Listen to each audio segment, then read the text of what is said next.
in the game. It is unique in its own right, and you are not going to see a similarity to it at any other point in Overwatch. And I think, like I said, that could be a blessing because maybe that's not Blin's strongest map type. Or it could be a curse, because maybe that was Blin's strongest map type. So we're kind of at this weird dodge, this weird back and forth of what are they going to bring to the table in regards to their level of success.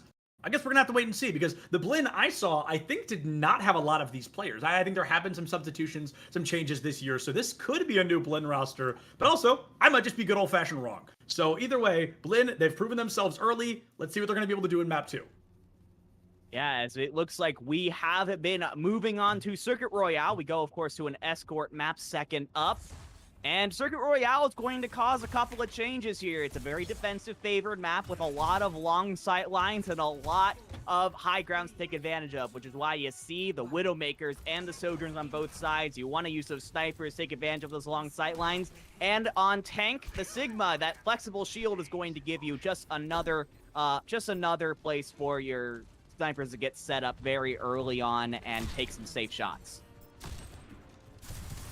This is, I mean, arguably hilarious just due to the fact Li Shang Tower was so up close and personal. It was so close quarters combat, and now here on Circuit Royale, it is combat as far apart as it can possibly be. They definitely do not want to keep their distance. Guts takes down Tinspire early, and Kashir finds it's good. A double headshot in favor of UT Dallas is a huge opening play. They might be able to stabilize Blind just a little bit, and Kashir going to guarantee that. The Sojourn already working notably better than what we saw in that Reaper. Yeah, it's good, hitting tons of shots immediately, going off with 50% and counting on those infra sites immediately. You also see the tank diff going on right now. Jukebox is doubling Jinja on that Gravitic Flux charge. It has been a win in the snipers, then a win on the front line as well, and what a jump shot. My goodness, Petal's taking over here. Petal, I mean, just, that is the Petal expectation, I think. Hitting the trick shot smack in the middle of a collegiate matchup onto Vader, putting Blin back just a single player, but as they get up and around this corner, UT Dallas continues to hold S. I don't think I'm particularly fond of that, but with two long-distance snipers, it's going to be difficult to play up close. I think Jukebox's Gravitic Flux may possibly be the win condition for this upcoming fight.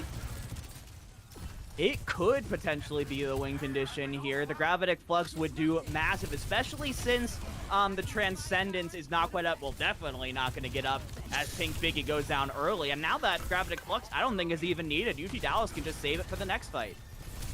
Yeah, they really might be able to just save it for the next fight. They lose, it's good. They lose Petal early, being College Loan being taken out, notably more important than losing a Widowmaker. That Baptiste, he had that amplification matrix, he had that immortality field, and he's not going to be able to use either of them in this fight. Disastrous. Half the time bank is gone, holy cow. Yeah, I know. It's so quick on this map because, like I said, it's so defensively favored. It is so easy for you to get caught up on this defense, just trying to get past one high ground and then get past another high ground. Then all of a sudden, you're down to just a minute left, and then you really start feeling the time pressure. But Blin, if any time they have to try and break through here, it's going to be now. With both support ultimates available and the Gravitic Flux, that's just an advantage that Blin has over UTD at this point in the map. And the support ults aren't that far behind.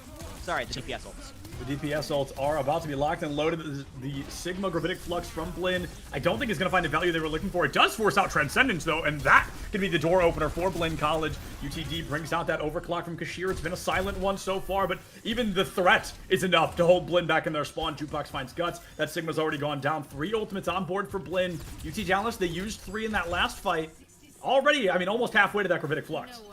And this is what I was talking about. It feels like Blin is almost paralyzed by the fear right now. They're not being as aggressive as they were on Lijiang Tower. Because, I mean, to be fair, you have 2 snipers willing to take your head off at a moment's notice the second that you cross that corner. But you just have to try and play around your shields the best you can here. You can't play scared, and that's a good start, taking out the main healer on the side of UTD. That might be the best start, taking out the main healer on the side of UTD. It makes it so hard for them to do much of anything. Sigma can't play that up close anymore. He can't put his shield up close. He can't even make that space. This is just a hold S simulator until Baptiste returns to the fray. Blin gonna get this corner for free, but the corner isn't exactly what they need. They've got to cross that finish line, paint it onto the road to give themselves that first point cap, and they can continue to move forward. but as they're already going down one after the other, Transcendence has to come out. Transcendence is not going to prevent a Widow headshot if your HP is low enough. And as it comes to a close, Blinn did not find the space they wanted. Guts gives up the Sojourn, goes onto the Tracer, trying to make up for something, but one by one, UTD is ripping Blinn apart all over again. As that overtime begins to tick away, I think the cart is already done moving here on Circuit Royale, and UT Dallas. I mean, the win condition, so unbelievably achievable. That is the kind of back-breaking attack that really defines a series there, Septilens. Blinn just couldn't get anything going. And may I remind you, this was their map pick as the losers of Lijiang Tower. So they really felt confident in their ability to get something going on Circuit Royale. Could not happen. I think it was a massive, massive gamble to pick that into Petal's Widowmaker. Very true. That Widowmaker has dominated contenders games, right? It is so difficult to play into someone that has such precise aim on a map where Widowmaker is so viable. And just like that, UTD got themselves in a fantastic position to try and go up 2-0 in the series and get themselves on a match point here. This is... I completely forgot this was even Blinn's map pick that was so dominant from UT Dallas. It felt like they knew they were going to end up here, and like you said, a lot of it goes off the fact of Petal's Widowmaker. It's talented. It's amazing. UTD, they're bringing out, competitively, a very good choice. Personally, one that I hate to see, that Sombra, so unbelievably strong. If she gets in the back line, takes down even one person... I'm sorry, that was on the side of Blinn. I got goofed. It brings out on the side of Blinn... It takes down one of the supports, takes down the Widowmaker. That doesn't even open the door. That kicks the door off its hinges. So now UTD, all they have to do is get past a couple of key areas. First up is this first little 90-degree turn. As you see, Blinn is going to push very closely here with this Sombra.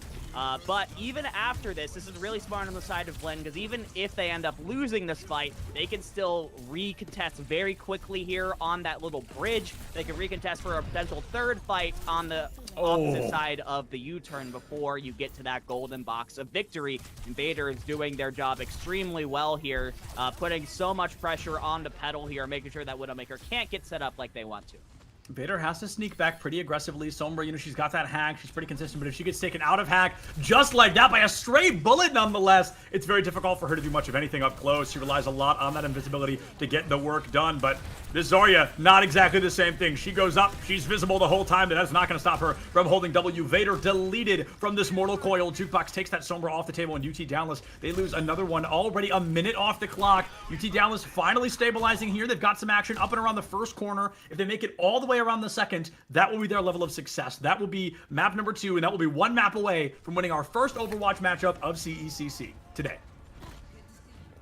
And UTD getting so incredibly close. It might just be. You're probably going to be able to get a contest here from the Sombra, but you can see that Blinn is not a full 5. They are rushing back to the point, and yeah, the Sombra was the only opportunity here. You can contest the point for a while there as a Sombra, but when you have all 5 members looking directly at you, there isn't a ton you can do. So it is going to be a quick map to victory here for UT Dallas, getting themselves up to series point. And I think with that map, have established themselves as the reason why they are favored to go all the way this weekend. Yeah, so Dividing, let me ask you right away, map number 3. Looking at Circuit Royale, there's something that, you know, I often call the Havana hold, because that's where it was made popular, where the defense goes all the way up to the spawn door and they get super up close and personal. So on Circuit Royale, do you think that would be a good idea, or do you think there's just not enough time to get back after that first fight loss? What's tough about that, I mean, when you're in a position where you have to try and hold on a point, when you have to try and hold up point A, try and pull up a fuller hold, it's a bit of a risk and reward kind of situation. It's whether you're confident. If you think that you can win the sniper duels when you're on defense and you have the advantages of the high ground, I say you try and go for that, because like you said, when you lose that first fight, you have so long to trek from your spawn point to try and get back and recontest for another fight. But I think you were kind of betting in that case of the Sombra and the Tracer being able to put a bunch of pressure onto the DPS of UTD, and it did work for about a fight, maybe a fight and a half or so, but eventually the raw skill of the UTD squad did come out on top there. And that's really what it is, right? The raw skill of the UTD squad. This is a very, very high caliber team. I mean, even their lowest of players, I think, are like a minimum masters. Like, this is a very well-rounded team. If one of them can't play, somebody else will be there to clean up straight away. Blinn has an opportunity here on this push map, and I don't know about you dividing, but every time I've cast push in Overwatch 2, it has been New Queen Street. I don't know if I've cast another push map yet. Yeah, I think the new map Esperanza is starting to gain some popularity, but New Queen Street, I mean, this was the push map that was on the very first beta of Overwatch 2. Not even like the first. I mean, the King's Row of push maps. I'm talking about BlizzCon 2019, that beta that you could only play if you were in person at the event. New Queen Street was the push map that you played, so teams have had the most opportunity to understand how to set up fights on this map of the push maps currently in the game. And let's see which team knows how to set it up just a little bit more. We see UT Dallas coming in quick. That Zarya drops very low on the side of Blinn, but she's going to be able to make it out alive. Both supports keeping her up, but possibly not. Everybody up. Vader and Savior traded out. Zarya finally goes down on the side of Blinn and UT Dallas. They have a one-person advantage. Okay, jumps up a little bit more as Dukebox is putting them down one by one. That gives UT Dallas the opportunity to win this first fight. But the weird thing about a push map dividing is you can win the first fight. You can win the first 4 fights, but you've got to win the last fight. That's where all the cards really lie in a game mode like this one. And there we see the power of Zarya, why she's been such a fantastic tank in these first couple weeks of Overwatch. The ability to soak up quite a lot of damage with those Zarya bubbles and then output an insane amount of damage when you've charged up that beam. Now Tinspire immediately has that amplification matrix ready to try and go. Never mind, what a beautiful railgun shot from Guts to take out a key player for UTD. Taking down a key player indeed. UT Dallas, they lose to Inspire, they use the Amp Matrix, and they lose the Immortality Field. Kashir, the first one to feel the pain of that.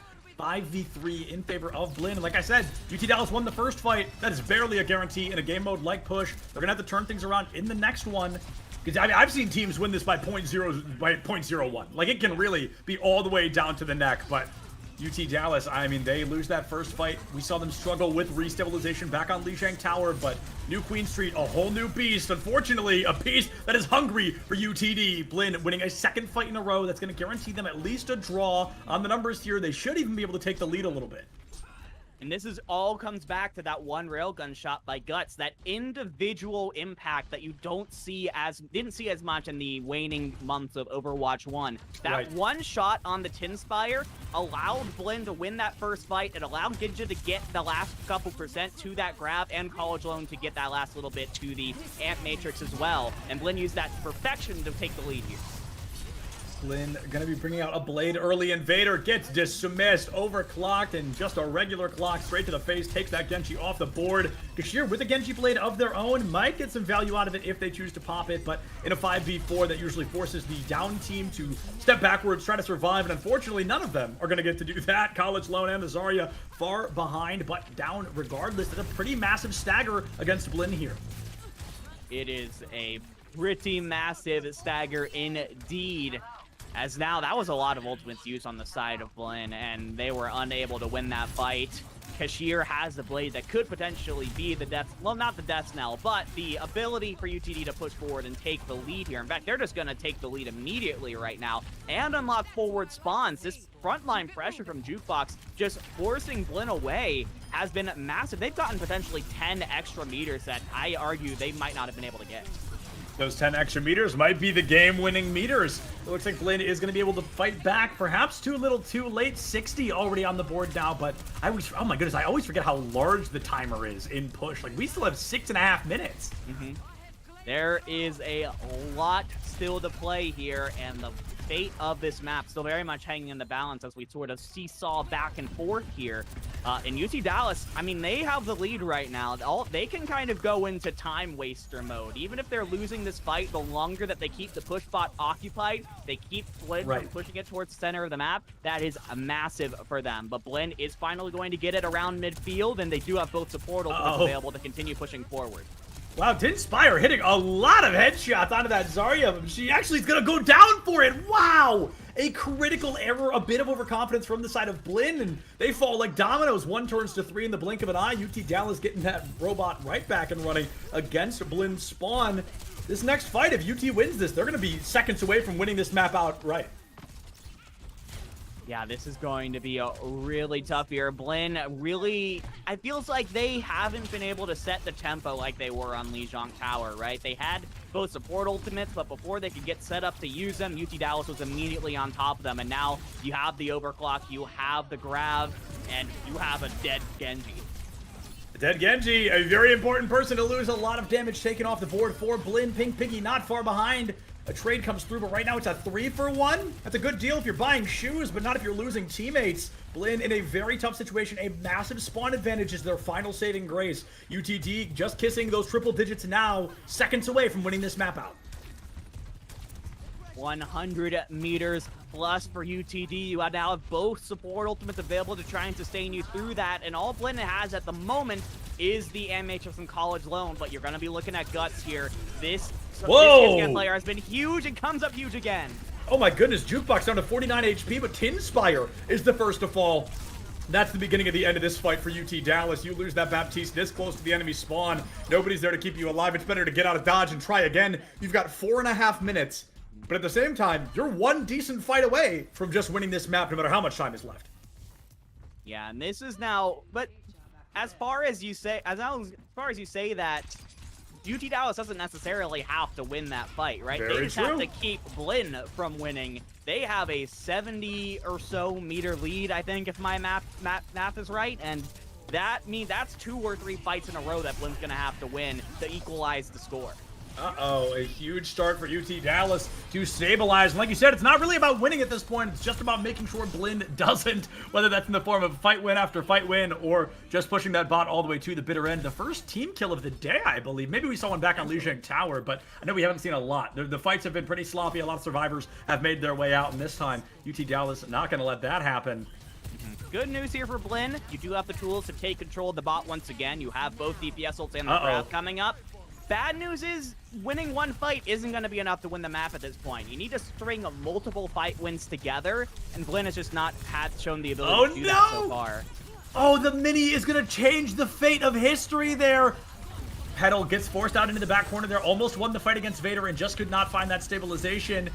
Blinn is in a decent spot to win this, but they're throwing everything out with the kitchen sink. They use the Sojourn, they use the grab, they're using the blade, and they're gonna win the fight. But moving into the next one, moving into the final 3 minutes, they've got maybe almost one on the board. It is gonna be tough. You do have the beat here to potentially use against this graph from Jukebox. That's basically 2 ults that will most likely nullify each other, right? And so when you look at what's coming up next, you have the Overclock from Petal, which has been massive so far this game. You also have the Ant Matrix from College Loan to potentially give Guts a clutch pick here. I'm really looking at both hit scan players to see who can find that first railgun shot. First railgun shot has been the defining shot of several fights in a row at this point. Will that continue to find its purchase here? And okay, it's just an immortality field actually. Nobody goes down quite yet. The action onto UTD's favor is immediately dismissed, traded right back, a DPS for a support, and like I mentioned earlier, losing that support, not the most important person to lose. I think the tank matters a little bit more, but losing the support is often the beginning of the end for a team. Blinn, they should have lost this one a lot more one-sidedly, but they are fighting tooth and nail until the bitter end. We are down less than 120 seconds left on the clock, and Blinn, like you said, still almost 70 meters to go.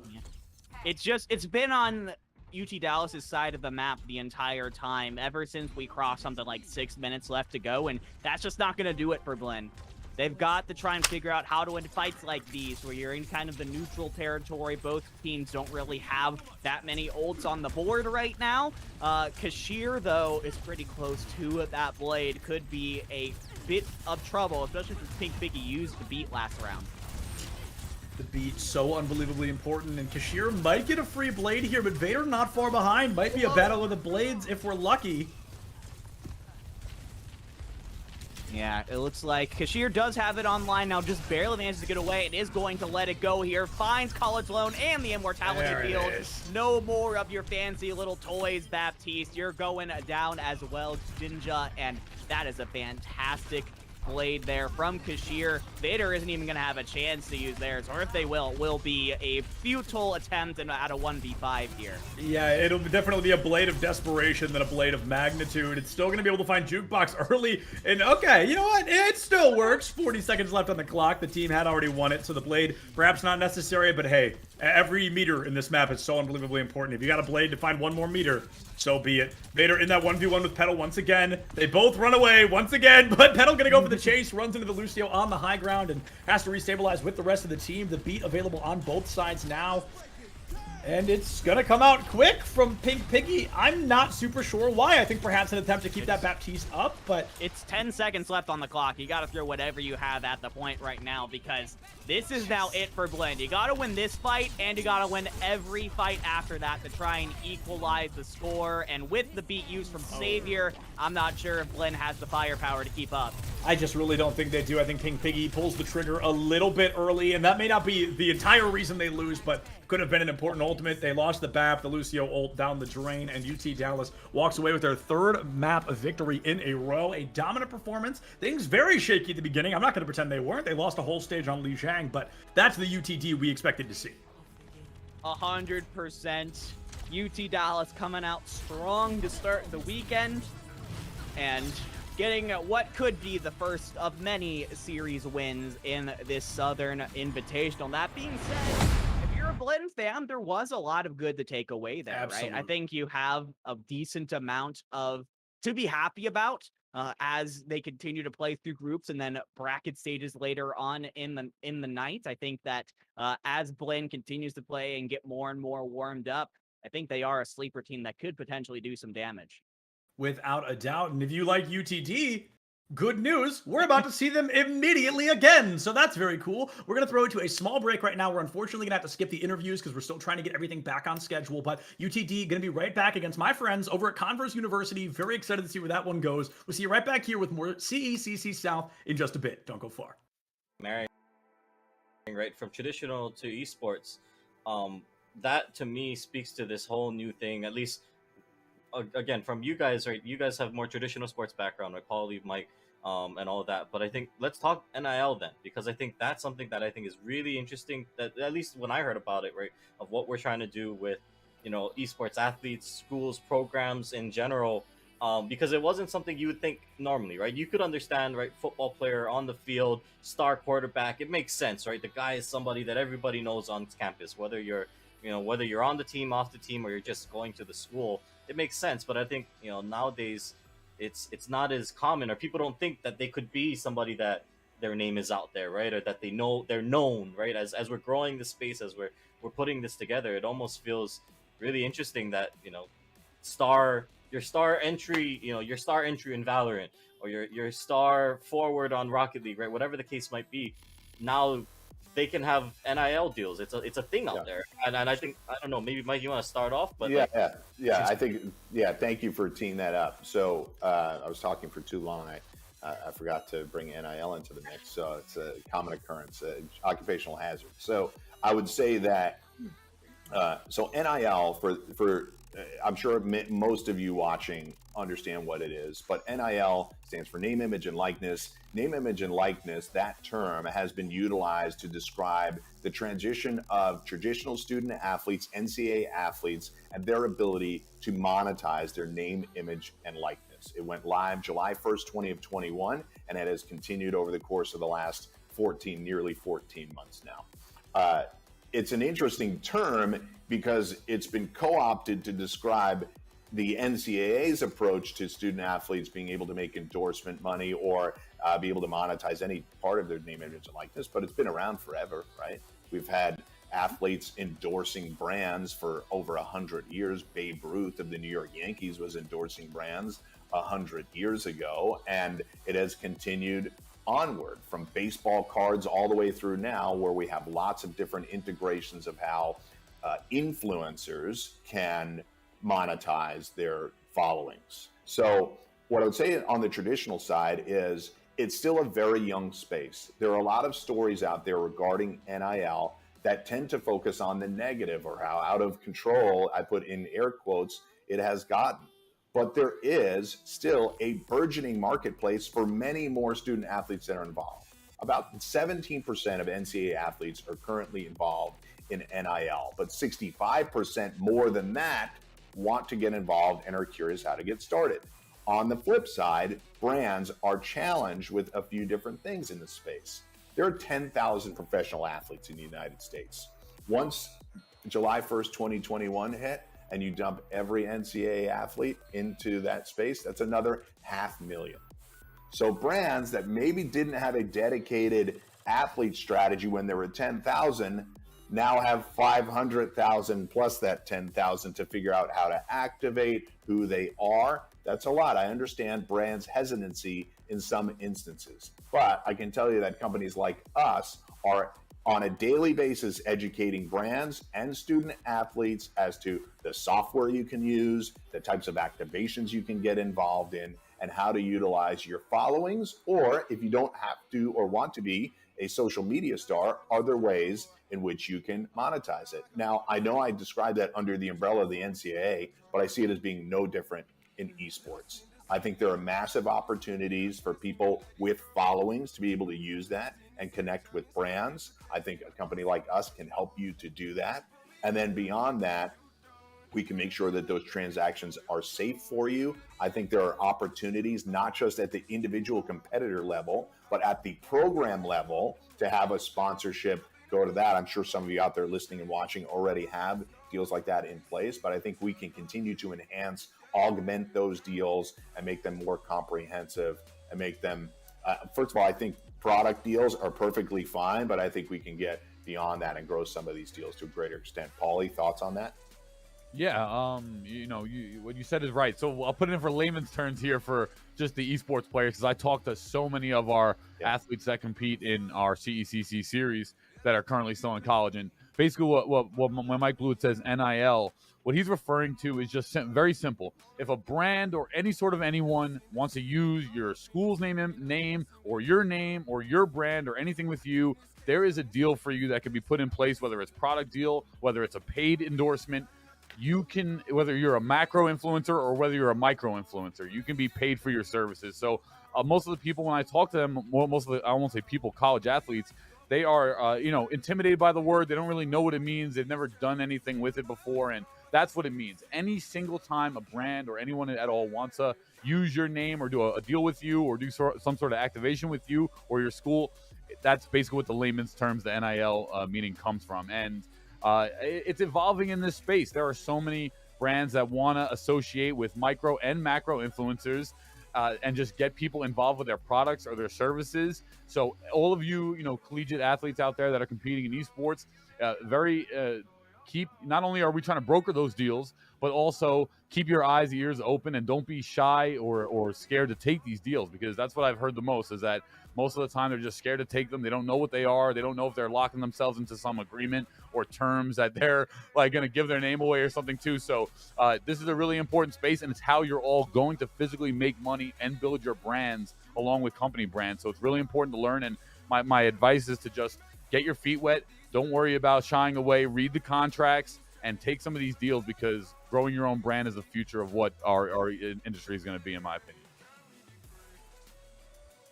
Exactly, and if you follow in the pro space, you'll see that the pro teams are not only focusing on competitive play, but a lot of them are focusing on their brand and their cultural importance in the space. And so, one of the things that we do also is help athletes build their brand, build their following, and that's part of what Paulie and Kyler are doing on their side when we do this behind the scenes training. And so, building your brand, this is the creator economy. Anybody and everybody can be anything they want to be. And so we just really want to be the conduit that supports that across the board. Absolutely.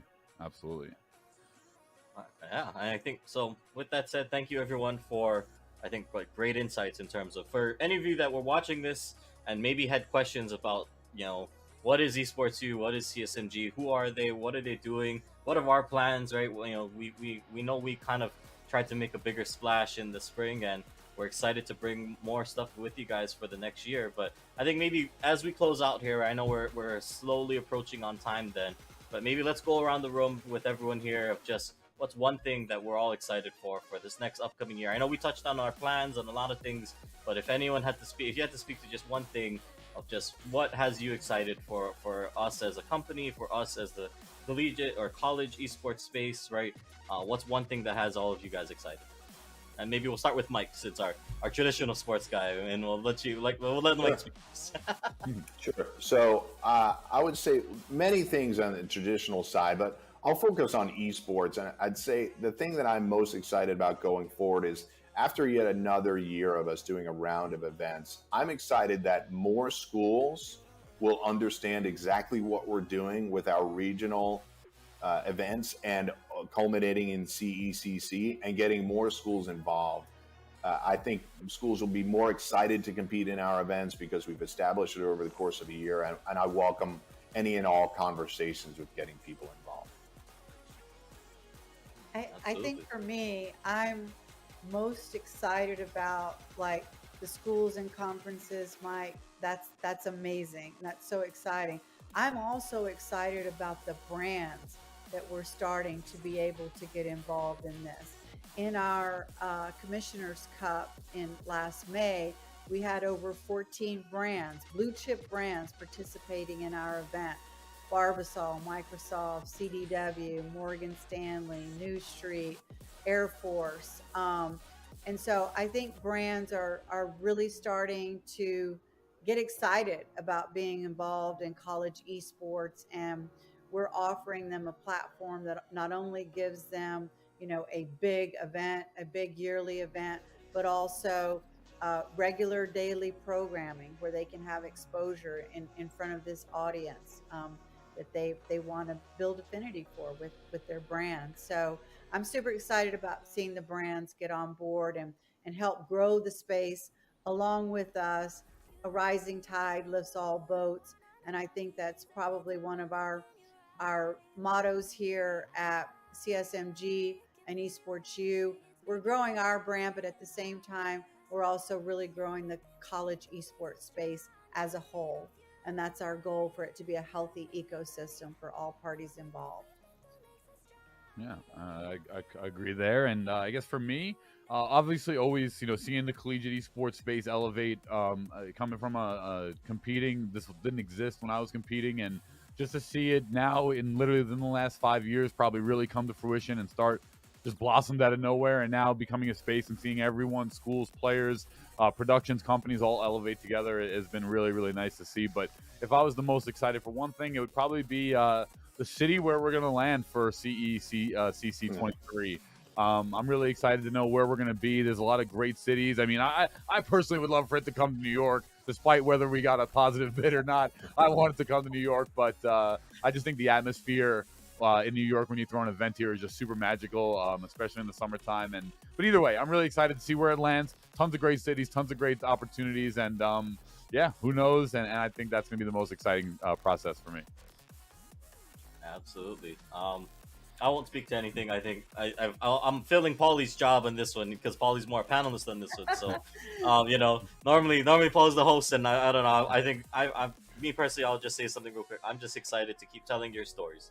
If you're a student, if you're a program, let me know. Let us, reach out to us. We just ultimately, at the end of the day, we want to tell your story, and I think that's what has me most excited, because now I think we're getting to a point where people know us. I hope you guys trust us. And and we just want to keep expanding and growing the space. So with that, Paulie, I won't make you do the weird thing where you got to toss to yourself, unless you want to do do that. I don't know. Actually, you might have a free way of doing this. Let's test it. Yeah. Okay. How do you want to throw yourself here? Well, that's going to conclude here the future of collegiate with CSMG and Esports U. Thank you so much to Angela, Mike Blewett, and Kyler Tandle for hosting our panel. And now back to myself for the day 3 of the CSMG Coaches and Director Summit 2022.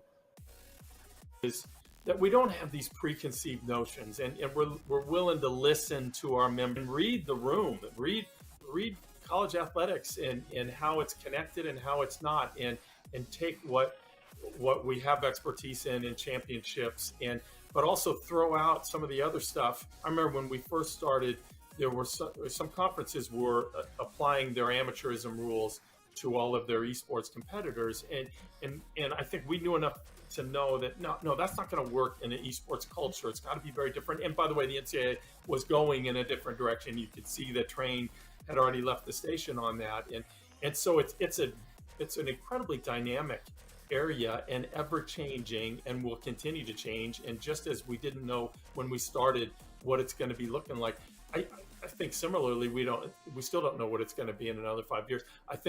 I know enough to know that all of us are still going to have a thriving esports program that's doing a real good service for our members and for our competitors. But we still don't know necessarily what some of that is going to look like, and that's pretty cool about it all. Let me ask you this, because you all are used to dealing with your athletic directors, and each of them are dealing with what's in front of them in their athletic departments. My guess is at least some of your schools are that this is not necessarily operating within the athletic department. And can you talk about how you navigate that in a conference office, and maybe the best way to handle that, or do you have preferences? Do you try to steer them one way or the other? And just talk a little bit about that, if you don't mind. Sure. The majority of our schools are not under the athletics umbrella. We have one institution that perhaps by next year will be under the auspices of athletics, but most of them are in other departments across campus. Right. One of the things that has helped us is that we have support from the president's office. And so in order to participate in Mountain West events, you have to have an adult non-student administrator that oversees that, the eSport Yep. program. And that's where we get assistance with, eligibility checks and, please complete your roster, things like that. I don't know in the future, and it depends on, who's sitting in the athletics director's chairs, whether or not more esport teams will go under the umbrella of athletics. And I'm kind of indifferent in terms of whether it should, because I don't want esports to go down the road that some conventional sports have gone down with the NCAA. So we have a unique opportunity to kind of craft esports in a way that fits what esports is, as opposed to trying to fit it into a conventional athletics box, so to speak. Right. I think the success of our program and getting participation is exactly that. The fact that we're not tying it in necessarily to athletics and NCAA eligibility. Like Carolyn, we probably have 3 or 4 schools that are under athletics. And I know it puts them in a difficult position sometimes trying to make some decisions. I got a request recently to consider allowing part-time students to participate during this year, because some schools struggle sometimes to fill out all the games that they want to play with us. And we held off on that for now. We defer to the institution and say, what's your policy for those that are under student development or activities? What's your policy for allowing students to participate? And if you certify that they're eligible under your current policies, then that's good for us. I also think, and I was part of some of the conversations early on with the NCAA years ago about the NCAA getting involved as a Division II representative, and I was crossing my fingers that wouldn't happen, just because I think this needs time to grow, and expand. Can I ask a question, because you mentioned part-time enrollment, and one of the things that we've done here is that as a conference, we've just set eligibility standards, full-time enrollment, making progress towards your degree as the institution defines it. Are you guys doing something like that as well? Because we've gotten that part-time enrollment question and we've said no.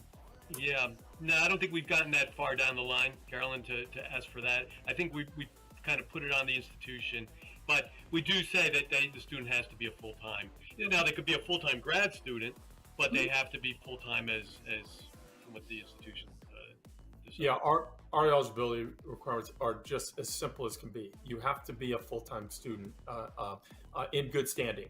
Yes. And after that, and that's about it. Now I think we wanted as few impediments to getting this thing rolling as possible in the outset. I do think as schools get more competitive, they will start to distrust one another, and that's why we have this 500-page NCAA manual, because schools distrust one another.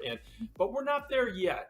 Right now there's still a collective. Let's move this forward, and the fact that the NCAA is not administering it, I think, is really helpful to the growth of it all. And yes, we allow grad students. We don't even have a 4 or 5 year clock.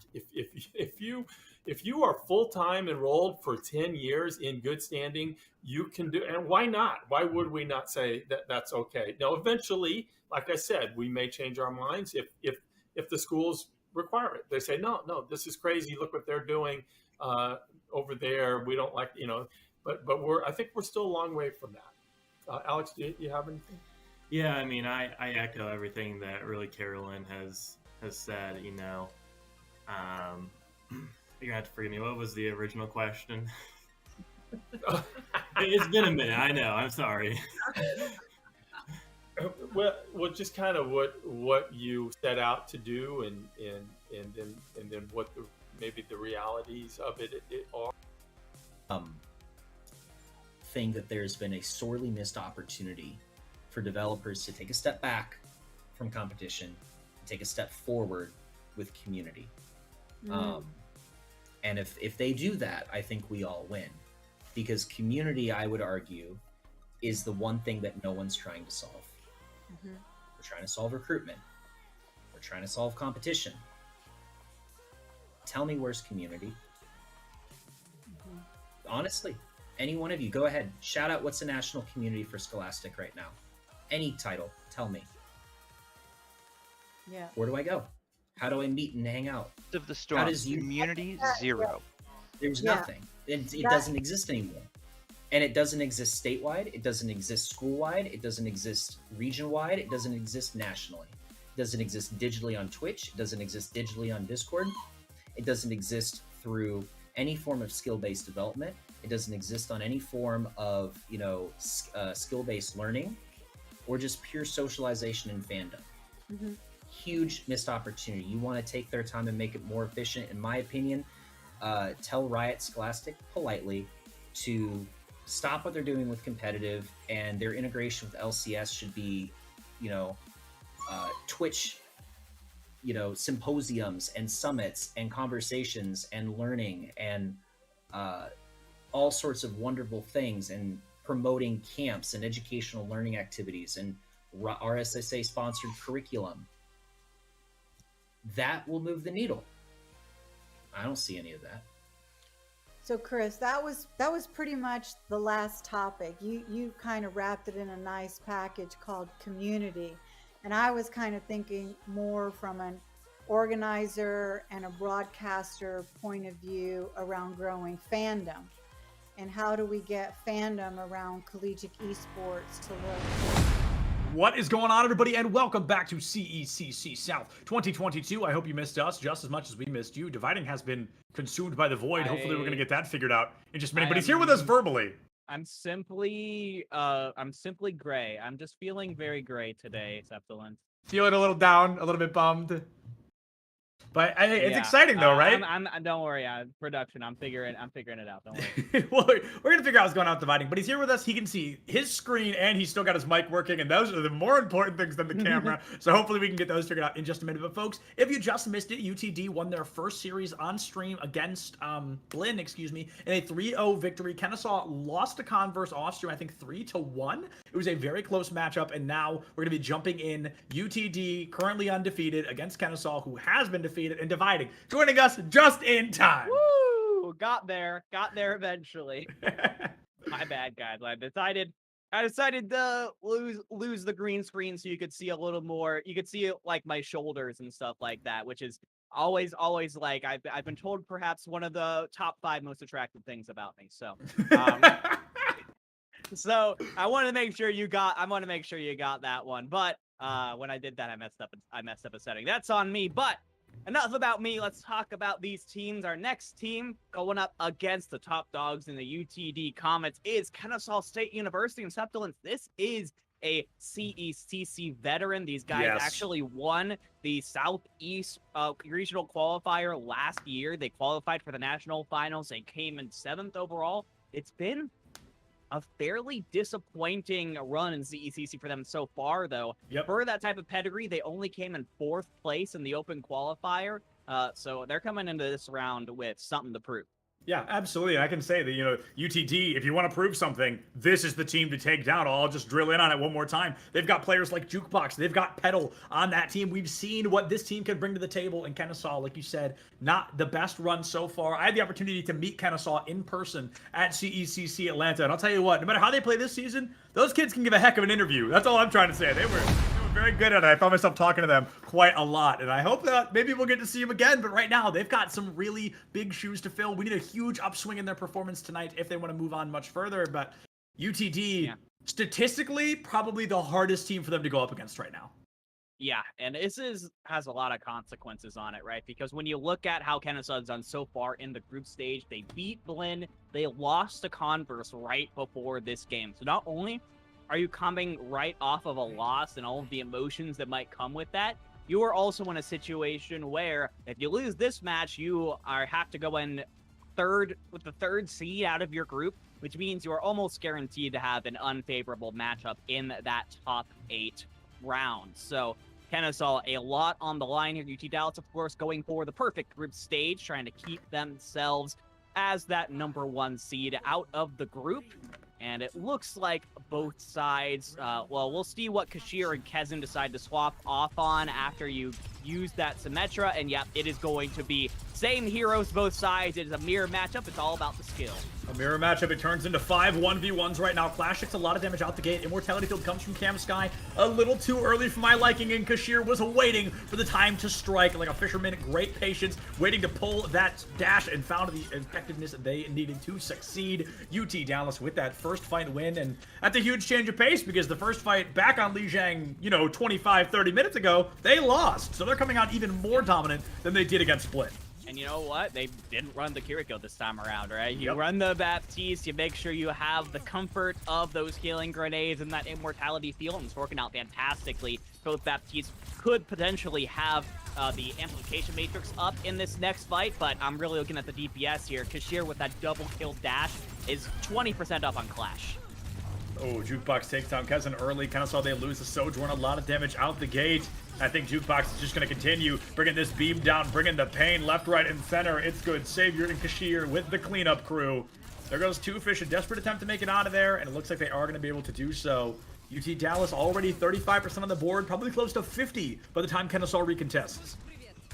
Yeah, this is getting really tough for Kennesaw because, again, that snowball effect we've seen from UTD. They win that fight without having to use any ultimates, which means Tinspire still has that ult and is going to use it so aggressively. They're basically using it in Kennesaw's spawn Septiland.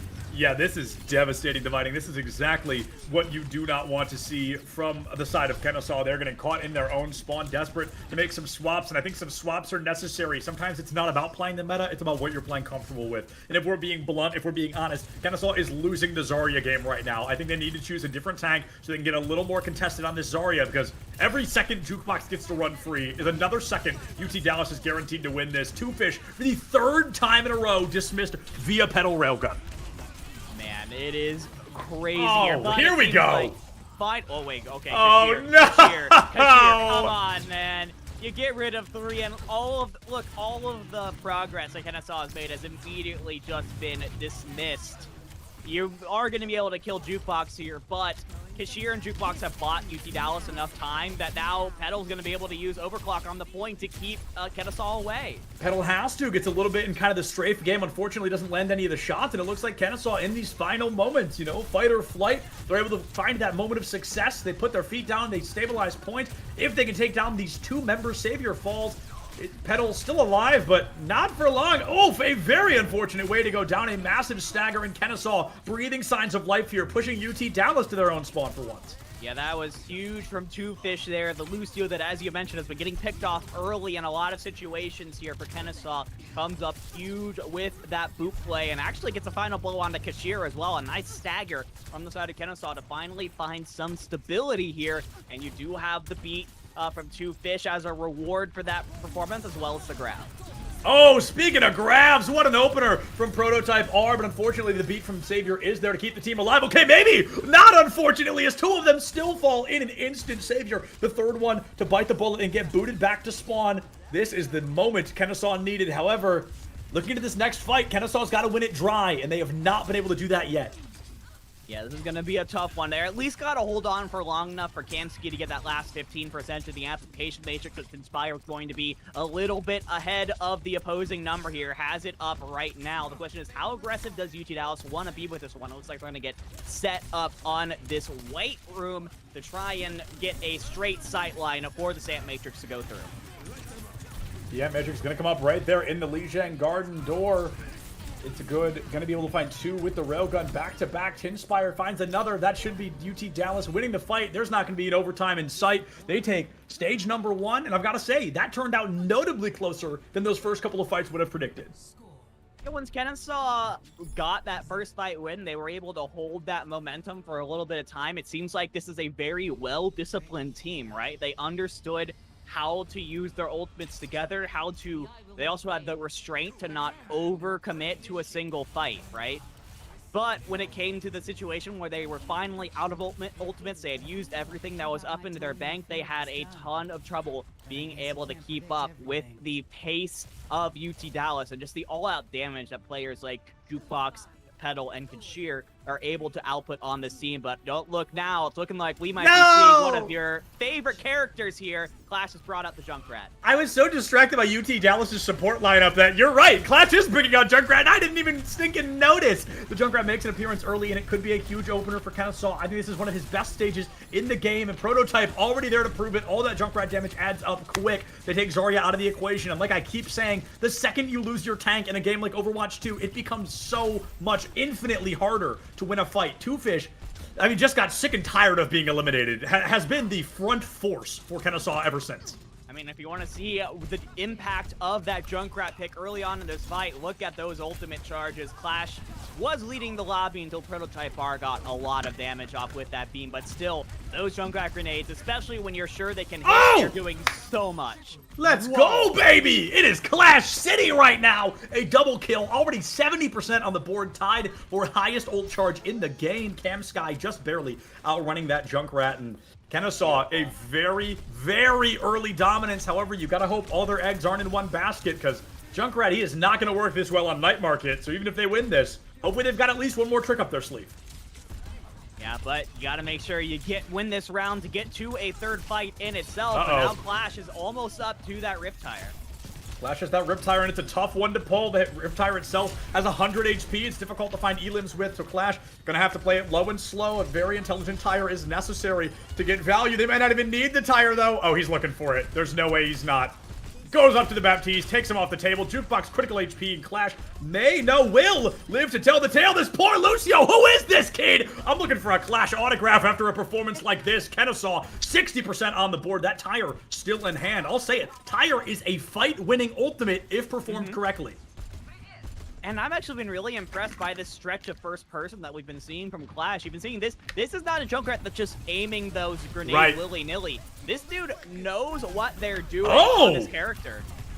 A really fascinating choice, and Clash brings out the tire, does not find anything that beat, keeps the team alive. Both Immortality Fields off the table. Both Zaryas now in their own spawns as well. This is a huge moment for Kennesaw to continue this dominance, but they let go of the point for one moment too soon, and UT Dallas, the supports nonetheless, swap it in their favor. Ezen has just a sliver of health left, but manages to get away with the overclock in hand. It is both Sojourns that have those ultimates available, but overall it has to be UT Dallas that has the ult advantage because of Jukebox by itself. That Graviton Surge could just be the one ultimate that UT Dallas needs to change the course of the fight. Here comes the beat. Here's the grab to boot. The slow field finds the immortality field pretty early on here in Kennesaw. Kezen pops that overclock. Doesn't find much with it. It's the blade from Kashir, though, that's going to put... No, it's not going to put anything down! Toolfish with the boop removes Genji from this mortal coil. Jukebox finds the answer in the form of Prototype R, but is it too little too late? Amplification Matrix from Tinspire forcing Kennesaw to take a step backwards once again, but they just answer with one of their own. They're trying their best to punch UT Dallas down, but they are just punching right back up. Kennesaw losing that fight. That was easily the most ultimates we've seen in one fight today.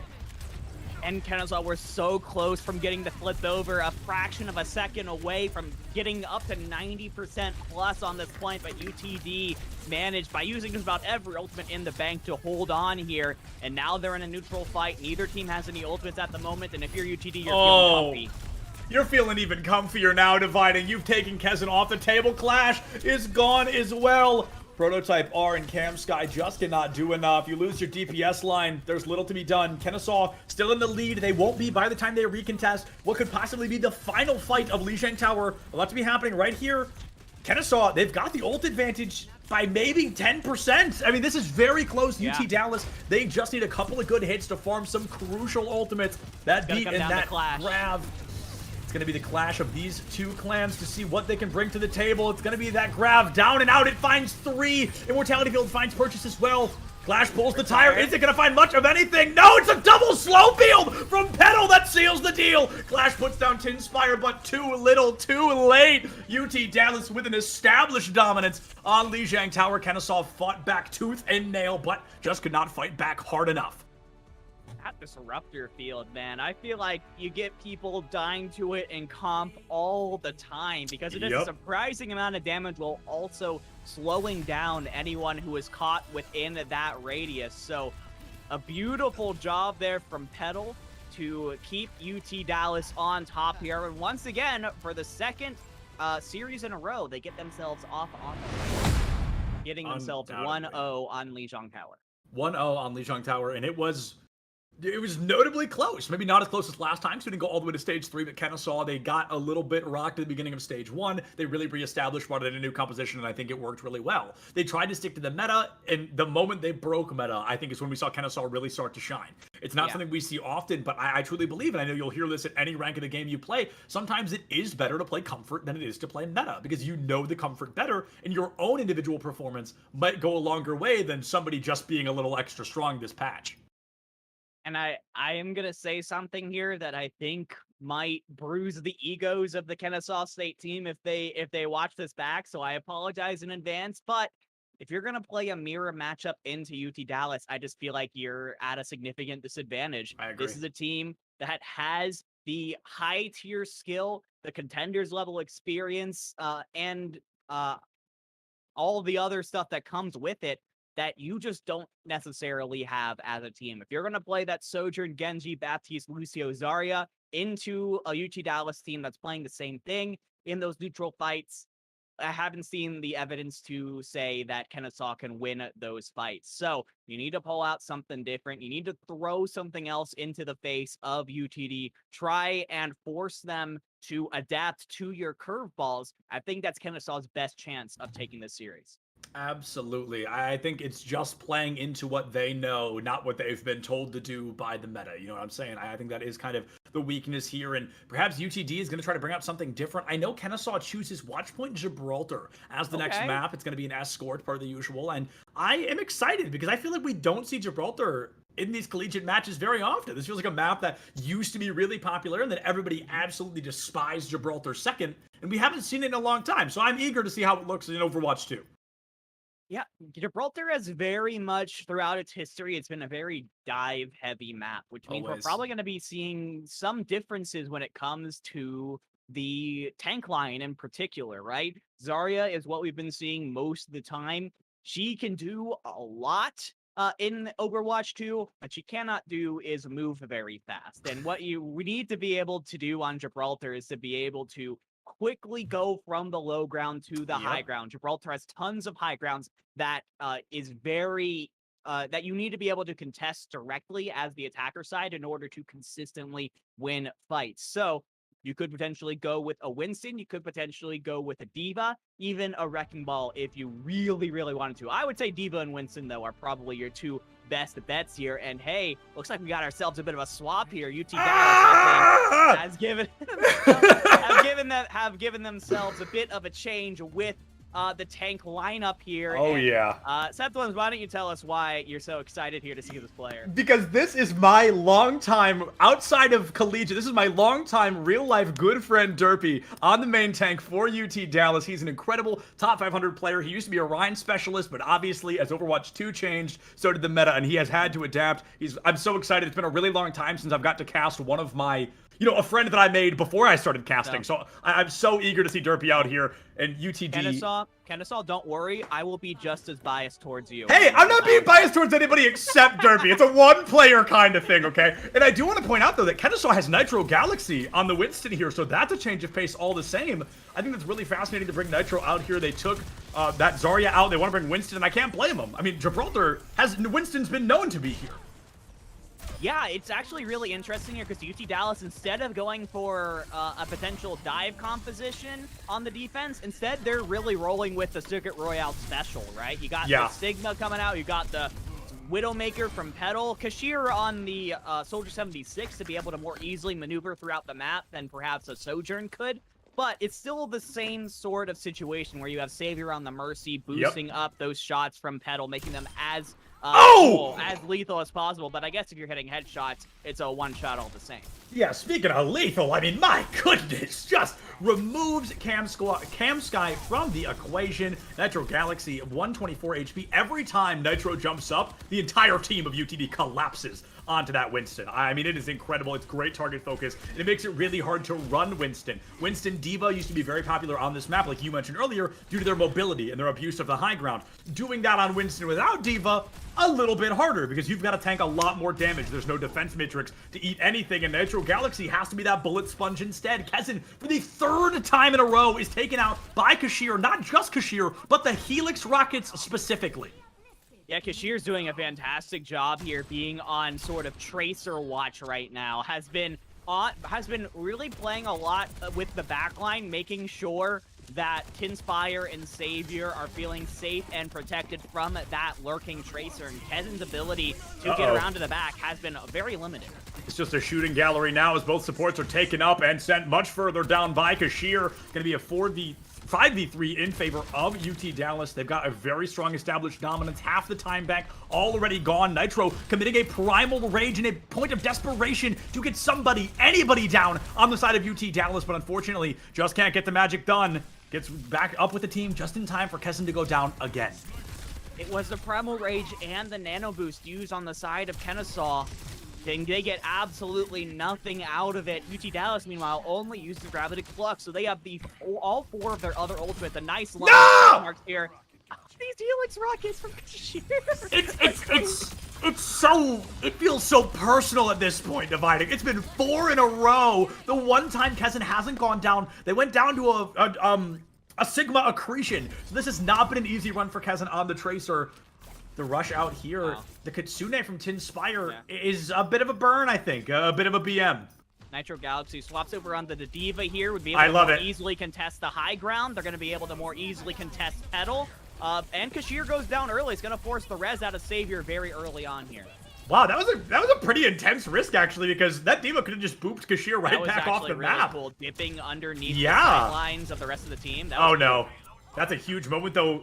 Petal finally goes down in an unresable position. Res still probably 25 seconds left on the cooldown. 5v4 for the first time in favor of Kennesaw, but capping the point, even with 0 seconds left, is still capping, and that's what's important. The Kitsune from Two Fish gives the speed, damage, and cooldown reduction that Kennesaw should need to win this. One elimination traded out onto Clash. Derpy finds it as Mercy goes down, and Kennesaw looking to show exactly none of that. Kezen takes down that support. This could be Kennesaw's moment to get back into this, but Derpy, he is still standing strong on the point, and that strong stance might be enough to disrupt Kennesaw. Kiriko down, D.Va dismissed from the Mortal Coil, and Derpy, living up to the hype I single-handedly created for him, loses the fight to Cam Sky, though, and that might be enough to find that established dominance. 10 seconds left on the clock. Kennesaw 0.32 meters away, and unfortunately, I don't think they're getting any closer here today.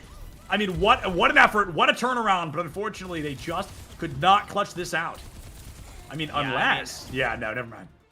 Unless, and then Petal hits 2 shots, and that should just about end it here. It's going to be all against Kennesaw here. They're going to have the Diva Bomb, but there's going to be no one. I think a couple members of UT Dallas might have purposefully given themselves up to that one as a bit of a consolation prize for Nitro Galaxy there. UT Dallas, that is their second full hold in as many escort maps today. Beautiful defensive efforts from the Comets today to put themselves in fantastic positions on their own attacks. It's funny, too, because it's almost just as close as it was on Circuit Royale. Right. They were like 1 meter, 1.5 something away. This time they're 0.3. So UT Dallas, they love to let it get close, and then they never let it actually happen. But this is I think the mark of really, really, really good Overwatch teams, is their ability to take a losing situation and turn it into a winning one. A really good Overwatch team is going to be able to take a situation where they're down members and they just keep on buying time for themselves. They keep on contesting the objective. They keep on making it difficult for the other team to make progress until they can get their fallen members back onto the squad, or they can try and set up some sort of individual plays. And I have to give a shout out to Derpy, who stayed alive on the point for so long while also getting something like 2 or 3 final blows, was able to basically save that full hold for UT Dallas here and put them in an amazing position. 85.72 meters separate the Comets from going up 2-0 in the series. 85.72 meters is not as many meters as you would hope for on a map as large as Watchpoint Gibraltar dividing.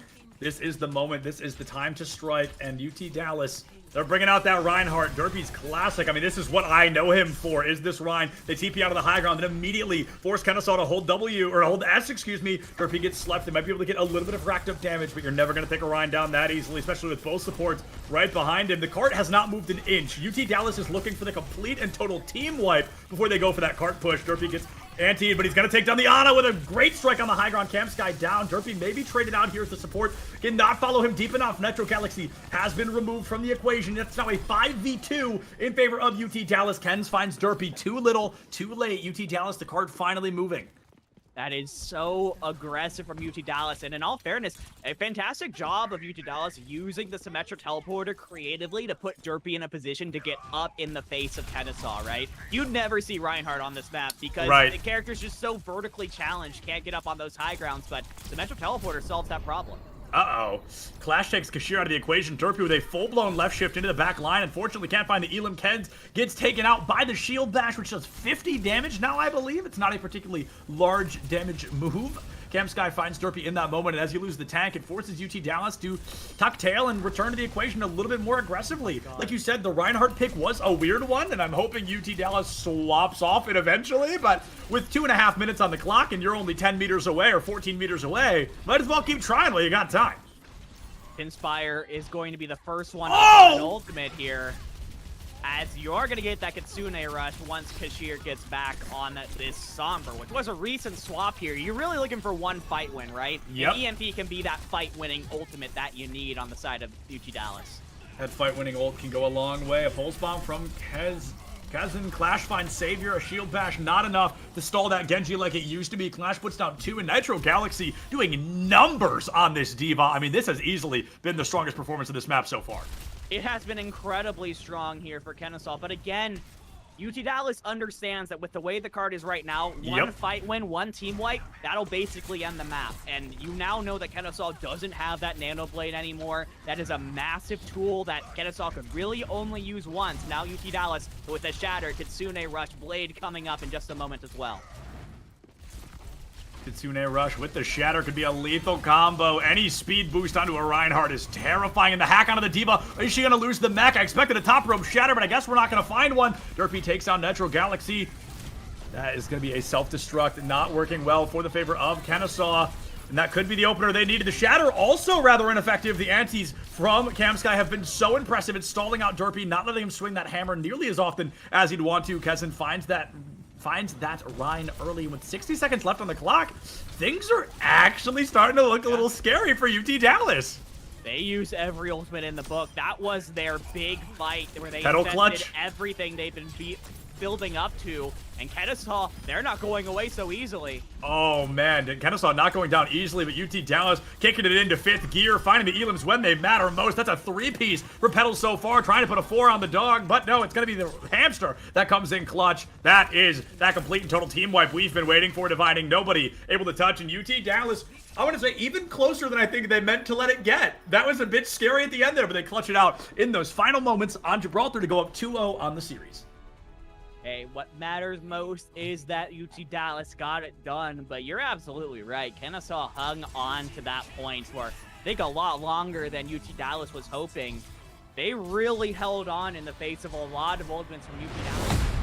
And this is just the showing of a squad that, in a situation where they had all the odds stacked against them on the side of Kennesaw, they still were able to buy time for themselves. They're able to get themselves back into the fight.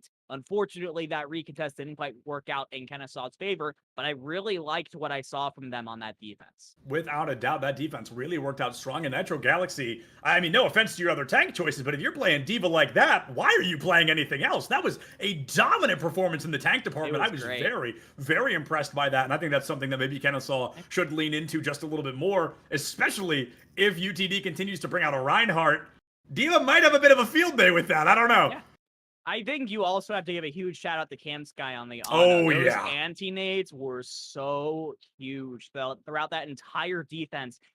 They were putting constant pressure on the Derpy. They were putting constant pressure onto the back line of UT Dallas. Every time they wanted to go aggressive, Cam Sky was ready with that anti-nade that completely shut down any healing that was going towards that team. Derpy, I'm sure, just wanted to go in hammer swinging, but couldn't do that without the ability to get healed up by their supports. So it was a very well done job from Kennesaw. But again, UT Dallas do end up coming out on top once again, and Kennesaw have their backs up against the wall here. It is now a reverse sweep or bust for the Owls.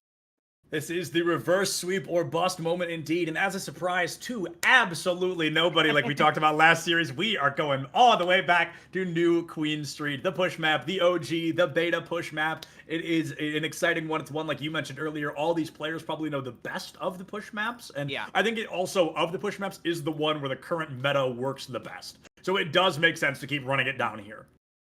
Yeah, you have a lot of room to potentially maneuver around the map, use those Sojourns, use those Genjis to try and set up the railgun shots and the blades respectively.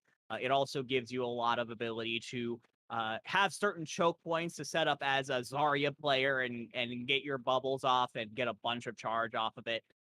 I don't want to say that New Queen Street is so much solved, but teams definitely feel very comfortable on this map when it comes to the comps that you play on it and also where you take fights on it. I think it's been a bit of a challenge for these teams getting used to a brand new Overwatch 2 game type, but I think that New Queen Street is where they feel the most comfortable.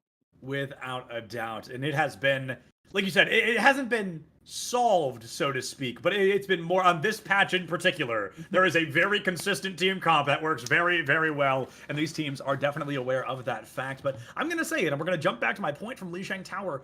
I don't think I want to see Kennesaw run meta right now. I think the D.Va has been wonderful. I think the Tracer was getting there by the end of Gibraltar, really had a tough run in the first half, but the second half worked out very, very well. And the Ana from Cam Sky has been, I mean, incredible, flawless almost, in terms of putting this team in their place. Now, unfortunately, we do have to say goodbye to my friend Derpy, but he can't run Ryan on New Queen Street, so I think it makes a whole lot of sense to bring in that Zarya extraordinaire known as Jukebox.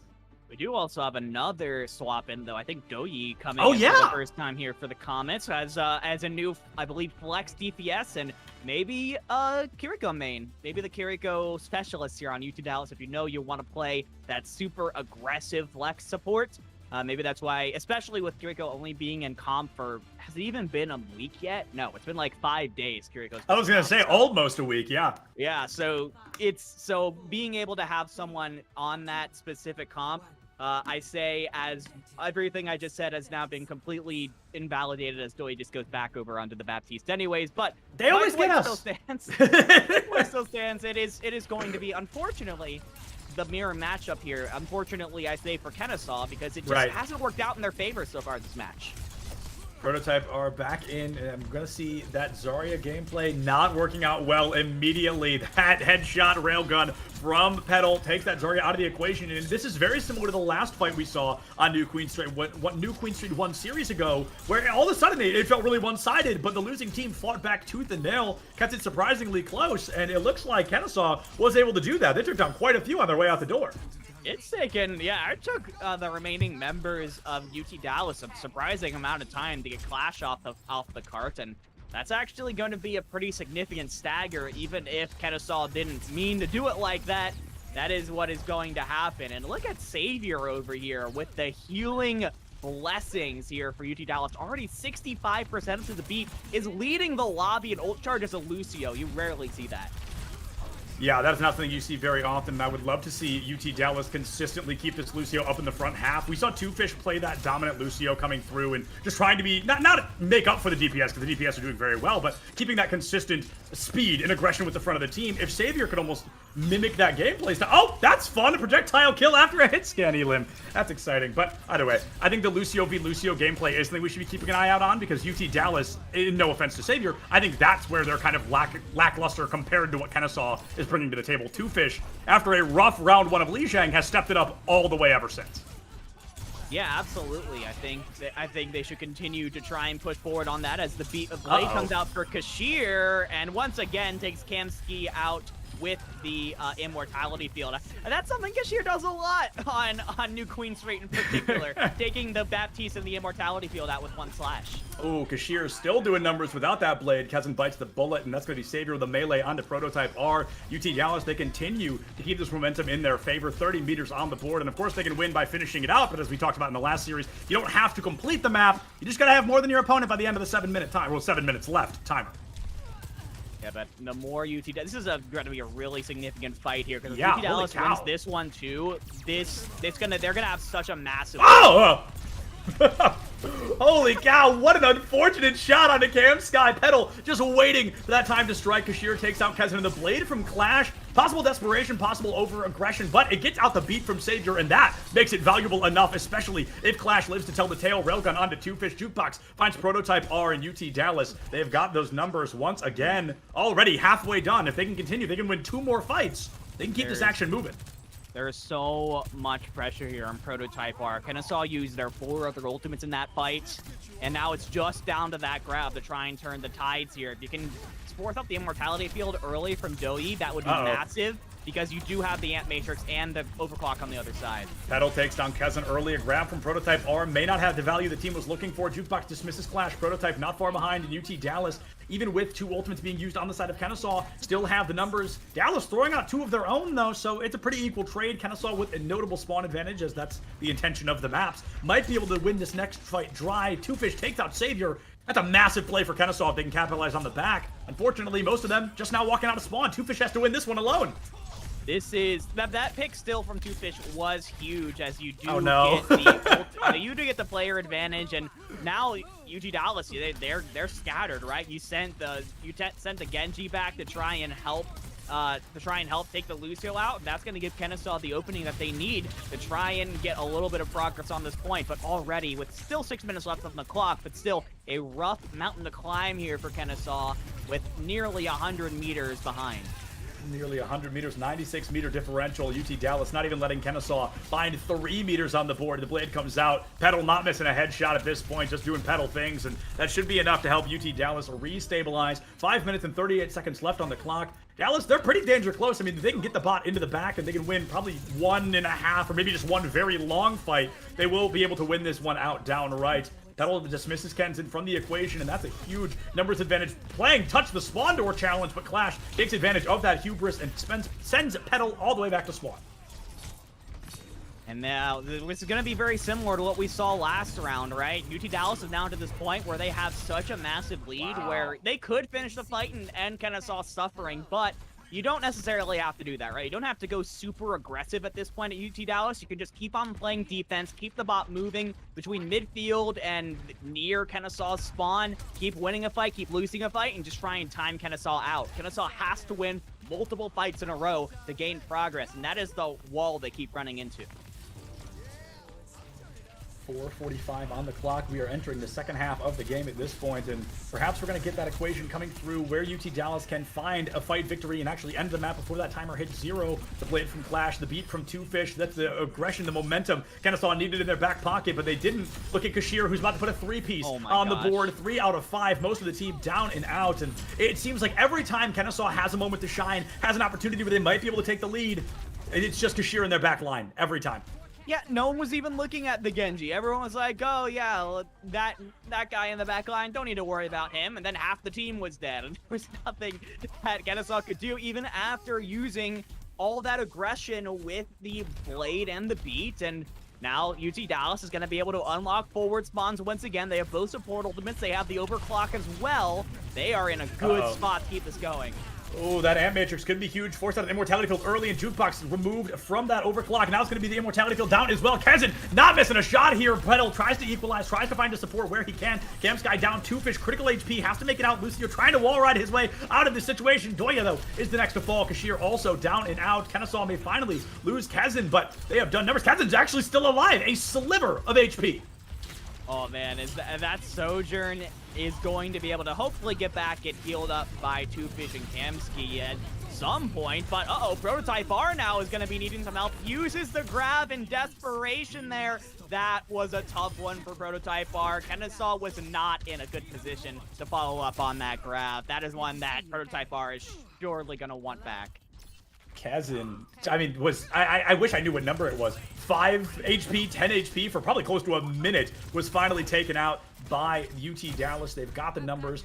And, I genuinely did not even see Clash. That was incredible that Pedal found that elimination. I didn't even get to see the Genji before his head was taken clean off his shoulders. Dallas, they've got that numbers advantage for like 15, 16 seconds, but still have to move back as the aggression from Prototype makes it really easy for Kennesaw to find space. Kashir with a pretty successful blade in the back line. Even one support makes that blade valuable. The deflect gets timed out. They're all looking at Genji. Nobody's looking at Sojourn. And Pedal takes 2 of them down. UT Dallas keeping the wheels moving. That slow field again takes somebody out deceptively strong.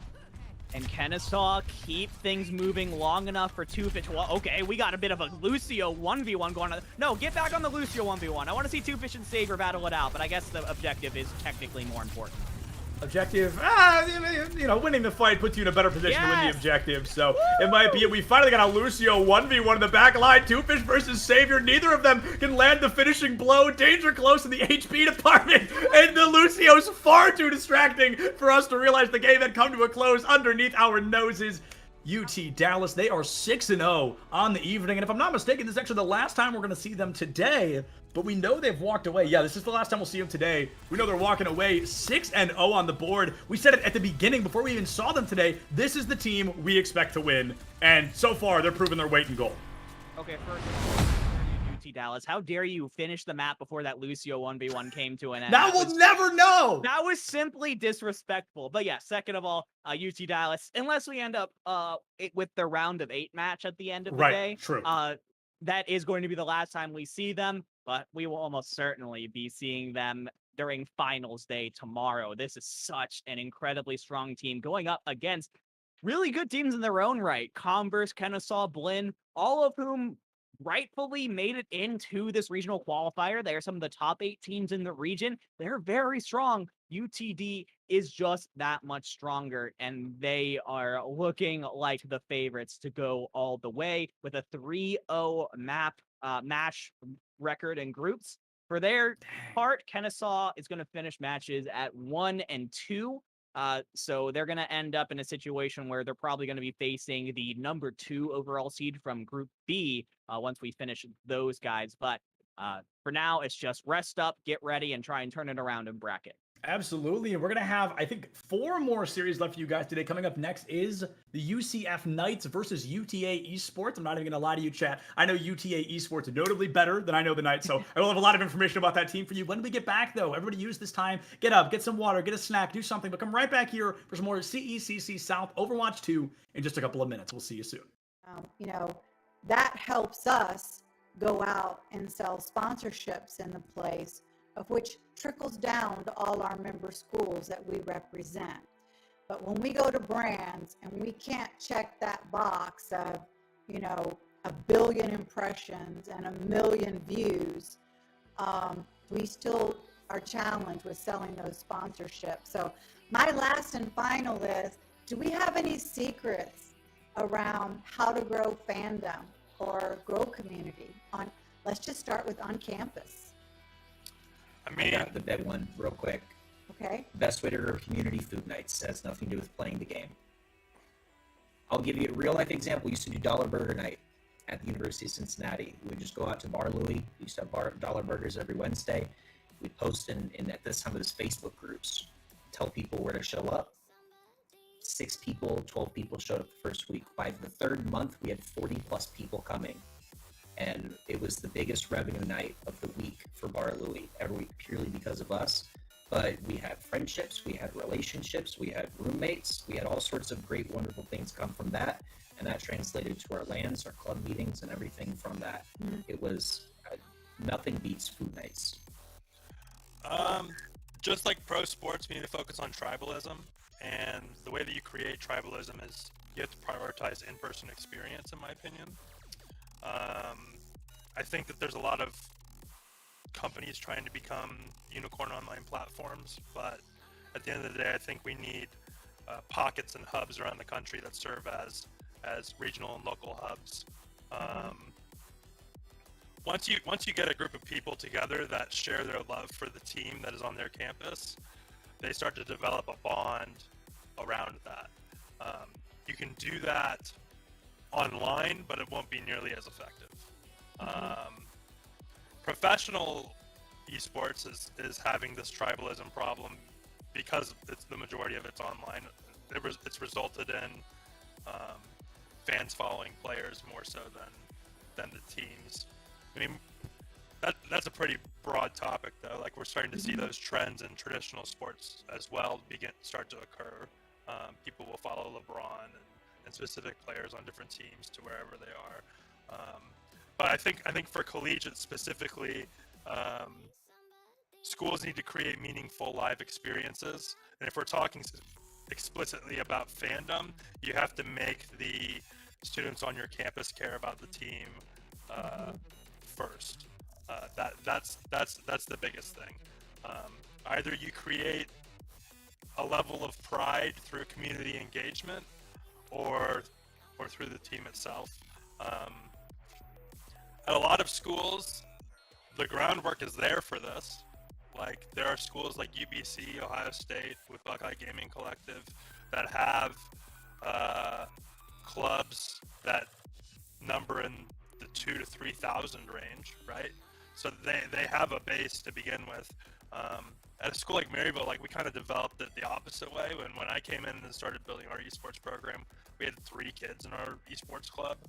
And so we've kind of built the team, and then the club has followed, which is kind of the opposite for a lot of schools. But I think that we have to develop tribalism, and that starts with meaningful live events. And the more that these events, the longer that these events continue to be like only online, the less effective it is in creating that final goal. Agreed. Doc, you wrap it up for us, please. I would just say this: clubs ebb and flow based on their leadership. But if all students, all clubs, all groups are given regular and meaningful invitations to come in, use the space, create what you want out of this, then it will continue to thrive despite the change in leadership. I can just imagine that Cincy student group with Chris, heavy in the leadership there, just being amazing.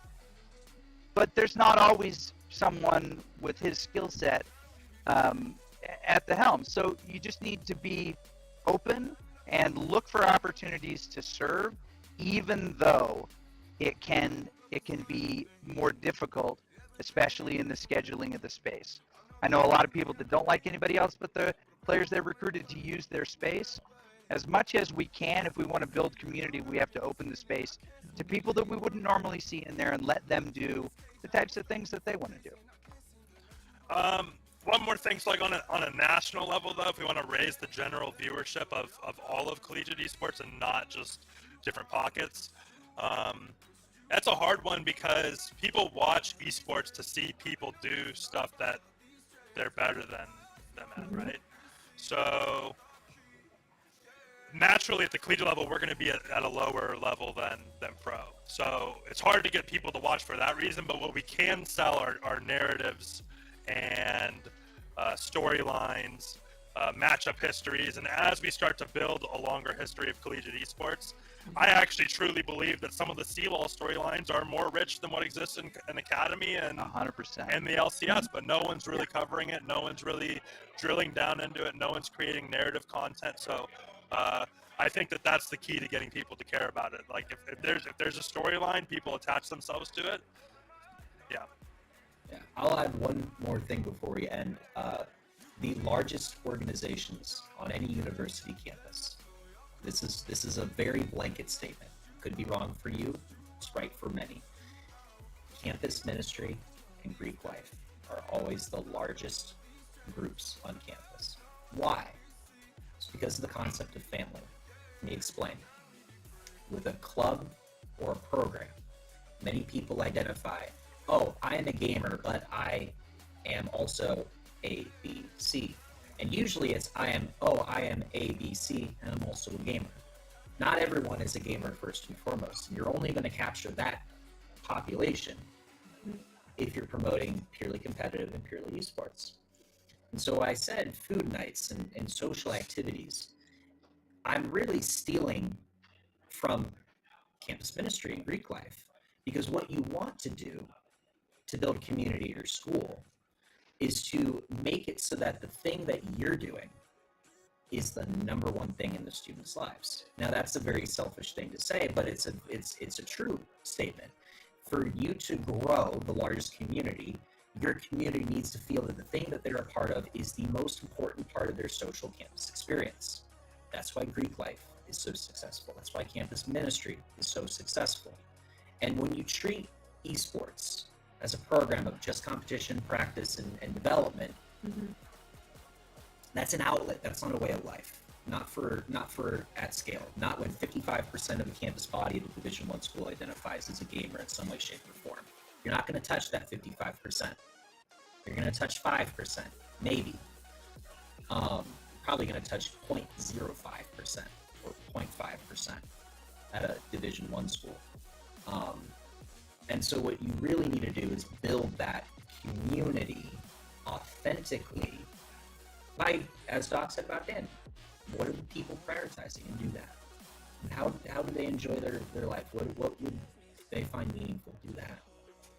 And then do everything else, because the financials and everything else, the planning and all that matters too, and that's why we have a talent problem in Scholastic Esports. But I will wrap up and say for the national level, Dan's completely right on narrative. But I'm not worried about that, because the only thing we need to build community nationwide is just time. We are 2 generations away from critical mass. And all it takes is that the current generation of students who grow up, get in the professional workforce, and have kids and raise them on the things that they were fans of. That's how baseball grew. That's how basketball grew. That's how rugby and all those other sports grow and sustain. Cornhole grew. But in all seriousness, all we need is time.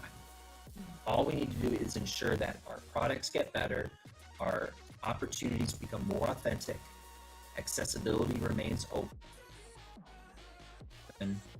and monetization remains enough to us to continue to what we're doing and grow. Hi everyone, my name is Heather Garozzo, also known as Sapphire.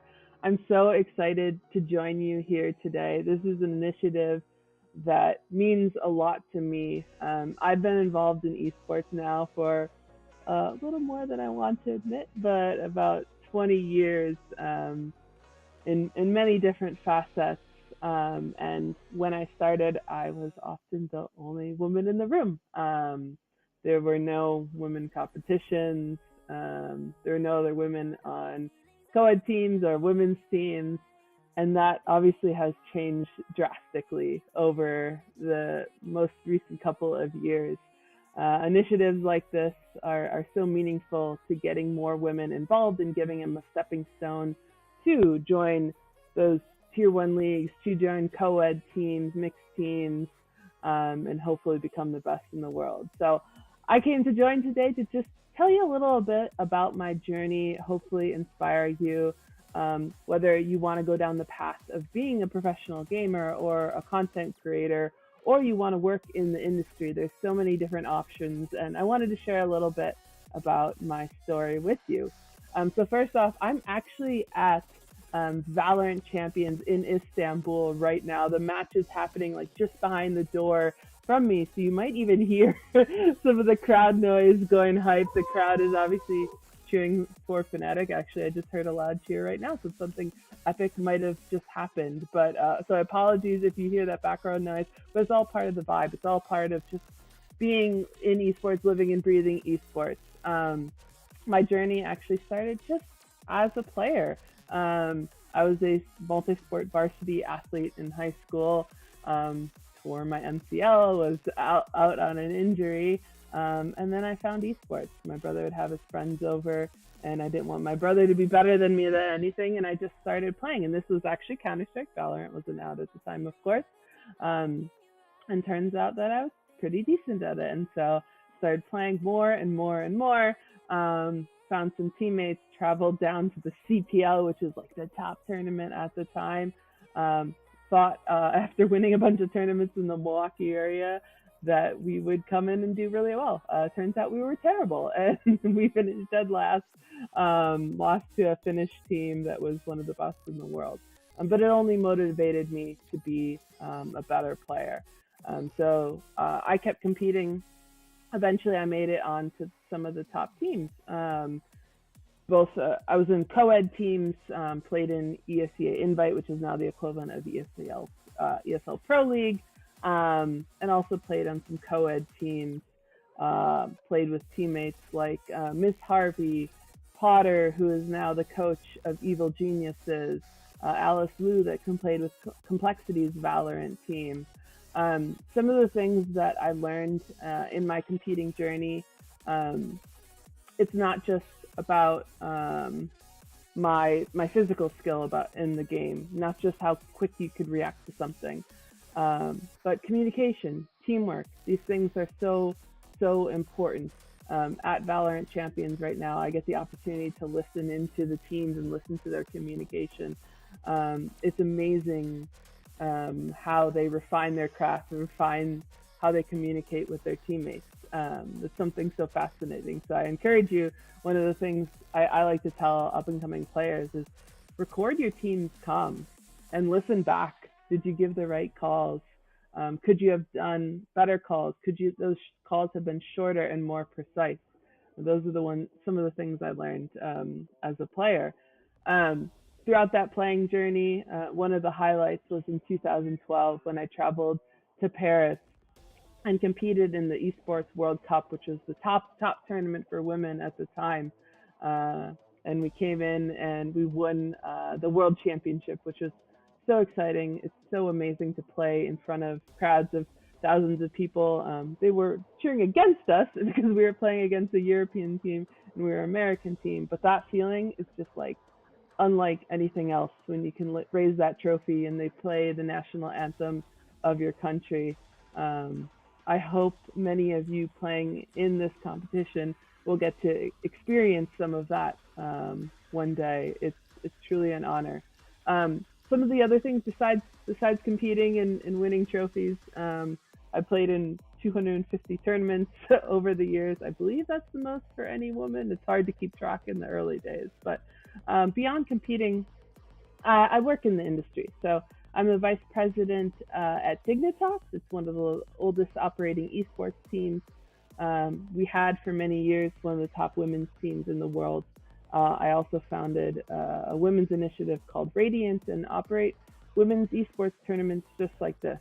And I've realized how important that is. A lot of people will ask, why do the women need their own tournaments? Why can't they just play with the guys? And my response back is, if you look at a game like Valorant, there's a reason why there are so many women competing in this game compared to other esports titles. It's because these women's initiatives exist, and they give women something to work towards, something to get started. It gives them a more safe environment, a harassment-free environment to kick off their careers. And I hope one day we don't need women's tournaments. That's the end goal, is because more women are competing and more women are going to start to shine in those tier 1 teams. My last point is, as I said, working in the industry, there's so many different job opportunities. You don't have to be the best player in the world. You don't have to be comfortable on camera and be a content creator. You can work in business side, marketing, advertising.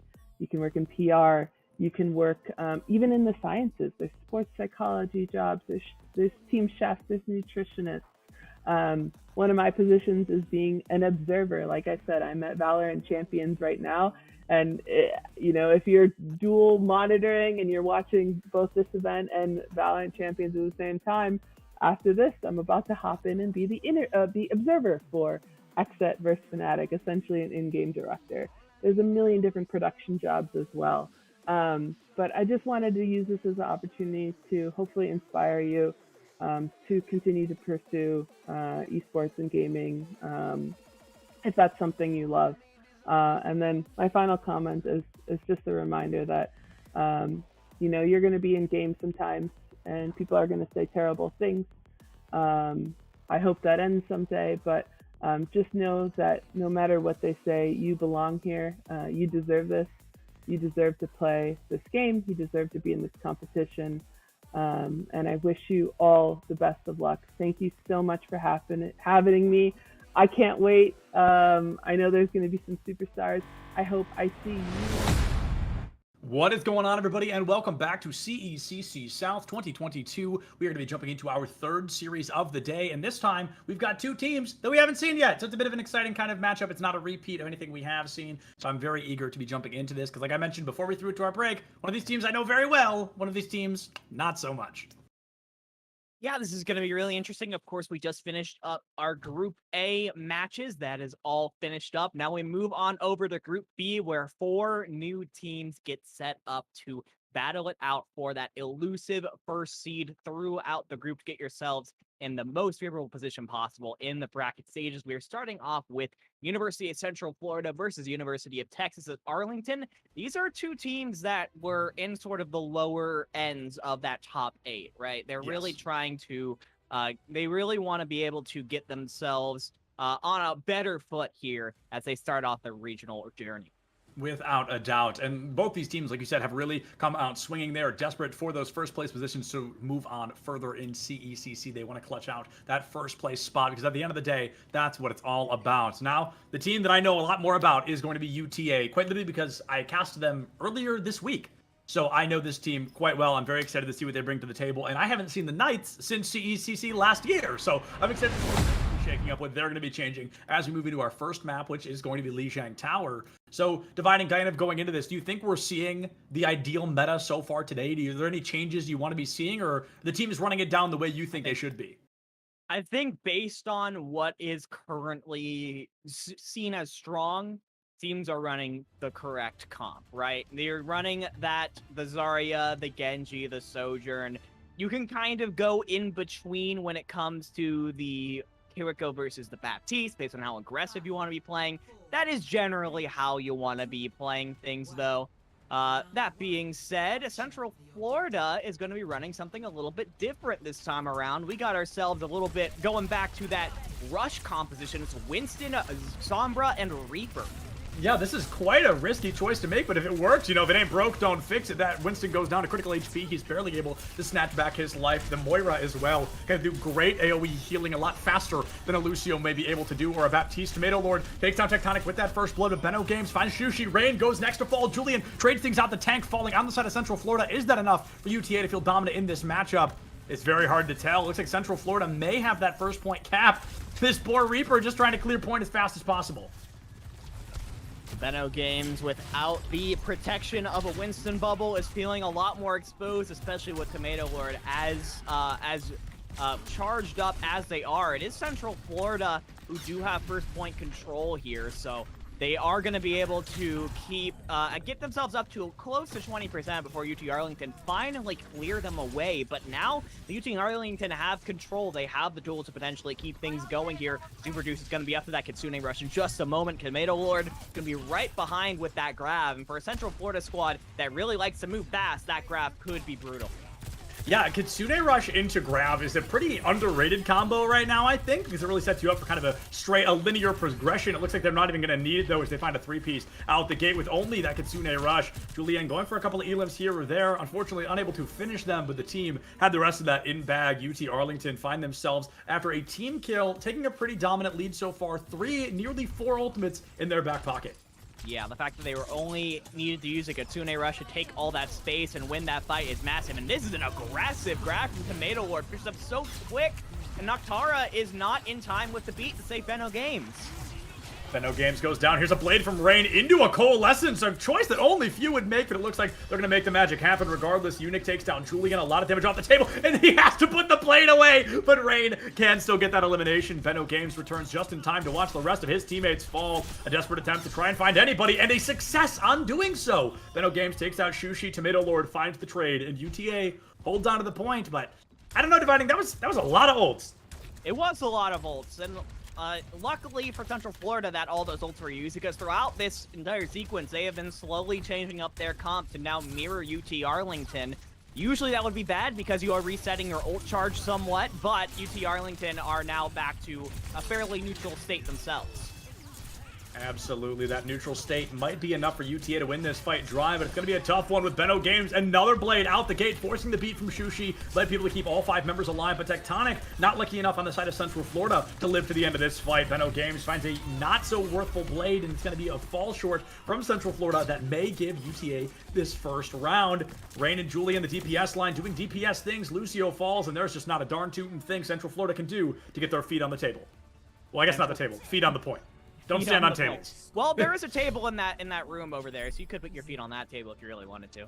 But Central Florida, they tried something different in that first round, and I can't fault them for it. I think they wanted to go back to that 6-man rush composition, but when it didn't work out, they were behind for the entire rest of the map. They tried to try to mirror UT Arlington throughout the rest of that round, but UT Arlington just seemed more comfortable on that mirror matchup. But now, of course, back down to 0. Go over to Night Market. Looks like both teams are going to be playing the exact same thing this time around.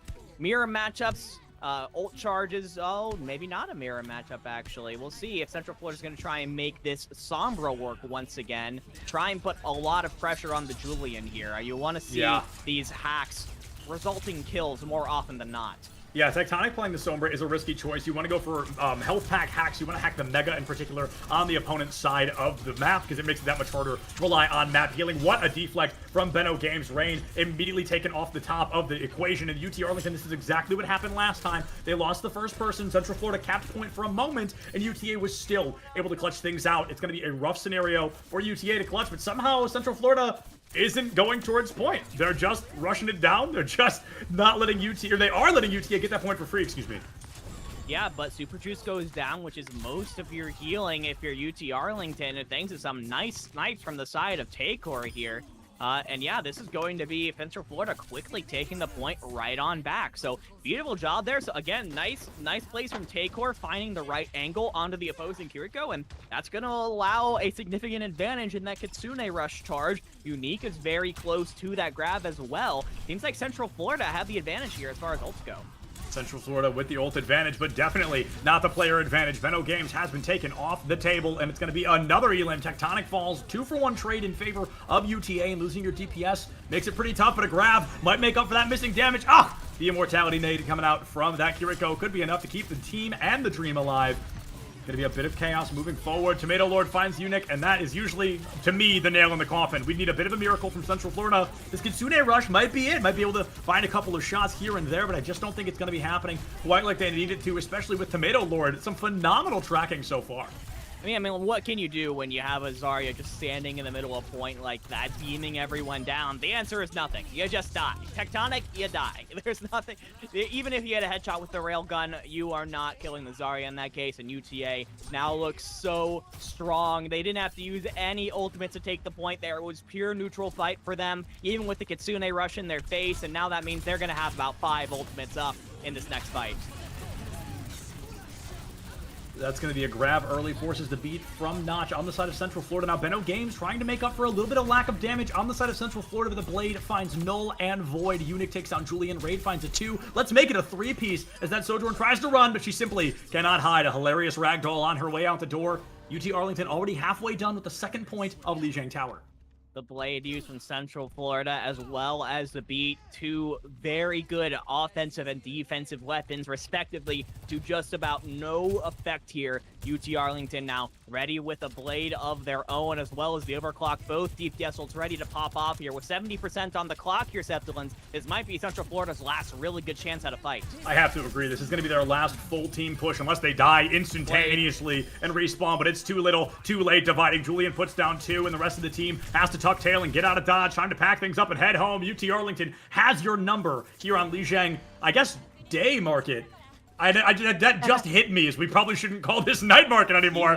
Evening market. The evening market? Or is it morning market? I actually don't know. I truly don't know. The not night market. It's still a market, but that truly just hit me. I'm so used to calling it night market. But either way, UT Arlington, they're trying to say good night to Central Florida. And Julian, with this overclock, I think has their number. A 3-piece to seal the deal. And it might be 4 into 5. UT Arlington winning this matchup in a very, very convincing fashion.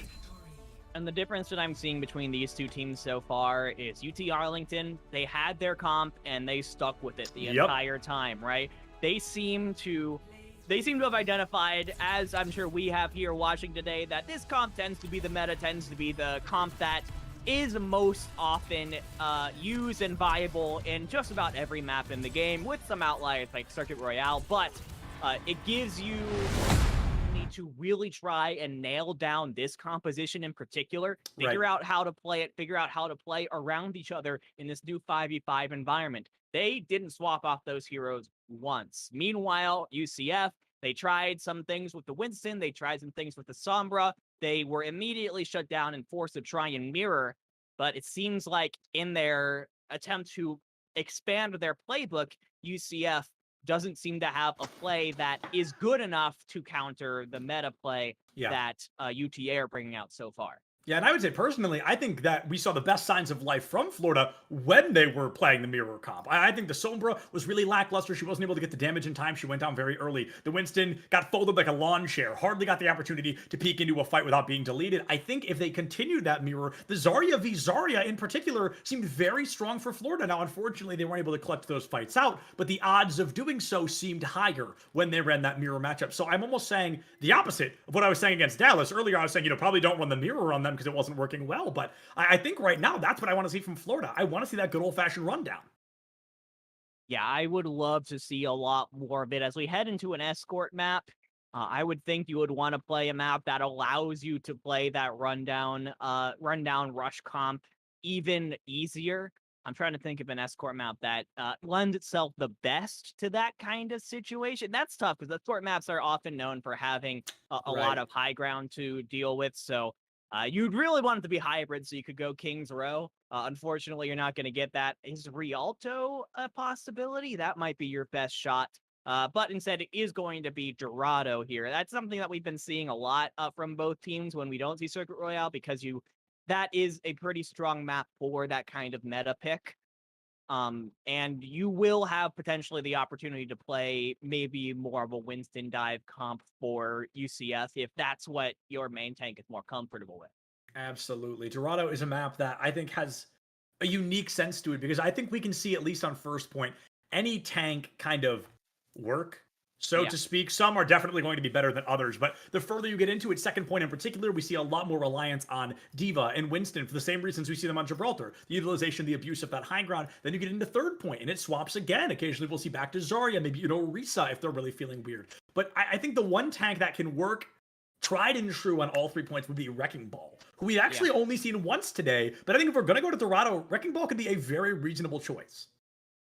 Wrecking Ball is a really interesting choice because of its ability to get very quickly onto the high ground, be a bit of a nuisance, and then get out. It's kind of like you're kind of just playing big tracer, right? You're able to knock people around, slam people up, try and set up plays for the rest of your team, but without being able to have that much survivability yourself, you're one of the biggest targets in the game. It's a little difficult to make Wrecking Ball work consistently on the side of those tank lines, which is why we see Unique and Tomato Lord both initially at least are going to be going with the Winston. You're still going to be able to have just as much ability to get on top of the high grounds, put pressure onto the back line, but you also have that bubble to provide some safety for yourself and your teammates. Functionality looks good. The Winston play is completely expected, as we talked about. There's a lot of high ground on first point and second point. You kind of lose it on third point, but it's definitely still there. So I think Winston is another consistent pick. I should have given him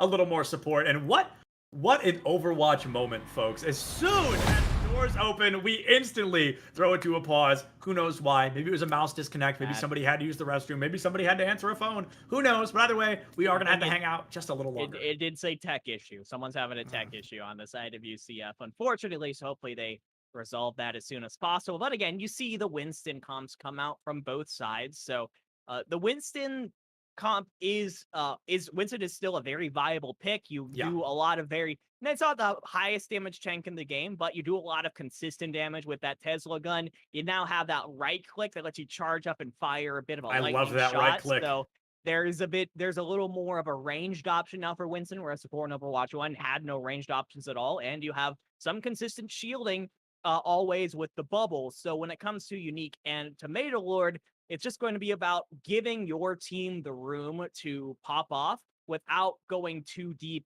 yourself and ending up dying early and basically losing the fight. Because if your Winston goes down early, the other team's going to be able to capitalize and just take all the space they want. Yeah, without a doubt. I think it's going to be kind of the Winston v. Winston. And like I mentioned, I think that right click is so fun. I think it was a weird choice because I feel like Winston didn't necessarily need it, but I'm very glad that he has it regardless. What are you talking about? Winston absolutely needed it. To play. Winston needs anything they're willing to give him at this point, if we're being honest. Winston and Reinhardt, if they're going to give them anything, I'm going to be like, oh, sick. You remember they exist. Because Reinhardt in particular, I miss the days where my man Ryan was meta. But Winston, a lot of fun, a very effective tank, like you mentioned, on this map. And as we kind of go into it, I guess it's going to be more about, this is hard to explain and not sound stupid. I guess it's going to be more about who is faster to peel for the back line. Because Winston, he's a diver. He goes to the back line. And if he goes to the back and finds one of your supports, your team is in a tough pickle in that moment. But if you peel, you take out the Winston, you collapse on him, you negate that opportunity, you might even force a swap. Yeah, I imagine you're going to be seeing, you do see some players that are going to be able on both sides follow up on those Winston dives. On one side, it's Rain on the Sombra for UTA. On the other side, you got Benno Games on the Genji. But Benno Games is going to be going back to spawn there for a second. Gets hacked up, taken down. Beautiful play from Rain. That was a pretty huge opener from Rain to take down that Genji early. We saw the railgun onto the Winston as well. Removes him out of the situation at hand. Sorry. Tomato Lord finds that Lucio, and it looks like UT Arlington, they're going to win this fight, perhaps a little bit slower than they previously anticipated, but a win is a win regardless, and that's a pretty huge moment. They've burned 30 seconds off the clock already. Now they've just got to win like that 7 more times. And I mean, as long as Tomato Lord's able to sit pretty up here on this high ground, you have a fantastic vantage point on the Central Florida, and they are now going to make a couple of changes. You swap onto the Diva to put some extra pressure easily onto Winston, but what a hack onto Takor, but that doesn't matter. Tomato Lord actually goes down first, just drops down in the middle of Central Florida. There's no way you win that as a Winston. Yeah, a little too confident in that hack, dropping down into all 5 members of Central Florida. That's got to be a very unfortunate moment for UTA. Forces Tomato Lord now onto the Zarya, which again makes a lot of sense. She's kind of the meta tank for the time being. Unique onto the Diva is actually going to be really unfortunate against the Zarya simply because Diva can't eat the Zarya left click. Maybe you can eat the grab, but Zarya's going to get a lot of free charge off of you. No games down early, and this is going to allow UT Arlington to start to push up a little bit more, and they're getting some ultimates on the board. Both DPS ults are about 10%, 15% away, and Super Juice is not far behind with the nano boost. Julian going in deep there, goes up and over 3 of the members of Central Florida and takes 2 of them to the grave. That was a massive play of high risk, high reward moment, and it worked out really well for Julian. I love the Sojourn gameplay we've been saying Rain today. No matter slept. what team it is. Oh, beautiful bubble. Oh, Tomato Lord just absolutely saved Rain's life there. Sorry, I cut you off, but No, man, well deserved. That was some really nice peel from Tomato Lord to save the Sombra's life with the EMP up. You needed that one.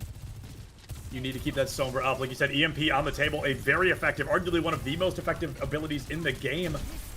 Let's see if that follow-up from UT Arlington comes through. The Nano Sojourn for the first time today. Unfortunately, this overclock just not finding its numbers yet. But there, even one elimination makes it all worth it. Desperate to try and find that second one and falls too little, too short. Winston lives to tell the tale. Takor with a Nano of their own. Do you pop it in an attempt to keep somebody on the team alive, or do you go ahead and save it for the next fight? It looks like they're going to hold on to it for at least the next fight. No, I'm sorry, they dumped it. I didn't even see it happen. I didn't even hear the animation. Yeah, I think it was put onto Unique, but that Winston is eventually burned down, and Rain is going to hang on to the EMP, which is so huge. Central Florida used so many, well, it looks like this used just the nano boost in that fight. They're going to have close to 4 ultimates here if Benno Games can get the last 20% to that ultimate, but this EMP might just end it all if Rain's able to take Central Florida off guard. Oh no, Benno Games, 55 HP, gets hacked out as well, but lives to tell the tale. 2 ultimates, almost 3 available on the side of Central Florida, but they're walking right into 3 from UT Arlington. One of those being a grab. Grab EMP could do numbers against Central Florida with only 35 seconds left on the clock. This is essentially their last full fight. A massive EMP. They don't even need the grab to break this team up. Rain with a 2-piece on the Sombra. Sombra, I believe, the lowest damage dealing DPS in the game per bullet, 6 damage per headshot. So Rain finding 2 there with the help of the team is a massive play. And Central Florida, they've got 20 seconds left. And you get to hang on to the grab, which is massive here. You've got to be aggressive with it. Tomato Lord's going to try and make sure that UT Arlington maybe doesn't even, Central Florida doesn't even touch the cart here. Because if they do, they have the ultimates to try and bring this back to their side. Benno's got it. A huge opportunity. It looks like Tomato Lord may not be long for this fight, but instead the beat from Shushi keeps the team up and running. Tectonic will return with an overclock, so UT Arlington wants to win this one quickly, but Unic just cannot find the time to strike. There they go. Benno down. Unic down. Super Juice traded out in a 2v1 fashion. This poor Brig caught in the back line. She's hacked out. No longer has that stun to her name, but can swing that mace until her final breath, and it looks like she is going to. The cart moves closer and closer to that first point cap, but Central Florida, they just don't have the numbers. Takor has to dump a secondary nano. Nobody gets the value out of it, and Tectonic finds Tomato Lord, but they cannot stay on the cart. UT Arlington with a hold just shy of first point. What is it with us today and not being able to see past point A on escort maps? This is now the 3rd time in a row that we have seen full holds. It's been different escort maps every time too. It was Circuit Royale, and then it was Gibraltar, and now Dorado. It's not the map. It's not the teams. It must be us. I mean, we've cursed it. We've cursed it to only be able to see the first third of an escort map. That is pretty devastating, honestly. But hey, maybe they heard we were behind schedule. They wanted to make sure we got back on. So they're like, hey, let's just speed run the escort maps in particular. Make them as fast as possible. Only cut out the first round. And now, I mean, Central Florida, their back's definitely against the wall here on Dorado. They have to give us another not full minute, 4-minute full hold against UT Arlington. And UT Arlington, I'm going to say, I think they've had the lion's share of momentum this entire series. Central Florida, they're going to have to call some kind of emergency meeting, talk about what they want to bring to the table later on, and see how they can break down UTA. Because right now, they are really struggling against this comp from UTA. And this off-meta pick from UT Arlington, the Sombra, has been absolutely massive for UTA on this map. Being able to set up the hacks on Rain and then have the coordination as a team to follow up on it. And that's kind of the difference between a Sombra and a Genji in a team environment. Is that a Genji can make an individual play, get picks all by himself. A Sombra needs a little bit of help. You do get a damage boost on the players that you hack, but it's still usually not enough, unless it's on a Zenyatta or something, to get the assassinations on your own. You need help from your teammates, and Rain has been getting it from the rest of the UT Arlington squad. Tomato Lord going into the back line here. Unic, another overconfidence, kind of giving us the Tomato Lord special of diving right into the enemy team. It's going to cost you your life. Julian takes down a double, and that's going to be UT Arlington with this first corner for free. Oh, that poor Ana caught between a rock and a hard place, and that is an established early dominance from UTA. They're trying to speed run this first point. Is that just it? I mean, UT Arlington. If they I think there's a sloppy recontest, and that's it. Yeah, if they keep 3 on the cart, Central Florida is not going to have much time to reestablish themselves for a recontest here. And Here Benno she game's finds going Benno. down. That's just Oh it. man, that's Oh got to my be gosh. it. There's not even a contest. Talk about a speed run dividing. Holy cow.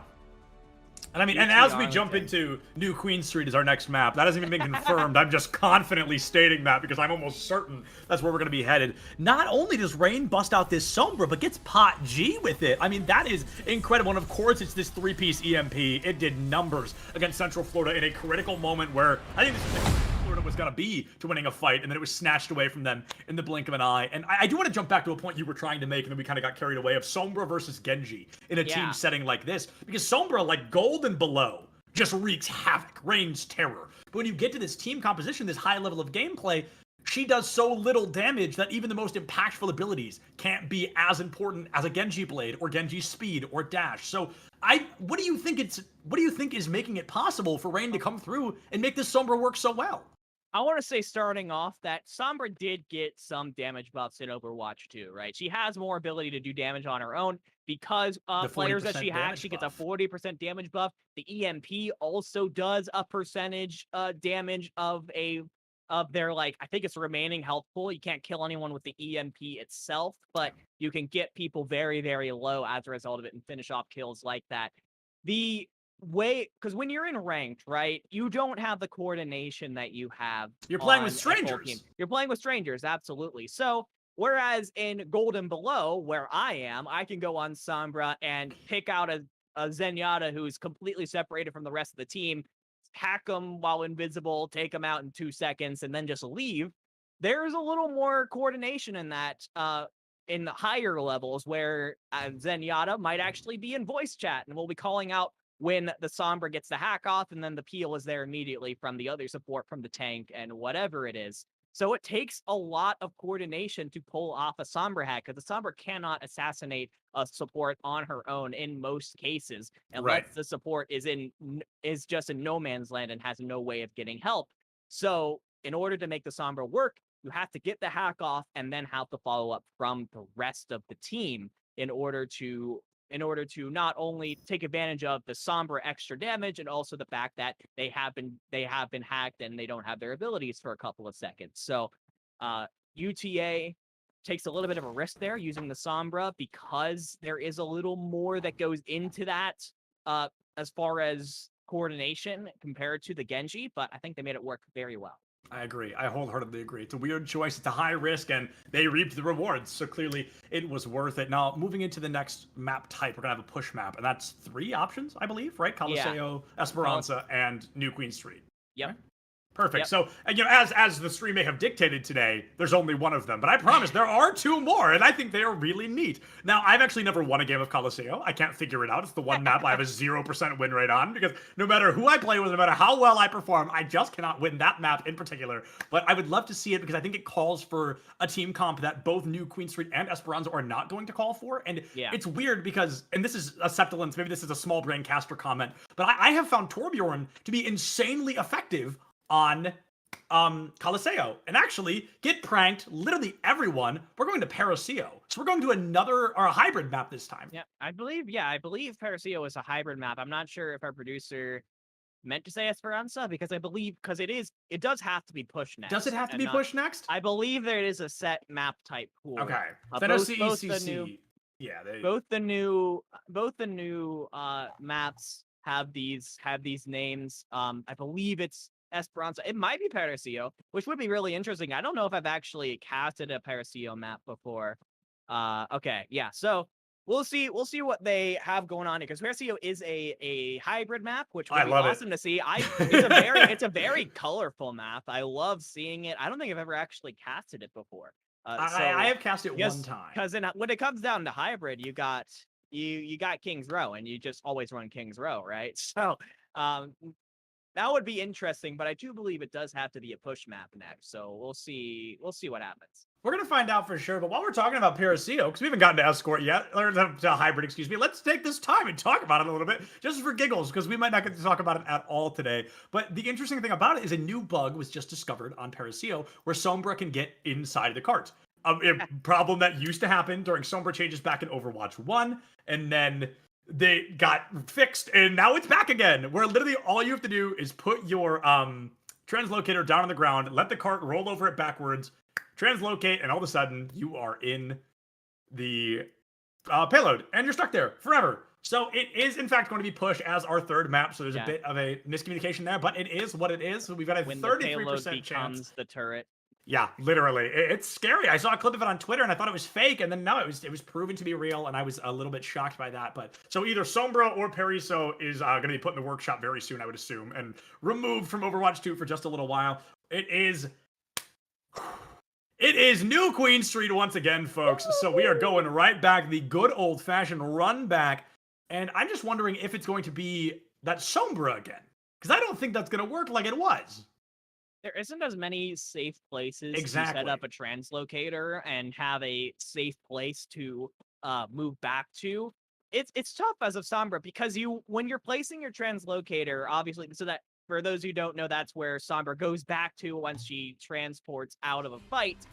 You want to be able to put it in a spot where you're able to quickly set the translocator back up and get back into the fight very quickly. The problem is the objective is constantly changing positions. So what the translocator spot that might have been fantastic when you put it down, it might be put you 100 meters away from the fight 30 seconds later. So it's really interesting. I imagine it's probably going to go back to the Genji this time around just because you're able to more easily maneuver around the map, and it's a little more consistent in that fact. But I would be pretty happy to see Rain bring it out again, just because seeing different heroes is fun. You like seeing the counter swaps coming in from both sides. Without a doubt. And you hit the nail right on the head there, Dividing. Rain back on the Genji. Benno Games bringing out a Reaper, which personally I'm not super fond of. This is a very long kind of tunnel-style map, and Reaper may not get as much value as he would hope for.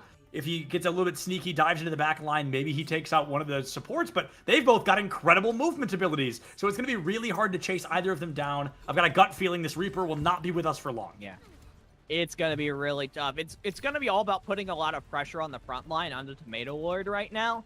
The problem is you're going to have Super Juice just pumping them full of healing right now. Tomato Lord, and it's going to have a bunch. You can use now both of your bubbles on yourself, so you have a lot of damage mitigation on yourself as well.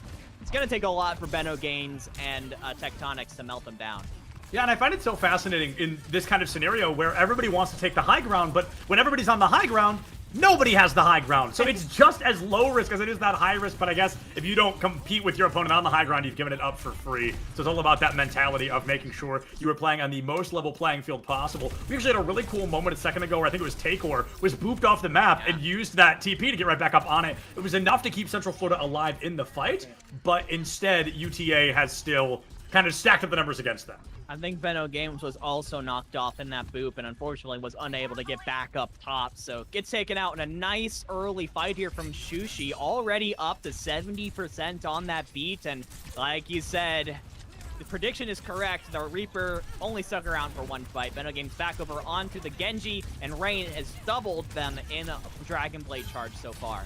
And that's just kind of the risk that did not turn into a reward. Rain's going to have a blade twice as quickly as Benno Games because you only get to revert up to 30% of your ult charge, or retain, 30% of your ult charge when swapping onto a new hero.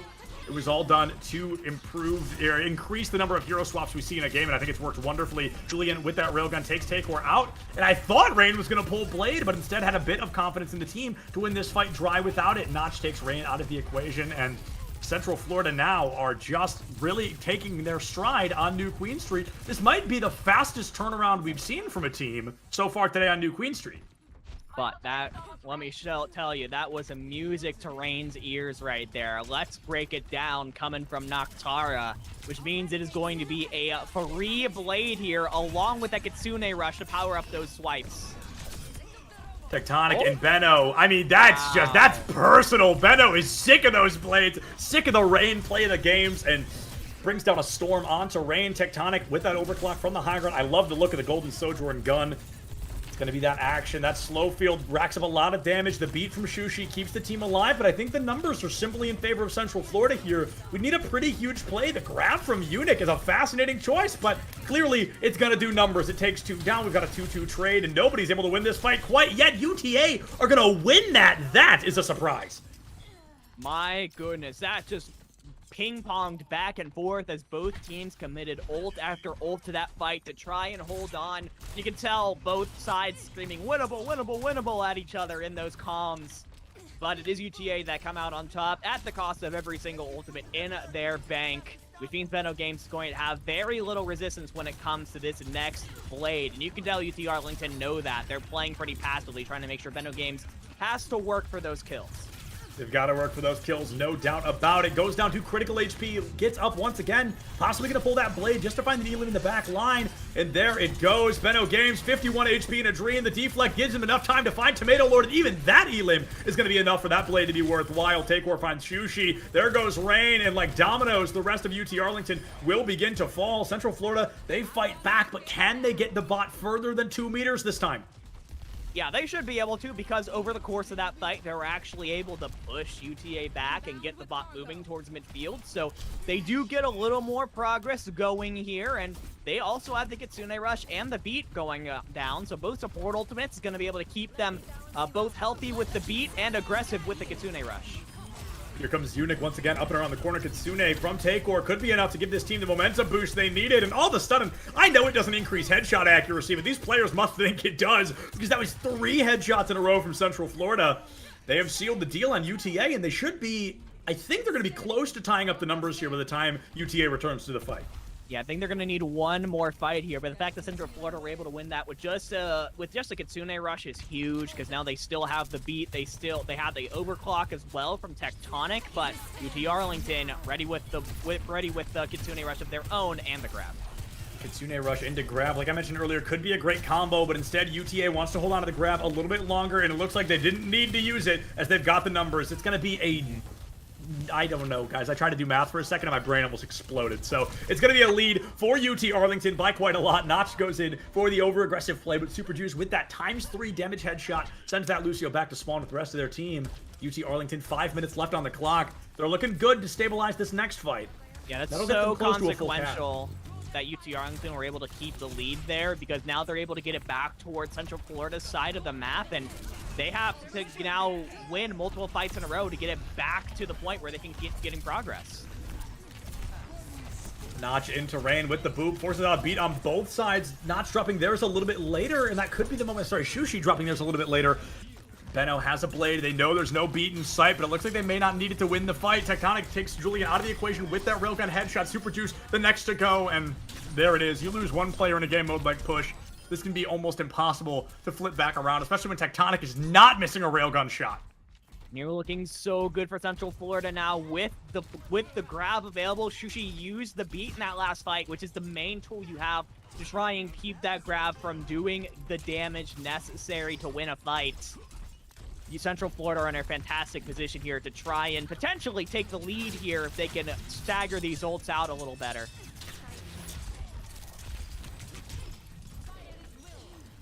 There's a grab coming out from Unic, and already it is paying in dividends. Tectonic with the railgun takes Julian out. UTA is going to have to try to avoid this Benno blade, and it looks like they were able to do so. Lucio boop is so insulting when you're mid-blade. It's so funny, because you go to dive, you get booped back, and it wastes a good, like, half of your blade. It's hysterical, and obviously it works pretty well. Benno just could not find the zoning, you know? You boop the dash, he doesn't get another one until the blade's over. Now, is there an opportunity here for UT Arlington to push back in before Central Florida takes the lead? The answer is yes, because the bot does take a pause here the first time it hits that halfway point in the map. So Central Florida knows this. They know they have to try and take positions for this next fight. They're just going to fall back and take that checkpoint, take those forward spawns, which can be very helpful here as we head back to a fight in the middle. Kitsune, I love this from Takor. It gives Central Florida that boost they need, but Tectonic doesn't get a single lick of the advantages presented from that Kitsune as Julian's overclock found that Elim. The slow field is now going to rack up quite a lot of damage as well. Tomato Lord puts down Unic, and this could be UTA's time to shine. We've got 2:42 still left on the clock, so they've got to win at least 1 or 2 more fights after this, and that's just to keep the lead. But Central Florida, every time they take the cart, they're getting closer and closer and closer to sneaking out that lead. Yeah, UT Arlington really needs to get a little more progress here to try and keep themselves feeling comfortable here. They do have the grab available from Tomato Lord, and you've caught Benno Games before the beat can come down. That's massive. That is colossal. You take Benno out. Tectonic has to force that overclock, and that's just to make up for the missing DPS, so it's not as impactful as an ultimate as it's supposed to be. It's almost a scare tactic more than anything else. Caught on the side now, Takor down, Tectonic down, and the play shifting beneath Central Florida. UT Arlington, they're getting closer and closer to winning this map outright. We have yet to see somebody win by completing the map. Or no, I'm sorry, we saw it last series, so it would be the second time. By the Lucio. Yeah, the Lucio's got us, so it would be the first time we saw it, but not the first time it happened. And UT Arlington has the tools to do it too. If this blade is true from Rain, follow it up with the beat from Shushi to keep everyone healthy. UT Arlington up above 100 meters, moving towards the end of this map here. It's going to come down to Benno Games, just a little bit away from the blade of their own. Knock takes Rain out, and that's a very not worthwhile blade for UT Arlington, but an incredible play on the side of Notch. Tomato Lord finds Eunuch. The blade out from Benno, but he may want to hold on to it. We've still got 74 seconds left on the clock. Central Florida, by the time they get this bot towards UT Arlington, we down to 30 or 40 seconds, and that's assuming they win this fight. As Super Juice finds one, and Tomato Lord finds another. The flip has been scripted. Takor finds himself in the top spot. To wall climb only gets you so far. Tectonic takes out Super Juice. Rain finds Tectonic, and it's a 1-1 trade every single time we see an Elim.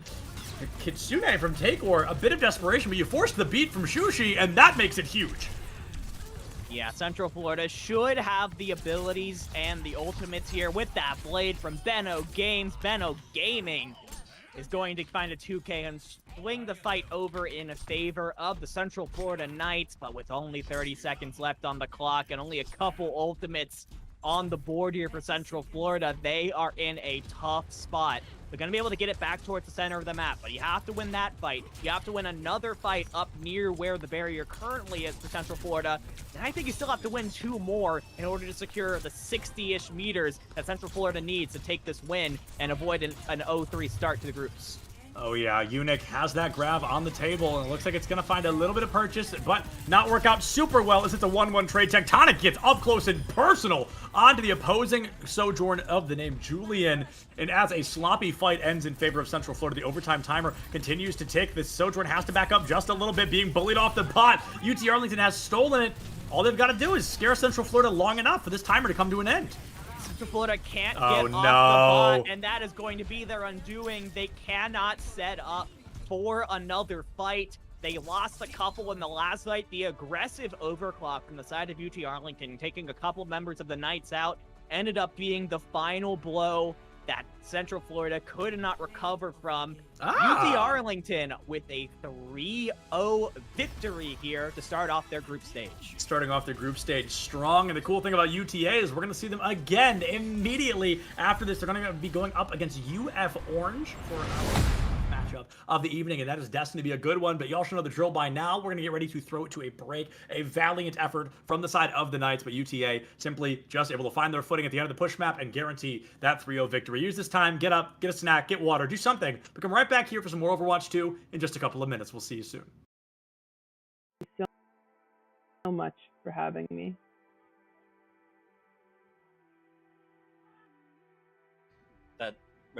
That's why we're here, right? This is why a lot of people are trying to figure out what you guys are doing. How do we, how do they do what you guys are doing to a degree, or why are you guys doing what you're doing to a degree? But to kind of, I think, focus in then a little bit more, I want to talk about gameplay a little bit before we jump into business and all of the other stuff. Jensen, this one's for you, right? I want to talk a little bit about this because to someone like me who's traditionally a League of Legends fan and all that, I know that you've been a coach that's been all over the world. You've worked with a lot of different professional teams and different regions. My question, I really want, I think a lot of people want to know, how did you end up at Maryville, and why a North American collegiate college? What was the draw, or what brought you here? How did you get to this point? When I first came to NA, I worked with Immortals, with the academy team, and I realized that there's a lot of cultural challenges that exist that's very unique to NA and esports, right? Where there's this very interesting intersection, because unlike traditional sports, in esports, players, they don't start training under a structure or a system or a coach from a very early age, which is what happens if you want to pick up any other sport, right? Like you start going to community events or whatsoever, and then you start developing your skills and your literacy of the game from the age of 6 or 7, and you're very used to working in a team environment, a coaching environment. But in esports and for League of Legends, a lot of times players they go through they go up, they climb the ranks in solo queue where everything is basically self-taught, and then all of a sudden they need to be placed into a team environment. And I realized that this is something that the Asian teams got right, where they had these B teams, they have the B houses in Korea and Taiwan. You would spend almost close to a year just being a understudy or training partner for the team before you even join an academy team in the first place. And in China, they have like these massive B team systems with like lots of players in them. The moment you hit a certain rank of the ladder, they fly you in. You are then boot camping for a month there at the facility, and depending on how well you do, they then decide whether to retain you on as a training partner or as a trainee in whatever capacity, given how well you perform in those scenarios. So the West was very lacking in all of this, and culturally to do the same things and try to replicate the B house environment or what they do in China or Taiwan would not be possible to do. But the West has a very successful model of developing sports and talent, especially in America, when that is in the collegiate space. So I looked at this, I saw the resources that was available, and when Clerky pitched his vision to me, it's like, yeah, this is what I think should be the future for development in the NA ecosystem for esports. Oh, right on. I think maybe let's follow up on that a little bit then. Because Dan, okay, so Dan, you pick up Jensen, you've got this going. I think that's going to be my question then is, or to any other schools that want to be competitive like you guys on that level, is this something that we should be expecting to see in the future, right? Is this now, the standard that you guys, Jensen, you and Dan, do you guys feel that this, if every college across the nation starts doing this, if they start, recruiting coaches like Jensen and trying to build this atmosphere, is this going to be the next standard, or is this something that's very successful that, obviously it's proven to work, but is it sustainable? Is it possible for everyone, or maybe not everyone, but right, the greater sense of the industry and the ecosystem? How do you guys feel about that? It's a dream of mine, obviously, to get to a point in the future where every university has an esports team that's taken seriously, and every day they report to practice. It's an improvement-driven mindset across the whole program. I think for me though, like the reason isn't necessarily like to see like a March Madness with millions of dollars flowing through it. For me, it's a little bit more simpler than that. The reason why this is my vision is just because it's best for player development and just players in general. What we see in tier 2 ecosystems almost across the industry, that's like below academy, I would say, like right before you, I would consider academy professional, because you're making a salary, higher salary than exists in a lot of semi-pro sports actually. But in the tier 2 ecosystem, you kind of go from like your parents' bedroom making no money on a Discord server with a coach that hasn't been certified by any national body, to playing academy, and that's horrifying to me. So while I don't see collegiate as being, or maybe it does end up being this way, but it doesn't have to be the definitive path to pro. I want it to at least be an option, like a parallel option, similar to how you can go through the Canadian hockey system, where you can choose to spend a couple extra years developing and maturing physically and emotionally in the NCAA model before you go to the show in the NHL. I'd like to see that reality in esports. This isn't something where there's a century of history to the competition. So it's a very powerful tool, especially when you're trying to convince your parents that this is a worthwhile pursuit, that you can get a college degree. And it's one of those things where, at least in America, with how expensive college is, getting scholarships after your 18 and 20-year-old years is usually harder academically. You usually get the majority of your scholarships going into school when you're an 18-year-old freshman, and the way that the current path to pro is set up, a lot of players are foregoing that span of time to try to go pro for no pay. And so for me, it's more about like a health of a pipeline, health of the ecosystem, health of kind of the player experience of pursuing this, and that's the big thing for me. And obvious it's a dream. I want Maryville to serve as like a case study and a model for that. We want to show results. We want to eventually be competing to win proving grounds, to show that this can be a functional alternative to the traditional tier 2 within esports, and that's what we strive for every year.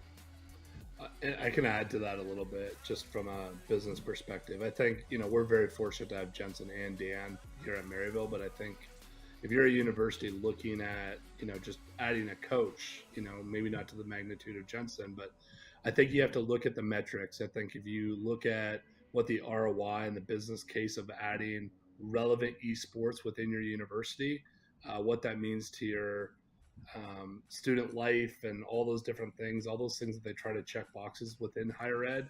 I think having a relevant esports program or a relevant system within esports, every university should be looking at it, because their baseball players and their basketball players and football players are all playing gaming. And a lot of these esports, figureheads and coaches, etc., are the relevant people in digital media. And it helps the school with a brand perspective. And I think just having any sort of relevant and adding bodies within the esports ecosystem at universities, you have 2 or 3 basketball coaches, you have 2 or 3 soccer coaches, both on male and female.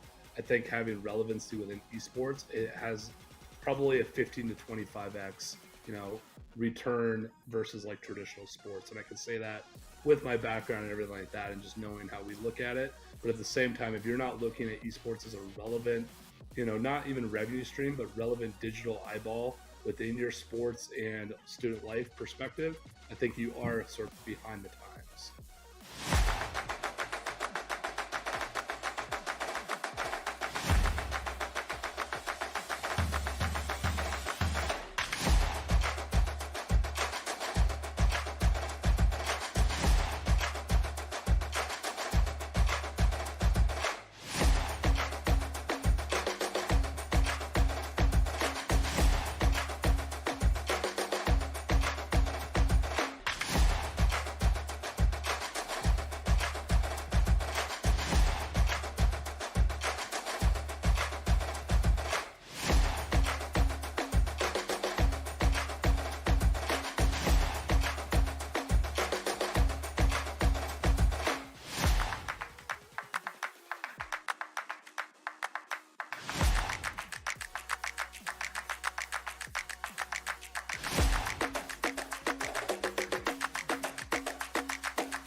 And there's so many other jobs as well that can translate out of this experience in esports.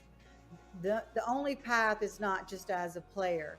I think all of us are representative of jobs in esports, but it mirrors traditional sports in pretty much the same way. You've got, broadcasters, you've got production people, you've got marketing and sales, and now NIL and things like that. But really, esports is kind of a great accelerator for a lot of new businesses that are coming up in the metaverse and Web3, and there's a lot of new technology that is going to be needed. And so these STEM students that are also esports athletes are really the future workforce and leaders of tomorrow. And us, as well as all of our brand partners that we work with, really recognize this. And I think that's really, a key driver of why brands are in this space. They want to be part of building that future workforce and leadership and shaping it and supporting it. So, yeah, it's been a very interesting space to watch. And we offer such a big, we offer such a big counterpart to traditional sports also, because it's a counterpart, but it's also the same, is what I'm trying to say. Because when you're traditional sports and they're done after their 2-a-day workout and they're done after their practice scrim, they're coming home to play Call of Duty and relax and put their feet up and get a drink and play video games. It grows their brain, problem-solving skills, and their hand-eye coordination while they're home. Hand-eye coordination, if you're a football player, massive skill. So it helps build those things while they're off the field. And then for us, vice versa, if you're an esports athlete, one of the errors I had growing up when I was competing in esports is that I was not active enough. I played sports, I competed a little bit, but I wasn't active enough truly when I look at it. So that's one area that esports players can learn from in terms of activity and physical and the marrying of both. People say, oh, sports and esports, video games. Not really. We're just kind of the tech industry's competitive form of competition, as to where traditional sports are more physical, hands-on. So I believe in the marrying of these two sectors and that they actually live together while also being counterparts. Well, I think then to speak to something about marrying, right, from traditional to esports, that to me speaks to this whole new thing. At least, again, from you guys, right? You guys have more traditional sports background, right? Paul, Mike, and all of that. But I think let's talk NIL then, because I think that's something that I think is really interesting. That at least when I heard about it, right, of what we're trying to do with, you know, esports athletes, schools, programs in general.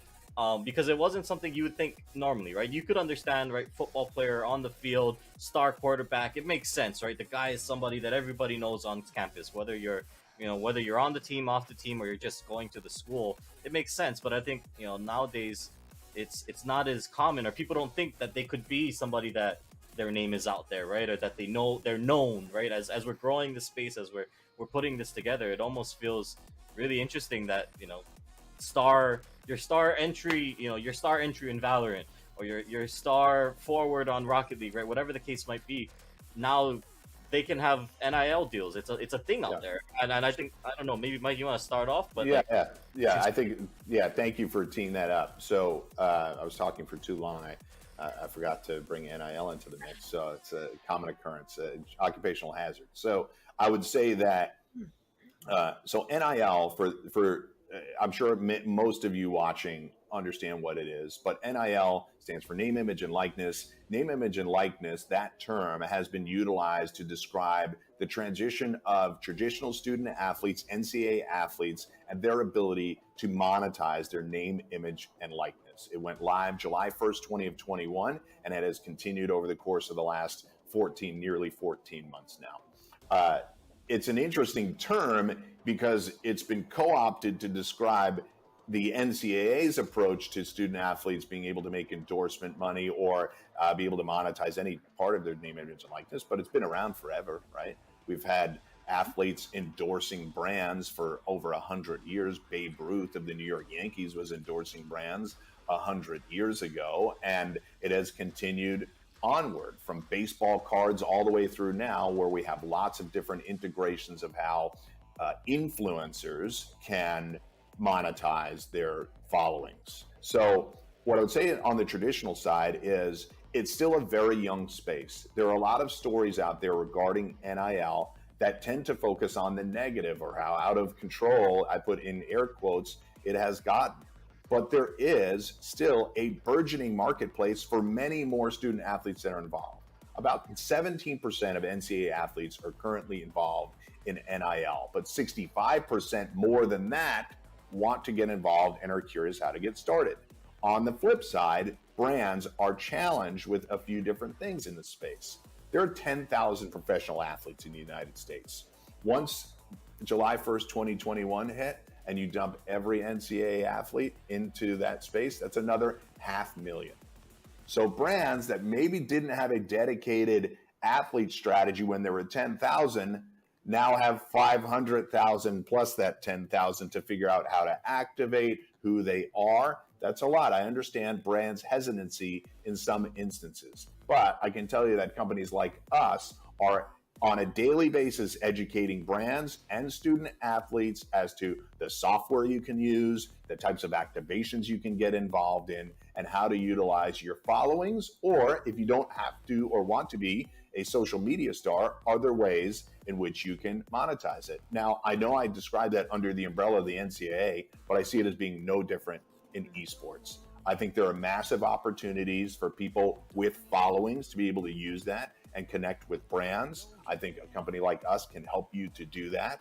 And then beyond that, we can make sure that those transactions are safe for you. I think there are opportunities, not just at the individual competitor level, but at the program level to have a sponsorship go to that. I'm sure some of you out there listening and watching already have deals like that in place, but I think we can continue to enhance, augment those deals and make them more comprehensive and make them.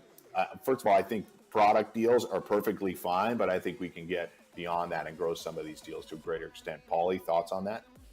Yeah, what you said is right. So I'll put it in for layman's terms here for just the esports players, because I talk to so many of our athletes that compete in our CECC series that are currently still in college. And basically, when Mike Blewett says NIL, what he's referring to is just very simple. If a brand or any sort of anyone wants to use your school's name or your brand or anything with you, there is a deal for you that can be put in place, whether it's product deal, whether it's a paid endorsement. You can, whether you're a macro influencer or whether you're a micro influencer, you can be paid for your services. So most of the people, when I talk to them, most of the, I won't say people, college athletes, they are, intimidated by the word. They don't really know what it means. They've never done anything with it before. And that's what it means. Any single time a brand or anyone at all wants to use your name or do a deal with you or do some sort of activation with you or your school, that's basically what the layman's terms, the NIL meaning comes from. And it's evolving in this space. There are so many brands that want to associate with micro and macro influencers and just get people involved with their products or their services. So all of you, collegiate athletes out there that are competing in esports, not only are we trying to broker those deals, but also keep your eyes, ears open, and don't be shy or scared to take these deals, because that's what I've heard the most, is that most of the time they're just scared to take them. They don't know what they are. They don't know if they're locking themselves into some agreement or terms that they're like going to give their name away or something too. So this is a really important space, and it's how you're all going to physically make money and build your brands along with company brands. So it's really important to learn. And my advice is to just get your feet wet. Don't worry about shying away. Read the contracts and take some of these deals, because growing your own brand is the future of what our industry is going to be, in my opinion. Exactly, and if you follow in the pro space, you'll see that the pro teams are not only focusing on competitive play, but a lot of them are focusing on their brand and their cultural importance in the space. And so, one of the things that we do also is help athletes build their brand, build their following, and that's part of what Paulie and Kyler are doing on their side when we do this behind the scenes training. And so, building your brand, this is the creator economy. Anybody and everybody can be anything they want to be. And so we just really want to be the conduit that supports that across the board. Absolutely. Yeah, I think so. With that said, thank you everyone for, I think, great insights in terms of, for any of you that were watching this and maybe had questions about, what is Esports U, what is CSMG, who are they, what are they doing, what are our plans, right? Well, we know we kind of tried to make a bigger splash in the spring, and we're excited to bring more stuff with you guys for the next year. But I think maybe as we close out here, I know we're slowly approaching on time then, but maybe let's go around the room with everyone here of just what's one thing that we're all excited for this next upcoming year. I know we touched on our plans and a lot of things, but if anyone had to speak, if you had to speak to just one thing of just what has you excited for us as a company, for us as the collegiate or college esports space, right? What's one thing that has all of you guys excited? And maybe we'll start with Mike, since our traditional sports guy, and we'll let Mike speak. Sure. So I would say many things on the traditional side, but I'll focus on esports. And I'd say the thing that I'm most excited about going forward is, after yet another year of us doing a round of events, I'm excited that more schools will understand exactly what we're doing with our regional events and culminating in CECC and getting more schools involved. I think schools will be more excited to compete in our events because we've established it over the course of a year, and I welcome any and all conversations with getting people involved. I think for me, I'm most excited about like the schools and conferences. Mike, that's amazing. That's so exciting. I'm also excited about the brands that we're starting to be able to get involved in this. In our Commissioner's Cup in last May, we had over 14 brands, blue chip brands, participating in our event. Barbasol, Microsoft, CDW, Morgan Stanley, New Street, Air Force. And so I think brands are really starting to get excited about being involved in college esports, and we're offering them a platform that not only gives them. What is going on, everybody, and welcome back to CECC South 2022 edition, Supplements and Dividing on the mic. We are ready to bring you a new game with a new team. We're going to get the faces we know and love over at UTA Esports, but they're going up against UF Orange as our, I don't know what comes before penultimate, as our third to last series of the night. This is going to be a really interesting one here. University of Florida coming off a barn burner of a match that was played off stream with Columbia International. Was a 5-map series. I think the first 5-map series of the day here for Overwatch between them and Columbia International. Florida came out on top, so they're really riding the high of such a close game. And then coming in against a UT Arlington team that we just watched 3-0, the University of Central Florida Knights. So two teams coming off of victories, two teams looking to continue their winning streak in this group. University of Florida, just based off of past experience, probably have the advantage. They did come in second place in the open qualifier, only losing out to University of Texas Dallas at the very end. So this is a team that I rate pretty highly, and I think they're going to give UTA a really good fight. Yeah, absolutely. This may be our first on-stream series that goes beyond 3 maps. This is going to be a really close matchup, and we're starting where we know and love. We're starting on Lijiang Tower, the map we've seen quite a few times, and one that I personally love, so I could watch it 100 times and probably never get sick of it. But like you said, this could be the closest of close that we've seen so far tonight. It's going to be interesting because we've gotten to see all these teams start off on Lijiang Tower, which means we have a really good base to see what kinds of compositions they tend to default to, what kinds of off-meta picks, if any, that they want to try and run, because there are a lot of off-meta picks that we have seen on Lijiang Tower. Some have worked, a lot have unfortunately not worked that well, but it does clue us into the kind of play style that all of these teams are trying to go for. And while we have seen UTA tend to play mostly towards the meta, we might be seeing something interesting coming out from the University of Florida.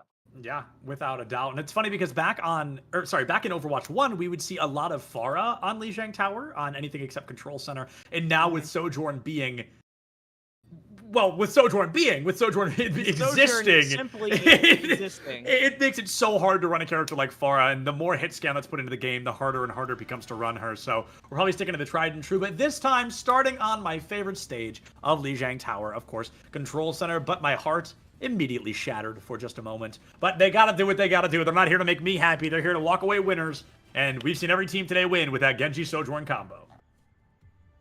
The Genji Sojourn combo is the start, the real, it is the base of this composition, having that close range and backline pressure with the Genji, as well as the straight up pressure with the Genji as well. Tesla said, you know what, I'm not even needed for this fight. I'm going to take a quick seat. It's been a long day. You know what, Genji's legs are tired. Don't judge him.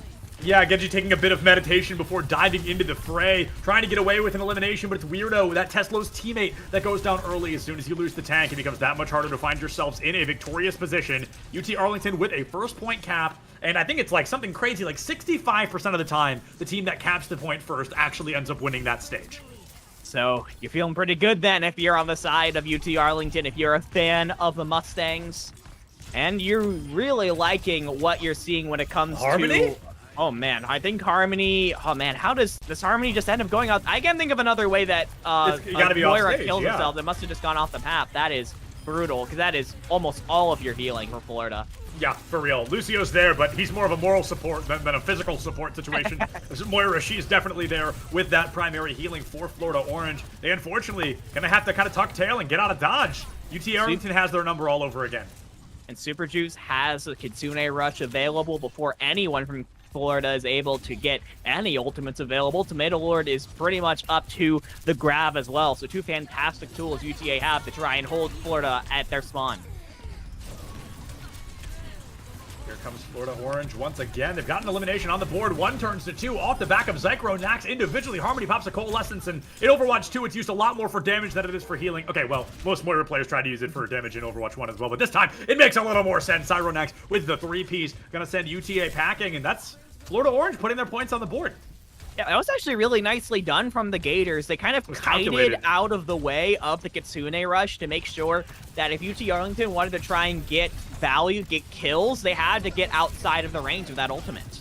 Here comes a grab into a beat from Shushi, trying to keep all the members of the team alive. Shun drops a beat of their own, and Rain is still going to be able to pick up a crucial elimination onto Nax. Weirdo, the next to fall, and UT Arlington, they lose their 2 power players. Maybe they get a couple of lucky picks here, but I think this fight is all but over. Harmony with that damage orb finds Julian, and that will not be enough to stop Arlington from flipping this point right back in their favor. This is looking really solid for UT Arlington so far. They're doing a really good job of forcing the issue onto Florida, at least for this first control center map. They seem to be a little more comfortable when it comes to these up-close and personal engagements. Harmony takes out Rain early. Florida Orange, another numbers advantage. And Nax with that slow field finds Julian. DPS completely removed from this fight. And UT Arlington, they've got to try to run, but they can run. They cannot hide from Nax. That is a 4-piece on the board from this Sojourn. Every single time we've seen a player pop off today, it feels like it's that Sojourn. The Sojourn is so crazy because you're able to put pretty significant pressure from the short and mid-range with the primary fire and then the secondary fire. You can take out anyone from anywhere from across the map, and Nax is going to continue to support that theory right there with the overcharge. And honestly, I feel like the Blade might be a bit of overkill here, but I think it's more about sending a message than anything else here, Septilence. Oh, no doubt, Dividing. That's one of my favorite phrases. Sometimes it's not about winning. It is about sending that message, and they are showing UT Arlington the message here has been delivered. You step out of spawn, we're sending you right back. It is just Florida Orange pressing down against UTA, and Tomato Lord, they've got the grab. That is the win condition. No beat in sight for Florida Orange. As long as it's not deflected, that is the time to strike. There it is. Grabs quite a number of folks. I believe that's 2 off the board, and they are both going to be taken out early. Rain caught by that Coalescence, a very impactful ultimate. And Shushi trying to win the 1v1, but has to 1v run away from this Genji who's chasing them down. It's Harmony on the DPS. Moira that's doing the numbers when Florida Orange needs them the most. 96 will continue to tick upwards, and I think UTA is going to fall too little too short here on Control Center. Yeah, Florida... We said it was about sending a message. Consider it message sent here. As I think Weirdo just sent a grab at the ceiling there. Yeah, I mean, yeah, you say, that's one of the most impactful ultimates in the game. We don't even need it to beat you guys. Florida looking a little silly, a little goofy here on this first round of Lijiang Tower, but still getting themselves a win, I think, earns you that right. Without a doubt. Sends it out a little bit too late, but there was no intention of catching anybody with it. The message has been sent, and UT Arlington, they've got to look at stage number 1 as that GG go next. You know, simply not our map. We can't let that get to our mental. We've got to come through and try to win this. And I'm really fascinated, Dividing, because something we have talked about a lot today has been not necessarily sticking to the meta. In Florida Orange, they're playing one character off meta, and it is working well. Harmony has found some crucial, some pivotal eliminations to guarantee Florida Orange to find their successes so far. Yeah, Moira is able to do a surprising amount of damage with those orbs and with the secondary fire, but the real thing that she has over Kiriko is just the pure healing ability. Right? Is able to heal the entire team at once. Meanwhile, Super Juice can really only heal one player at a time. And when everyone from UT Arlington is under so much pressure, you just can't save everyone. You can only keep one person alive for a little bit longer. And my goodness, that is, I don't know if the team kill gong rang, but it may as well have there how quickly UT Arlington fell there. And Florida off to a fantastic start here on Night Market, as you still have not a lot of ultimates, but you look across the board, Florida Orange has a significant advantage in that charge. A significant advantage indeed, Dividing. Weirdo pushes in quick, looking for the opportunity to catch anybody from UTA out, but it's Julian with that first blood. Shun goes down with the Lucio gone, that speed boost falling short as well. Rain finds Nax. That is another elimination. Teslo cannot run away fast enough. Julian into Teslo. That is going to be the opener UTA needed. So we've actually got to flip to the script. You know, I brought up that pseudo statistic last time, and it actually was proven wrong. Will it be proven wrong once again?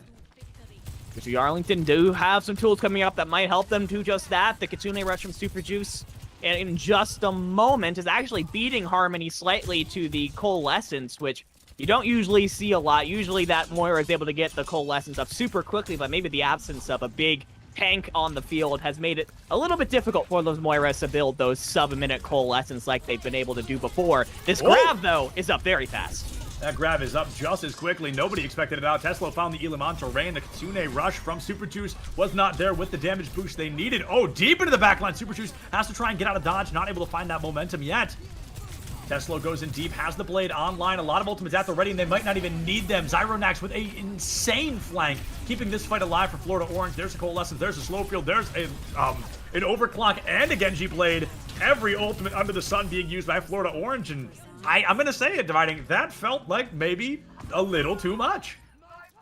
It felt maybe a little bit, but you did have the beat. It was actually a really good play from Shushi on UTA because you used that beat so late in the fight. Florida Orange think we have to use everything we have to make sure we take the point here. If UTA end up holding here, the hole might be too deep to climb back out of. So they throw literally everything in the kitchen sink at UTA, and while they have the point for now, this Overclock and Blade gives UTA two fantastic chances to turn the fight back in their favor. That being said, Florida Orange did a fantastic job on this aggression, on this tempo.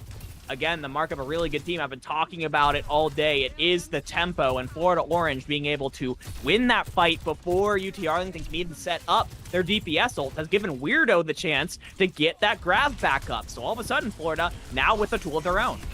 Oh my goodness, speaking of tools, here comes the Blade from Rain deep into the back line. Can't find anybody, but Zyronax is putting down 3 in that same moment. Now, Dividing, we saw a couple almost team kills, but as Athena just let us know, that was a tried and true team kill. All 5 players going down within 10 seconds of one another. And as Florida Orange has 8 seconds left on the clock, this could be a crucial moment. UT Arlington's final chance, and they've already lost Shushi. Oh man, Florida looks so strong. I don't think anyone from UTA isn't going to be able to get there.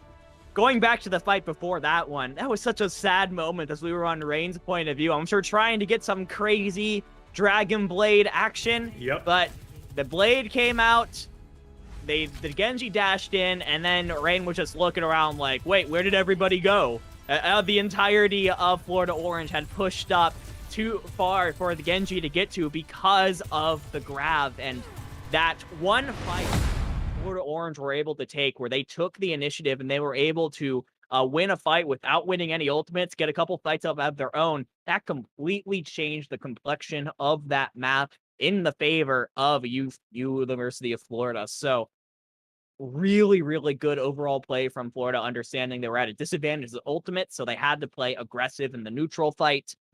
Worked really well for them. And once again, up 1-0 in this series. UT Arlington, of course, having won 3-0 before they lose their first map of the day.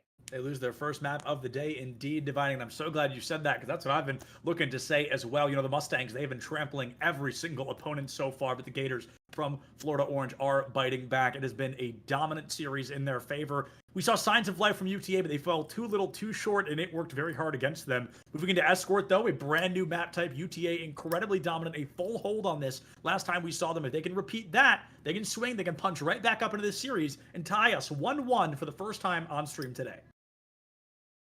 Yeah, we'll see where they decide to go here. I think that it is going to be, it is UTA's map, UTA's map pick. So they will have the ability to try and choose the map that is most comfortable to them. I think based on the last map, you would probably feel pretty good on Dorado, just considering how well it worked out for you last time. And well, there it is from our production. Dorado is going to be the pick from UTA, going to be trying to replicate the success that they had against the Knights. And I'd say based on how that goes, if you feel comfortable on it, you better go for it. Yeah, I wholeheartedly agree. It worked once, right? If it ain't broke, don't fix it. You know, a little part of me is sad just because I want to see Rialto, because I think it's the prettiest map in the whole game. But I get it. Maybe it doesn't make sense. Maybe they can't pick it. Maybe it's just, you know, they want to go with Dorado. It worked once. It's going to work again. And I mean, I guess they're going to try to make it work again. I shouldn't make such bold proclamations here. UTA, they have definitely been getting a run for their money by Florida Orange. So there's a lot of versatility here. We talked about this earlier. It's not a guarantee, okay, we're still seeing Zarya. We could see Winston. It didn't work out super well earlier, but maybe it works better. D.Va, she's a very viable choice here. The only time we saw her was on Gibraltar like 4 series ago. I think there is a world in which this D.Va can make a massive play on Dorado, but is anybody willing to take that risk? That's the real question here. Yeah. Well, we actually saw some Winston being played last time when it came to Dorado. So I'm actually curious to see if either Weirdo or Tomato Lord decide to pull it out, or maybe one of the teams decides, hey, maybe we'll put in our traditional main tank to try and play that Winston that they probably have some more hours on than their off-tank mains. That is a potential option, but it does leave you limited if the Winston doesn't end up working out. Right. But I think there is a lot to potentially think about. We did see UTA use the Sombra to great effect last time on Dorado. So that's something that I'm keeping in mind here. Is Rain going to pull it out again? And if so, has University of Florida been able to watch the film of that last map? Do they know what's coming, and do they have a plan to counter it? Yeah, that's really the neatest part, I think, when we get this deep into the evening, is a lot of these teams have already seen each other. The last team that we have scheduled so far tonight, because there's one where we don't know who it's going to be yet, but of the teams we've scheduled, UF Orange was the last team to show up. So they have seen everybody else play before, and like you said, that may give them great value. So we're going to start with UTA on the attack this time around.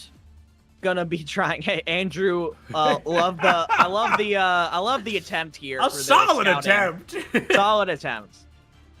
Love it. Hey, you know what? I'd be down to see some goats mirror at this point in the night. That'd be pretty fun. But we do have a lot on the line here. After all, ladies and gentlemen, just joining us, these teams are fighting for a spot in the CECC National Finals at the end of the year. So still, a lot to keep in mind, a lot on the line for every game, very consequential. As it looks like both teams, as they are going to, I believe Julian probably isn't going to stick on this Widow for very long. Probably going to try and catch someone out with an early shot here. Oh! This is an interesting little play here, though. I've seen the symmetric teleport play come out a couple of times in these teams. I have yet to see it really work. Yeah, I definitely agree with you there. I love the creativity, trying to go for what I always call the King's Row Widowmaker. You know, bringing it out the first time. Oh, no! Oh, Zyronax! That is disgusting! Could not take Weirdo down in time. Julian had their tunnel vision work against them, and Zyronax finds a 3-piece out the gate. We're immediately going to bump it up to 4. Also, didn't even get the chance to talk about it. Orca has been subbed in on the side of Florida Orange in that support role, so no more Moira, and I'm going to say, I think that's a very good idea. I don't think she's going to work as well off of control maps. Yeah, Sean and Super Juice both going on to the Ana respectively, so a bit more vulnerable than, say, the Kiriko or the Baptiste, but you potentially open yourself up to some Nano Blade plays if you're Florida, maybe a Nano Boosted Winston if you're UTA. You're feeling pretty confident. Weirdo goes down early in that fight. Now, without the main tank for Florida, that's going to give UT Arlington the space to try and push forward under the bridge. Pushing under the bridge can often be the hardest part of this first point, and we see a lot of teams get stalled in this exact moment. And I wonder if it's going to be happening again, but Zyronax, a huge opener. That slow field finds Shushi, takes the speed boost and the additional healing off the board, leaves it up to solo healer Super Juice to try and keep this team alive. 3% off of a Nano, wouldn't be surprised to see it catch that Winston in just a moment. Super Juice down, a crucial moment, and I just realized I was looking at the wrong Ana, that's my bad. But either way, I was expecting some kind of ability from UT Arlington to come up, but once Shushi goes down, you know, you look at a character like Ana, you mentioned this, no mobility on the board. Yeah. So it's very tough to run away. Notably, UT Arlington, they have swapped back onto the Sombra that we saw them have so much success with in the last map. So far, Rain hasn't quite been able to set up the hacks as easily. Florida are playing very quickly, a little too quick for Rain to get into position and set up these hacks for the rest of the team to take advantage of. Tornado Lord, there's the Nano I thought I was going to see before I realized I was looking at the wrong Ana, and I think we got kind of a dual Nano situation, Winston v. Sojourn, and that is a weird one to try and win, but currently UT Arlington with a pseudo back cap. I want to keep an eye on that. That's guaranteed Rain on the cards as they get closer and closer. There's no way! There's no way, C9! Oh! We're getting more of Dorado dividing all off the back of a very sneaky Sombra. I can't believe that no one from Florida... Tesla was basically staring at the cart moving and still didn't notice that it was happening. Oh my goodness, Florida are kicking themselves right now. But yes, for us though, this is really exciting because we do get to see the second part of a map. So Nice.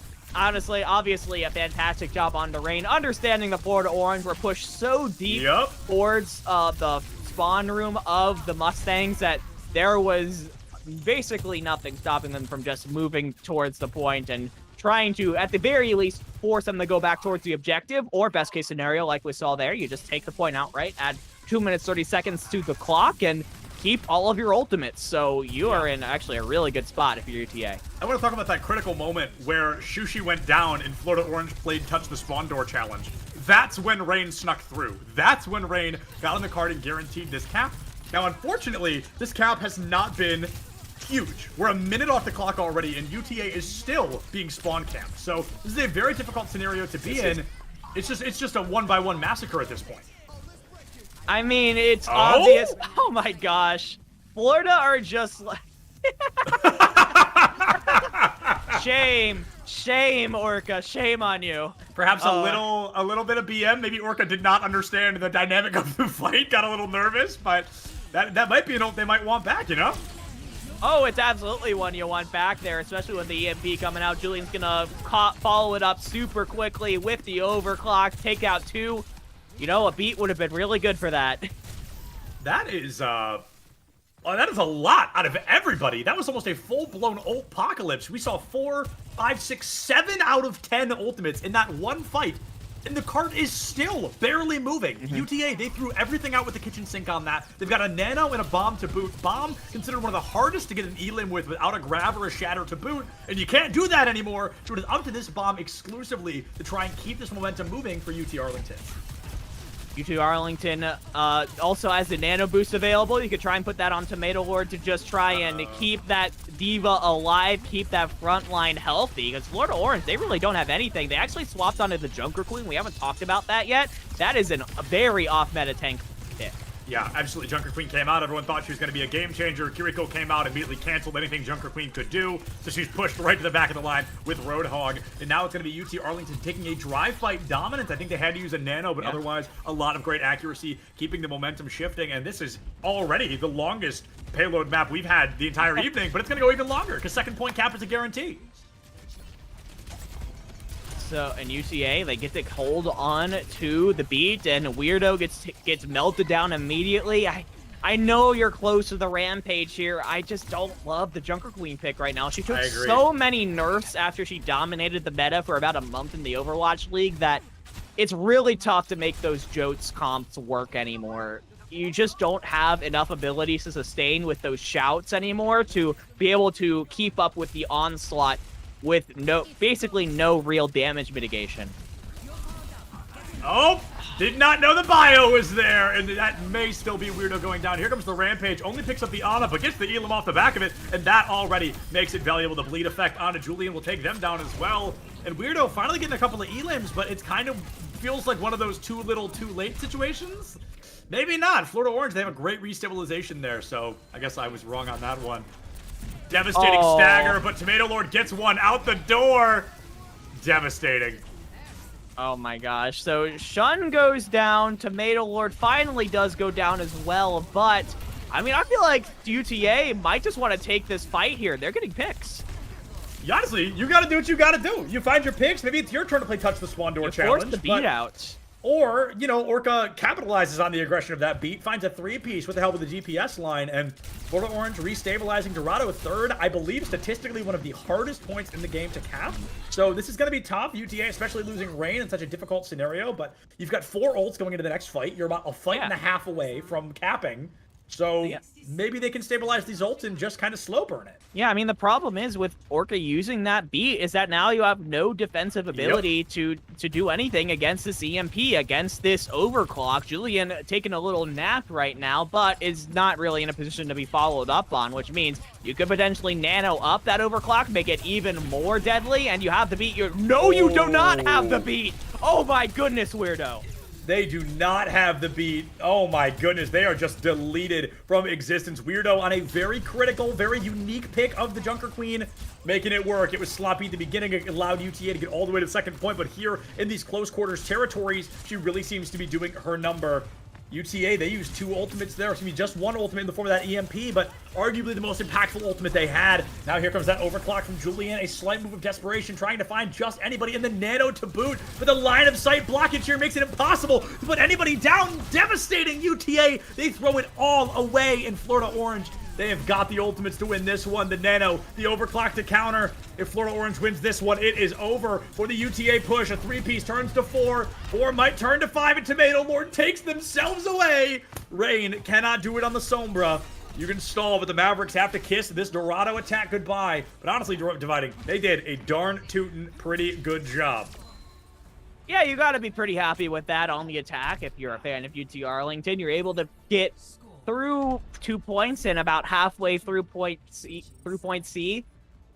I mean, but on the side of Florida Orange, I mean, I criticized the Joker Queen pick. It looked shaky at the start, but man, once Weirdo got going with it, they got going. I mean, the Joker Queen is very much a damage-oriented tank, right? She was the first tank created with 5v5 in mind, so she's all about getting in the middle of the UT Arlington team and having a multitude of ways to do damage. And if you're not getting kills quick with Joker Queen, you're most likely getting melted down. But with the help of the supports of Shun and Orca, Weirdo was getting picks incredibly fast. So I mean, you know, you do you, Florida. If it works, it works. And it worked really well, giving yourselves an opportunity here to take a 2-0 lead if you're able to outdo UT Arlington on your attack here.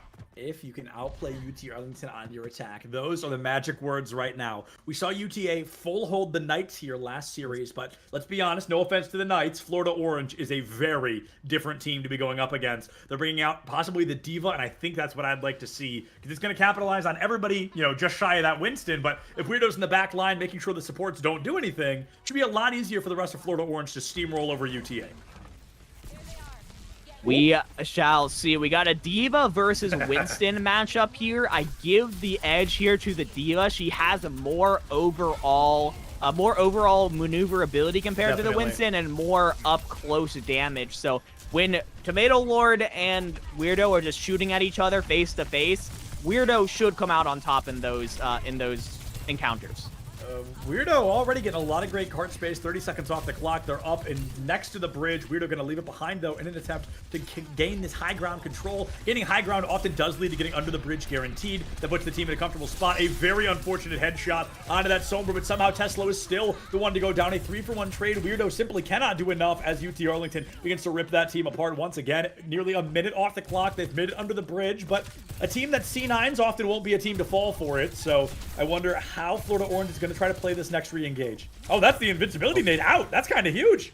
That is kind of big. There's a pretty large cooldown on that, so that's a big utility that Shun has no access to here. And also Weirdo still out of mech, hacked before, right as the remech came online and taken down. That is so beautiful from Rain. I'm not sure if the Sombra even knew how perfect that hack was, but it was perfect. Oh! We're seeing some tank musical chairs here. Tomato Lord onto the Zarya, which has now put Weirdo onto the Winston. So there's a bit of change in strategy here at Florida Orange trying to get out of this chokehold. One of the most unfortunate moments as an Ana just happened to Super Juice. I slept! And he's already awake. And you're like, okay, I didn't sleep anybody. But they almost got the elimination. And unfortunately, it's just not going to work out quite as well as they want. Shushi with the beat, speeding Super Juice into a better location because this Winston gets scary very quickly. He can focus down on the supports. They need to try to collapse on a 3-2-1. They take Weirdo out of the equation. They lose Tomato Lord, though. So it's up to the remaining 4, the lower HP 4, to get these eliminations. Julian finds one. Zyronex finds another. It's a back and forth 3v3 with the EMP. And Nano gotta put Sombra. the nail in the coffin on to Florida Orange. Rain gets nanoed. I don't think they needed it, but by golly, is it going to help? Rain finds Shun stuck in the back line. The teleport, I think, gets that Kiriko out of it. And Florida Orange, they're going to get back just a little bit faster. An expensive fight, too, for UTA. 3 ultimates used there, and you have the grab on the other side. Oh, my gosh. The assassination. You see right there, the 40% damage boost. If you hit all those shots in the SMG that Sombra has, that can just destroy someone like some tracer pistols. Here comes a great blade from Teslo into the low ground. Might be able to find some action. It looks like it's going to be answered with another swing from the side of UT Arlington. The beat from Shushi, unfortunately, just did not find its counterpart the way it was meant to. Oh, and Shushi learns it the hard way. That beat does not last forever. This Ana, if she goes down, that is all and over for UT Arlington. Tomato Lord can try their darndest, but winning a 5v1 as Zarya is nearly impossible. That is Florida Orange capping with almost the exact same amount of time that UT Arlington has. Yeah, I was about to say the same thing. Florida about on par with UT Arlington at this point, but they did have to use both DPS ults and the beat in order to secure themselves the first point. Meanwhile, UT Arlington, they just had to use a sneaky Sombra to get the same thing. So a little more invested there on the side of Florida Orange, with only really the Primal Rage that they have to try and burn through here for UTA to take control again. Oh. That's going to be Florida Orange doing a great job. Weirdo cleaning up what that Sojourn could not from her angle. The Ana somehow lives a little longer than even that Winston expected, but will not live the entire thing. Translocator out, keeps Rain alive. EMP grab on the table. Nano not far behind, but Weirdo just did numbers. That's exactly the same thing that happened on the other side. UTA got to capitalize. They took out a tank early because the Junker Queen swap had just come in, and that was kind of their go button. But this time, Weirdo finding a two-piece just out the gate makes it impossible for UTA to contest. Gets the card about halfway through this first point. The Mavericks, though, they have EMP, they have Grab, they have Nano, 3 incredibly impactful ultimates. You can't be losing Tomato Lord early, though, and you're going to keep alive just long enough for Rain to get the EMP out. The 3 MP from Rain puts all 3 of them down in the blink of an eye. Oh, no, sorry, Weirdo actually gets to survive a little bit longer. Maybe they can find that Winston Elim. That could put UTA right back on top of things here today. Julian finds Teslo, and Zyronax being out of the fight is crucial because that has been the playmaker for Florida Orange when they needed it most. Zyronax has been so dominant on this Sojourn. The second they fell, the rest of Florida Orange wasn't far behind. Now Weirdo also on the Zarya. Zikronax with the overcharge available here. Julian, though, has one on the other side as well. Both Sojourns are powered up and ready to go here. Oh, Zekronax takes that shot onto Tomato Lord, but gets traded out by Rain right away. A 1-for-1 trade ain't bad, especially when they're both in the ultimate department. The grab not lucky for UT Arlington, not what they wanted to see. Julian has that overclock. Are they going to use it? Instead, Tesla with a blade dives deep into the back line, desperate to find Shushi, and just cannot do so. Gives their life for the cause. That was Tomato Lord from Spawn putting the bubble onto the Lucio to save Shushi. I mean, they lose to Genji. Talk about an opener. That is so huge. That overextension goes a really long way in favor of UT Arlington. 60 seconds left on the clock. The overclock from Julian comes out a little earlier than I would have liked, but it guarantees the fight win, and that's what they were aiming for. Now with only a beat and possibly a nano to their name, UTA has to win this next fight dry. And Florida on their side, they're going to have the grab from Weirdo, which I'm sure Shushi is waiting to use the beat for that to come out. So those two ultimates are probably just going to nullify each other. So otherwise, it really is just the Kitsune rush that Florida Orange has to work with. Meanwhile, Rain with the EMP that could end this here. 30 seconds left on the clock. This is Florida Orange's last real shot here. This is Florida Orange's time to shine. It is their opportunity to beat the bee's knees. And as the Boostio makes his first appearance of the evening, it's going to be able to do anything with it. Zyronax doesn't even need the nano to take that tank down. Julian with the support answer of their own. Tesla finds Super Juice, and it is a bloodbath here on second point. I think Florida Orange has the numbers advantage, but Rain has not gone down yet. Tesla falls. Weirdo finds one. Zyronax takes the Lucio out, and that is a second point cap, my friends. 90 seconds left on the clock. Florida Orange, they've got the beat. They've almost got the overclock, but UTA, they are sitting. They are waiting to bust out that EMP once again. We are down to the wire now, Septilins. A minute 20 seconds on the clock for Florida Orange to push the cart forward about 30 more meters here. Orca is ready, trying to hide that, I'm sure knows the EMP is ready from Rain, so really wants to make sure that you don't get caught up in that EMP. Make sure that you're going to be able to use that beat to keep everyone alive through that disable. Unless Zikronax can just one-clip them like that, that is the go button for Florida. That is Zyronax taking out the EMP and the Sombra to boot. Julian has fallen, and Florida Orange danger close to winning out this map and putting us in a 2-0. I think a result nobody expected with the way most of this map continued to go. The EMP still not going to make it, and Rain seconds away. It's a 4-man EMP. Too little, too late. I mean, just a smorgasbord of ultimates coming out from Florida Orange, and they nailed every single one of them to win that final fight. I truly thought we were going to map 4, but they have completely defied my expectation. That is wild from Zikronax. I mean, we were on the POV of Rain. I'm sure we're waiting for that EMP to come out, but then the health bar just melted, and that wasn't even a railgun shot for most of it. It was just that primary fire. And Sojourn, excuse me, the primary fire starts off as a projectile. It doesn't hit right where your crosshair is. It takes a little bit of time to travel. So part of what makes Sojourn players so impressive is that they have to switch consistently between that projectile primary fire and the hit scan secondary fire. You have to be good at both disciplines of aiming in order to get all the value out of Sojourn's kit. And Zikronax shows that they are extremely potent on both right there, taking out the key member of UTA. I mean, if that EMP came out like Rain was hoping for, I think UTA had a fantastic chance to win that map. There was a game changer there. There were a million timelines, and unfortunately for UTA, we were not living in the right one. Because I agree, that EMP was a 3-person minimum. That was the turnaround. That was the waffle iron being flipped, but instead it just got ripped away. The waffle iron gets unplugged. The EMP deleted from that final engagement, and that was... I still can't get over that performance. That was incredible. Now we're going to be jumping. Folks, I'll give you 5 seconds to guess. It's a push map. We've seen it 5 times.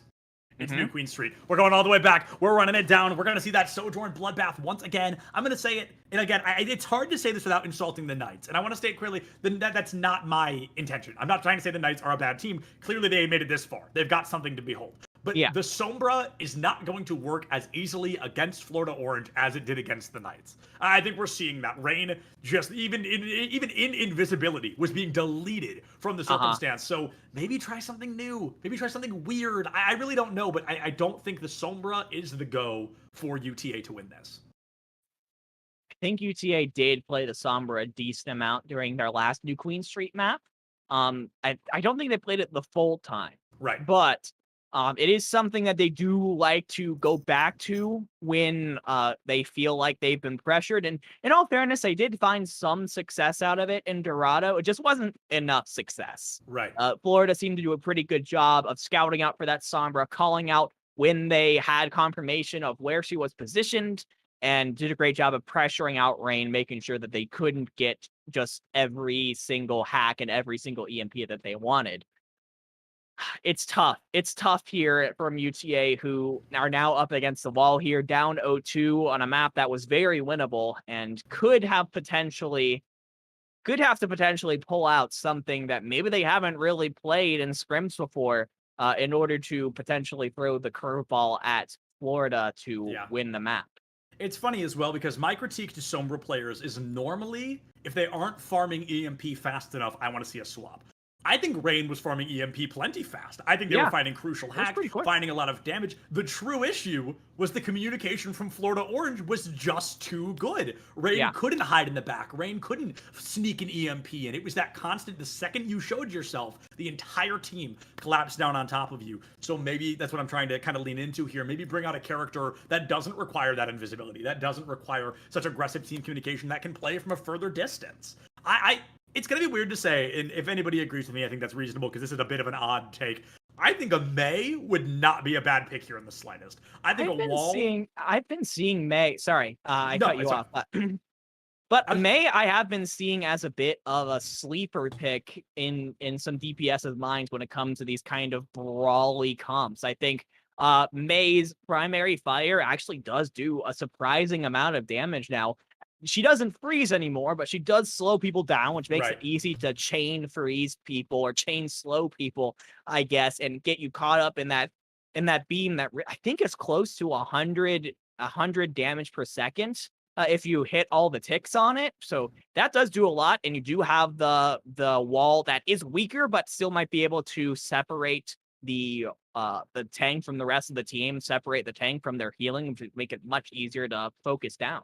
It's just good at catching people. The wall is kind of the reason I want to see that May, especially on a push map, when everybody kind of back and forth continues to struggle. You know, you have to push forward, you have to push back. If you catch somebody pushing back and they don't realize they're backing into that wall, it targets them out like a fish in a barrel. Your team should be able to pick them off. Hopefully that's kind of the advantage we can find here. And maybe UTA brings up something else. May doesn't need to be mandatory. Maybe it's just a soldier. Soldier Sojourn can go a really long way. A character that we haven't seen yet, I'd love to see is Tracer. Very true. I'd like to see Cassidy as well. We haven't seen him once today. That's true. Cassidy could do a ton. If you're hitting headshots with that revolver, that is deleting support players. That being said, or Genji, you know what? we didn't talk about him enough. What? Genji? Oh man, this is weird. I've never seen it. Well, you know what? Genji players, you got a couple more days before the character gets nerfed, so may as well keep it up. The interesting pick, if they stay with it for the next 5 seconds, is actually Florida, who's bringing out the Orisa, I want to say for the first time today, unless we had someone bring it out at some point very quickly. No, this is it. This is number one time. I mean, Weirdo living up to the name with the Orisa pick here. That is a really fascinating choice to make. But personally, I really like Orisa. I think she's in a really fun spot. Yeah. Doesn't mean I'd bust her out in a collegiate setting, but I think she's a lot of fun to play, so maybe they can get some great value. The Javelin in particular might be able to stall Rain, and Rain immediately almost goes down there, but is instead able to find Weirdo. A slight overextension, the supports weren't there, and Florida Orange should kind of collapse in on themselves from here on out. That's 4-3 already down, about to turn into 4, and yep, there we go. Shushi takes out Zychronax. That's kind of my expectation there.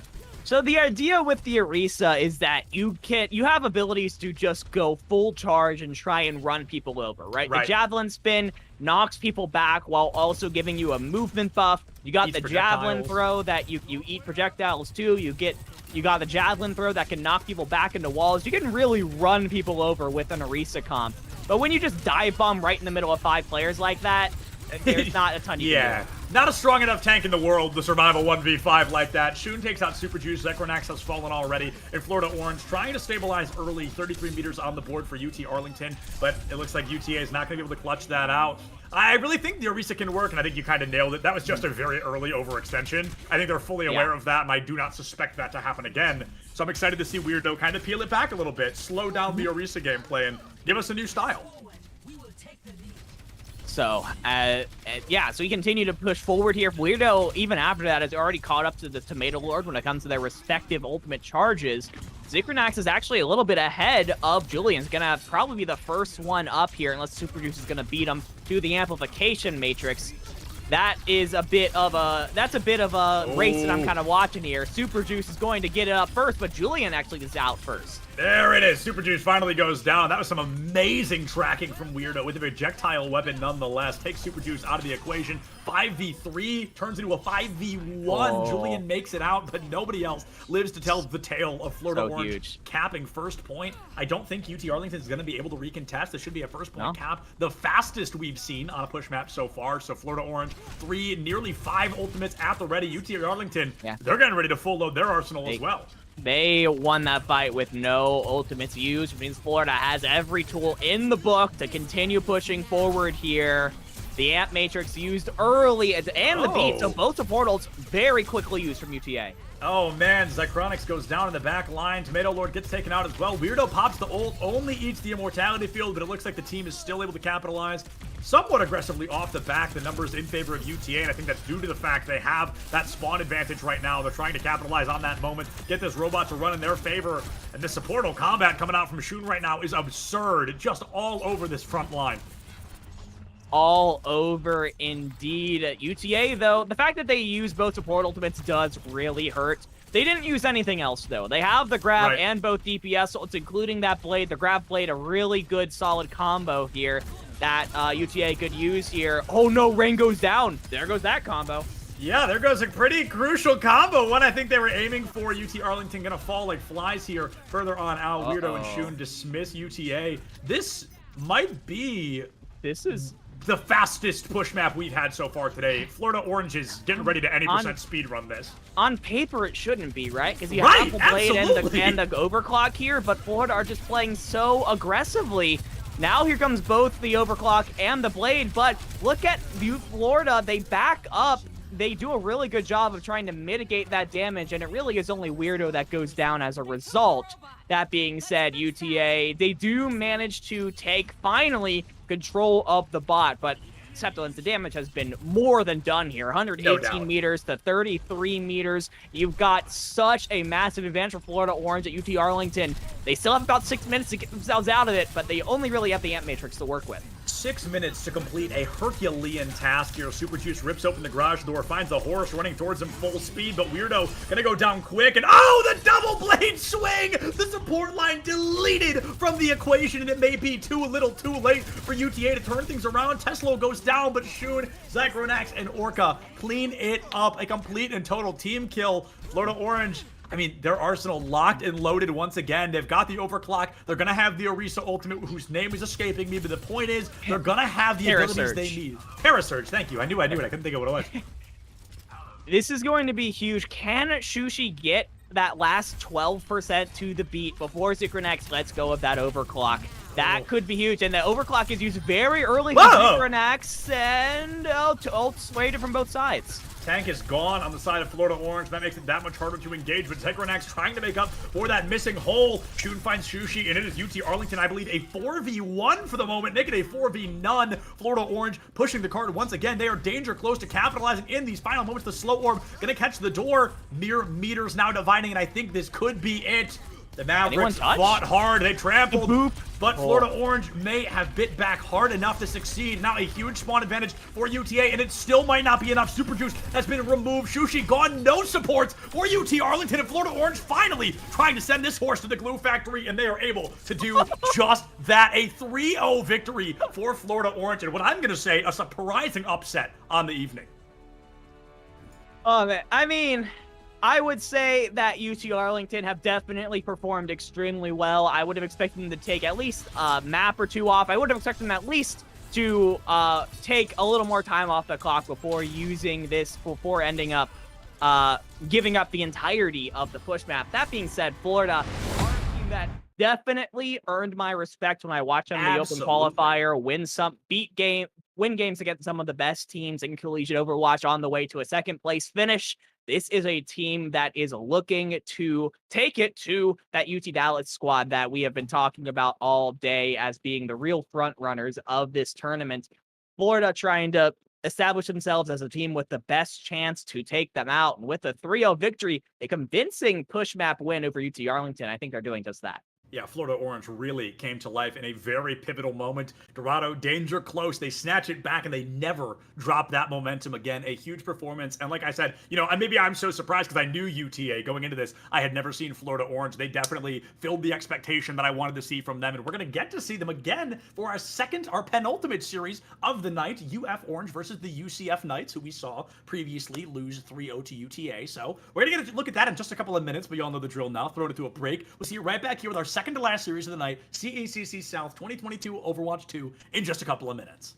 So, regular daily programming where they can have exposure in front of this audience that they want to build affinity for with their brand. So I'm super excited about seeing the brands get on board and help grow the space along with us.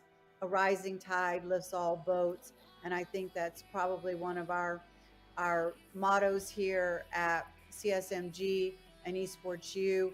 We're growing our brand, but at the same time, we're also really growing the college esports space as a whole. And that's our goal, for it to be a healthy ecosystem for all parties involved.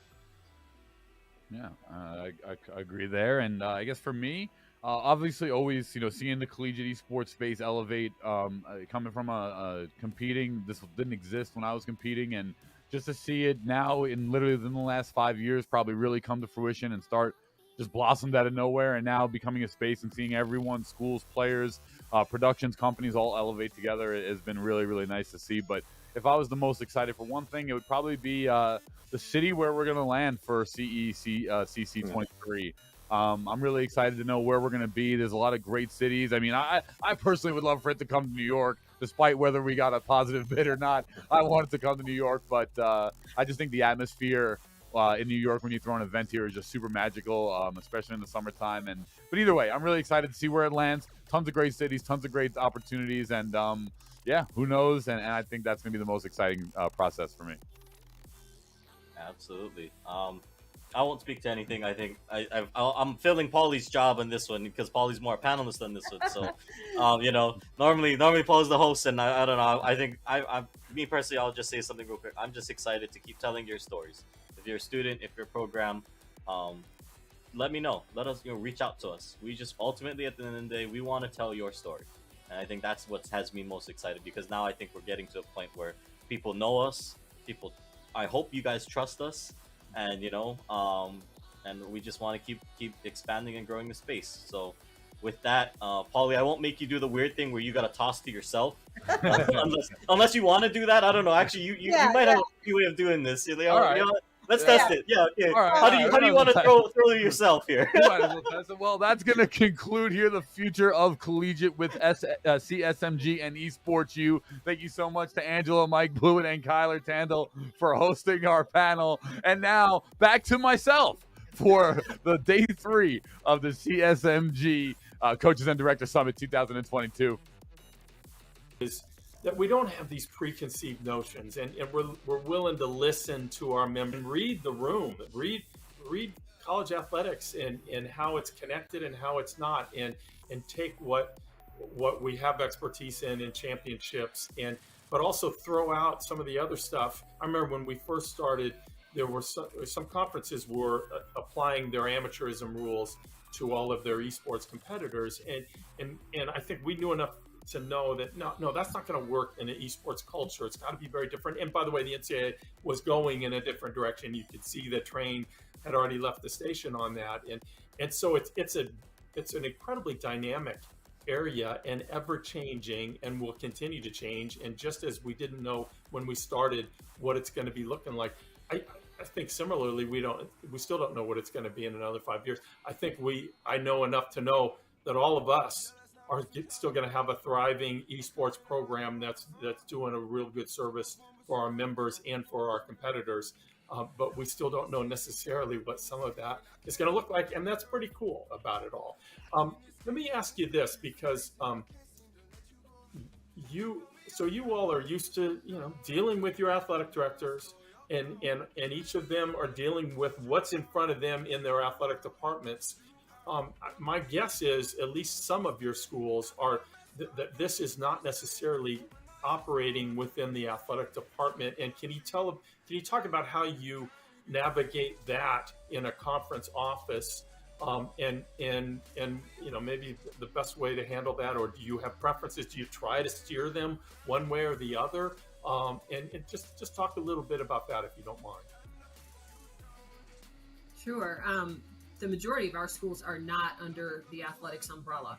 We have one institution that perhaps by next year will be under the auspices of athletics, but most of them are in other departments across campus. Right. One of the things that has helped us is that we have support from the president's office. And so in order to participate in Mountain West events, you have to have an adult non-student administrator that oversees that, the eSport program. And that's where we get assistance with, eligibility checks and, please complete your roster, things like that.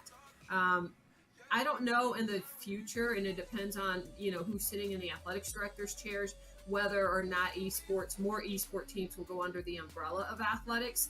And I'm kind of indifferent in terms of whether it should, because I don't want esports to go down the road that some conventional sports have gone down with the NCAA. So we have a unique opportunity to kind of craft esports in a way that fits what esports is, as opposed to trying to fit it into a conventional athletics box, so to speak.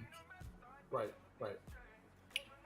I think the success of our program and getting participation is exactly that. The fact that we're not tying it in necessarily to athletics and NCAA eligibility.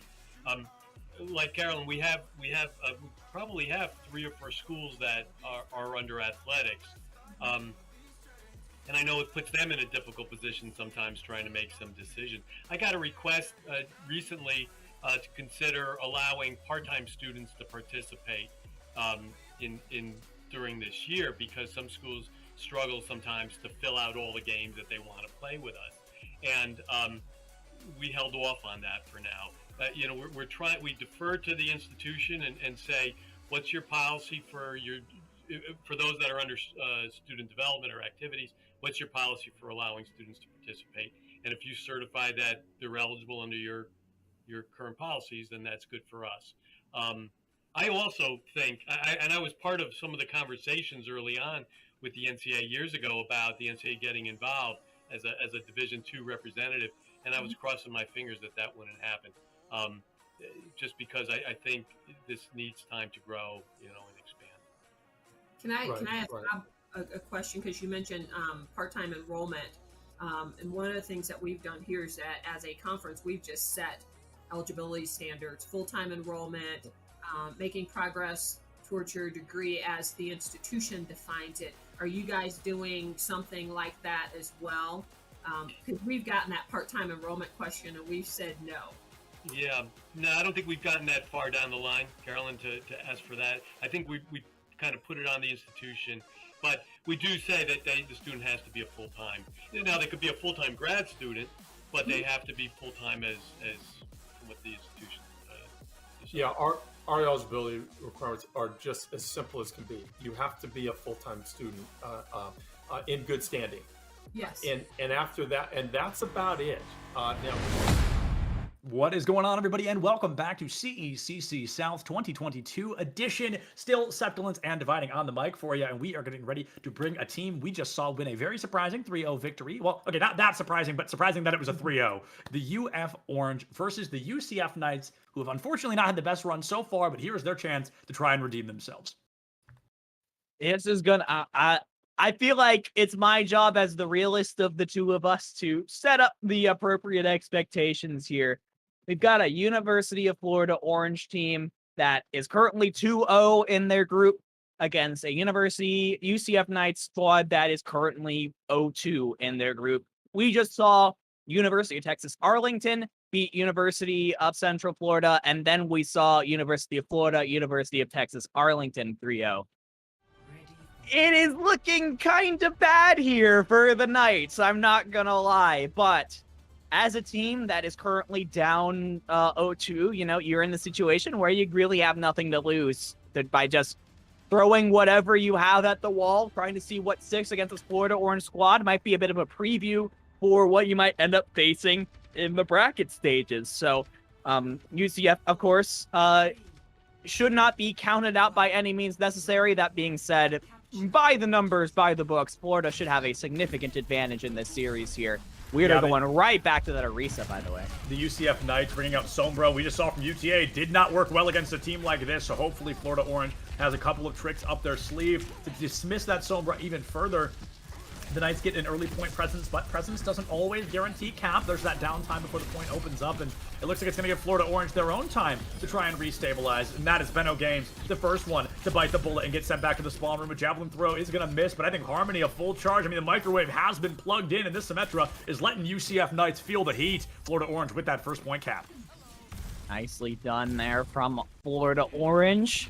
They're using some interesting stuff of their own, using that Arisa along with the Symmetra. You're able to set up the turrets on point to just microwave down whoever walks inside. You also have Weirdo using those aggressive Arisa abilities like we saw on New Queen Street last time, just throwing... Oh my gosh, Tesla has 2 health.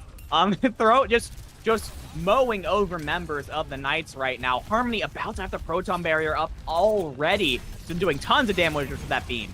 Oh my goodness, Weirdo sends it in deep. Tesla able to find that first elimination onto Notch, and that may be, yep, the beginning of the end. The trickle turns into a waterfall as Florida Orange barrels through the Knights once again. 40% on the board, and Weirdo making the Orisa work in a stage where I would truly never expect the Orisa to work.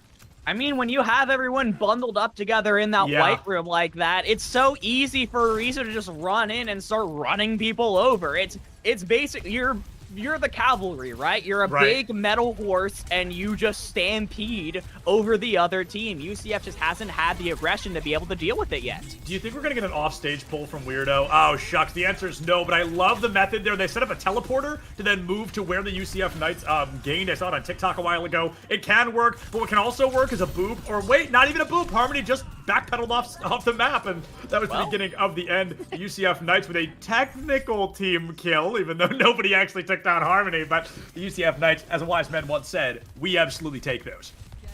Yeah, you take what you can get right now if you're the UCF Knights. Start getting a little bit of percentage going for you, but you're sticking with that Symmetra, which means you can never fight. Well, I guess in Noctara's case, you can predict where they're going to be. That's huge. I mean, that is amazing. Benno Games with the 3-piece to seal the deal. The tank goes down. There's no one to hide behind, and Florida Orange just caught on the ledge. Yeah. The Knights establish a 1 ultimate dominance. Florida Orange, they've got a few ults to work with if they choose to use them, but it looks like they're trying to win this dry. Well, I think they were trying to set up for the blade there, but because of a really nice move from Noctara, it was just, without your Orisa, you run out of a lot of win conditions here. Uh-oh. Everybody forgets the horse can walk right out of that grab if she pops the gold, and Unique finds that out the hard way.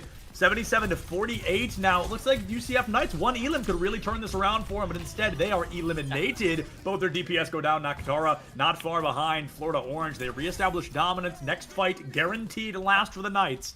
Maybe they can pull something off here. Can I just say, that was one of the most Giga Chat things I've ever seen from Weirdo. Just goes, oh, you use your grab on me? Watch this. Just walks out of it and knocks Weirdo away with the grab and kills it. Crazy. Benno Games, though, with an interesting swap here. Our first Pharah sighting of the day, and with 2 pretty short-range DPS, I think it's a good pick. I love it. Personally, I truly do. Pharah works so well. You know, you've got the Sim, you've got the Genji. The only problem is Pharah's not going to work well on point, and that's the most important place to be. She did not have the proper follow-up to jump into point like that, but with 2 seconds left on the clock, she did what anybody could do. Diving in through that window, Benno Games unfortunately falls a little bit short. That is Florida Orange winning stage number 1 of Lijiang Tower. So Florida off to the right start here, but we do see a willingness here out of UCF to experiment, to throw things at Florida that maybe they aren't expecting. And I think that is what you need here. You just need to try and expand your repertoire here. I don't think you're going to beat Florida in a mirror matchup, so I don't even think Florida is playing necessarily the meta here, right? I think we've seen them be able to play the Zarya Sojourn very well. I think they're underestimating UCF a little bit here, which gives them some pretty significant holes in their composition that UCF can exploit. For example, like we saw Benno Games come up with, they don't really have a long range or even a mid-range, really, DPS to counter a flying DPS. So we saw the Pharah. This time around, it's going to be an Echo. Well, this is actually the first time I've seen the Sim UI in Overwatch 2. I don't play, or nobody else ever plays, or I haven't seen the UI in a long time, but it looks really nice. I'm excited to see it's got the improvement on it. Now, Tesla with that first blood onto Takeor. Going to be taking men back to spawn. Unfortunate start here for the Knights, losing that support. Benno Games goes up high with the beam, gets rid of, what is it, half the HP of somebody, but unfortunately cannot find anybody low enough. Here comes another bomb through, and it's Tesla with the dash melee that takes Echo out of the sky, clips her wings quickly, and Florida Orange in a 5v3, they get a 5v1, as the rest of the team has been essentially removed from this mortal coil. Florida Orange winning the first fight in a very dominant fashion. Extremely dominant here. UCF just pushed back towards their spawn point right now. And you see the DPS doing actually a really good job of making sure Benno Games can't just do whatever he wants here on this Echo. You can't have one player in particular try and take out this Echo by themselves, but by constantly putting pressure onto Benno Games, you force the Echo into unfavorable positions. Yeah, and forcing the Echo in unfavorable positions is the best way to remove her from the equation. Shun finds it. It's a 2-to-1 trade. Tectonic got Harmony out of the way, so the microwave has been unplugged for the very first time. Orca gets knocked off the stage, and UCF Knights, they had a moment to shine, but I think Florida Orange going to be shining just a little bit brighter to win out this fight once again. UCF hasn't even really gotten any ultimates online yet. It's really just Noctara who's been able to get a lot of ult charge from just healing all of the damage that Florida Orange is doing to the Knights right now. And other than that, UCF, on this pace, they're not getting any ultimates in this fight, while Florida Orange, they are getting all their check marks online about now, and they can push in aggressively with them.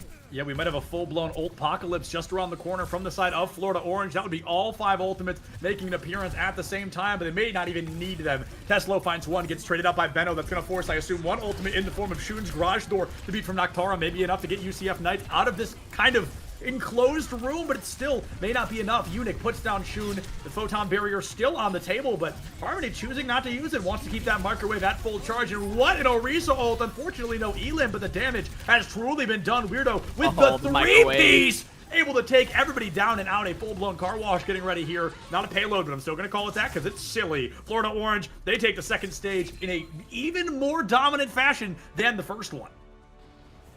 The Orisa play from Florida. It's crazy. Okay, we better save that in our back pockets if we end up seeing them again during the bracket stage. Because, I mean, for a composition that I dismiss as like, oh, they're just off meta, they're having fun with it. Right. This is a Weirdo has clearly played a lot of Orisa in ranked, and I think this is a character that they played a decent amount in scrims as well. Because Weirdo, it's really easy as Orisa to just charge forward by yourself and end up getting caught in the middle of everyone. You don't have a ton of characters that can keep up with Orisa's speed when you have the movement boost from the javelin spin. So it's really easy to get separated and focused down. But when Weirdo went aggressive, almost every single time the rest of the University of Florida was there to follow up on the space that the Orisa created in that moment and to follow up on the damage that the Orisa made. So it worked out extremely, extremely well for Florida, that Orisa play. I wouldn't be surprised to see them keep pulling it out here because I don't think UCF has shown they have an answer. It's so funny because we jumped back to New Queen Street against UTA, and the Orisa tried to get aggressive, got folded. Like a lawn chair after fireworks, just dismissed entirely, taken apart. And then that never happened again. There was one miscommunication at the beginning of a single fight, and then they have taken that moment and ran with it. I'd like to see the Orisa continue. I think it's a lot of fun. I think it's, like you said, a very off-meta, very weirdo pick. And they're definitely doing great with it so far. Florida Orange very quickly becoming a very entertaining team to watch. I would love to see them go up against somebody like UTD and bring out a comp that UTD probably hasn't had much experience against. That could totally shake things up. It absolutely could, but they got to get themselves through to that situation first. Right. I'm sure Florida would love to get themselves in a situation in this regional where they could potentially set up a revenge match in the grand finals against UTD tomorrow. But to make sure that happens, they have to make sure that they walk out of this group with the #1 seed, and do that. They do have to finish off this match against UCF with a win. They do, I think, have a very, very good shot of doing so. That being said, you still got to make sure that you don't count your chickens before they hatch here. UCF do get their map picks here. They get to pick the maps where they are most comfortable. And I think this is actually a new escort map for us. It's going to be Route 66 for UCS. So I'm very interested to see what kind of compositions we're going to end up seeing here from the Knights. Yeah, so this is one map in the game, and there's not many left where this is kind of the opinion. But I think Ash still has a higher pick rate on Route 66 than Sojourn does. I don't know why. I don't know the statistics or the logistics behind it, but I know that Ash is incredibly common on Route 66. So maybe it's Ash and Sojourn. Maybe it's Ash and Genji or some variety of that. But if we are going to see a DPS shakeup, I don't think it's going to be Symmetra anymore. This is a really hard map for Symmetra to find value on. So maybe they bring out something even more weirdo-y, or maybe they just kind of stick to the tried and true. Maybe we run back to the meta with Florida Orange. I mean, this is Ash's... I don't know. Is this like Ash's home turf? I know it was. It's the closest we've got. It was her cinematic. It was the one where the cinematic was from. She's the reason the train's all goofed up. Yeah, that's why. Yeah. So maybe when people load into this map, they end up thinking of the cinematic and end up picking Ash. But for the most part here, looks like both teams are going to be playing pretty much the same deal from both sides. Weirdo still sticking with that Orisa. It's going to be interesting to see how you try and play it here, because you used to see Orisa a lot on Route 66, but that's because you get set up with the shield on top of big Earls and have a really nice spot for your snipers. That shield is no more in Overwatch 2. You're still trying to play a very aggressive style of play here. So it's back to this Symmetra Genji strategy. Sticking with the Symmetra, I think, is also very interesting. Definitely. It could be, if you're creative with that teleporter, you can reposition incredibly quickly and do a lot of unpredictable moves. Yeah, Tectonic got my hopes up. I really thought we were going to see our first Hanzo today, but instead jumps right back to the Sojourn, and I can't say I blame him. Again, it's not about entertaining us. It's about making sure they bring out the most effective tactic available, the meta. And it looks like they're going to be trying to run that unique on the Winston. We've got that Genji Sojourn again, and it looks like it's already paying out in dividends. Tectonic with the headshot onto Weirdo. The tank has been removed, and Harmony can't run out of there fast enough. Has to TP behind. And it looks like they are going to be able to sneak out away from that Winston. 5v4. The Knights should get a lot of free space here. Yeah, losing Weirdo early is brutal here for this Florida Orange comp. You need that Orisa to be soaking up damage in the front, or else, I mean, there isn't enough sustain from the Lucio Ana without a tank.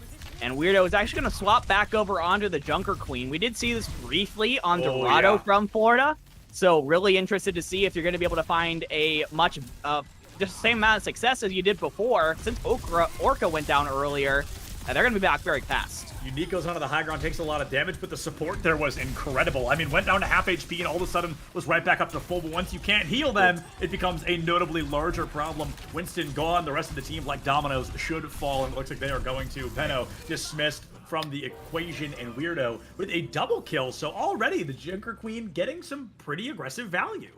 Very nice from Sean. Got a shout out the Ana there, who hit a nice ante on the Unique as the Winston dove in. Did not have any ability to try and escape from that situation. Was basically on a 1v5 with no healing. Had no way of getting out. Now Florida in a really good spot with the Lunchables coming online.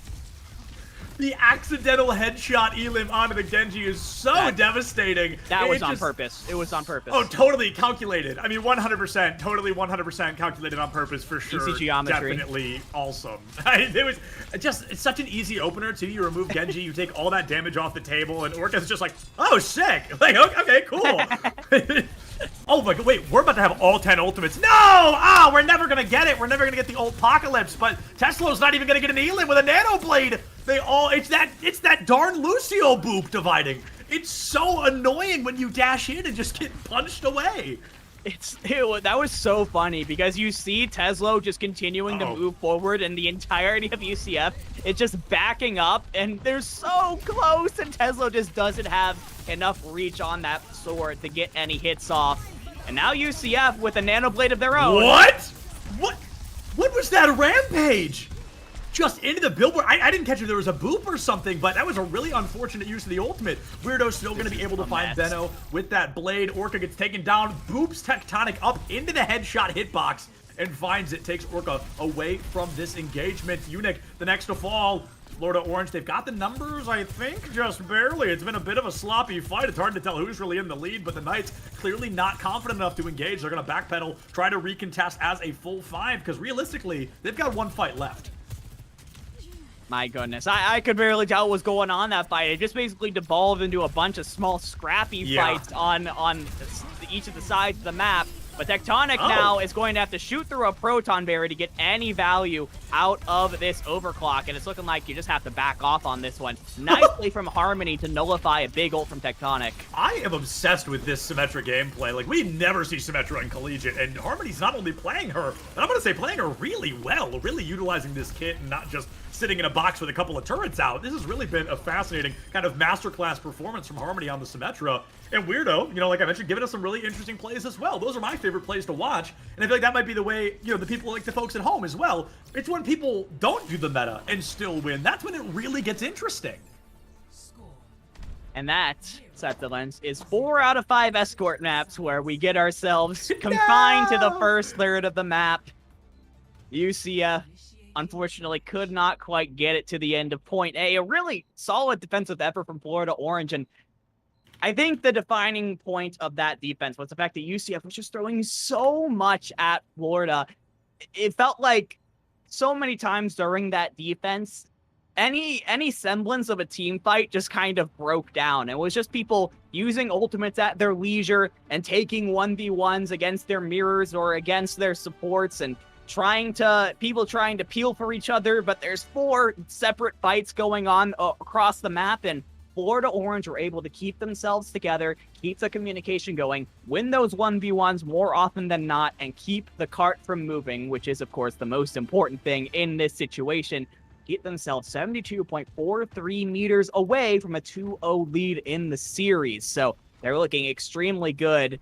And I don't know if Weirdo's going to swap, but I mean, why not go for the Doomfist here? Let's just go for the entire tank roster before the game's over.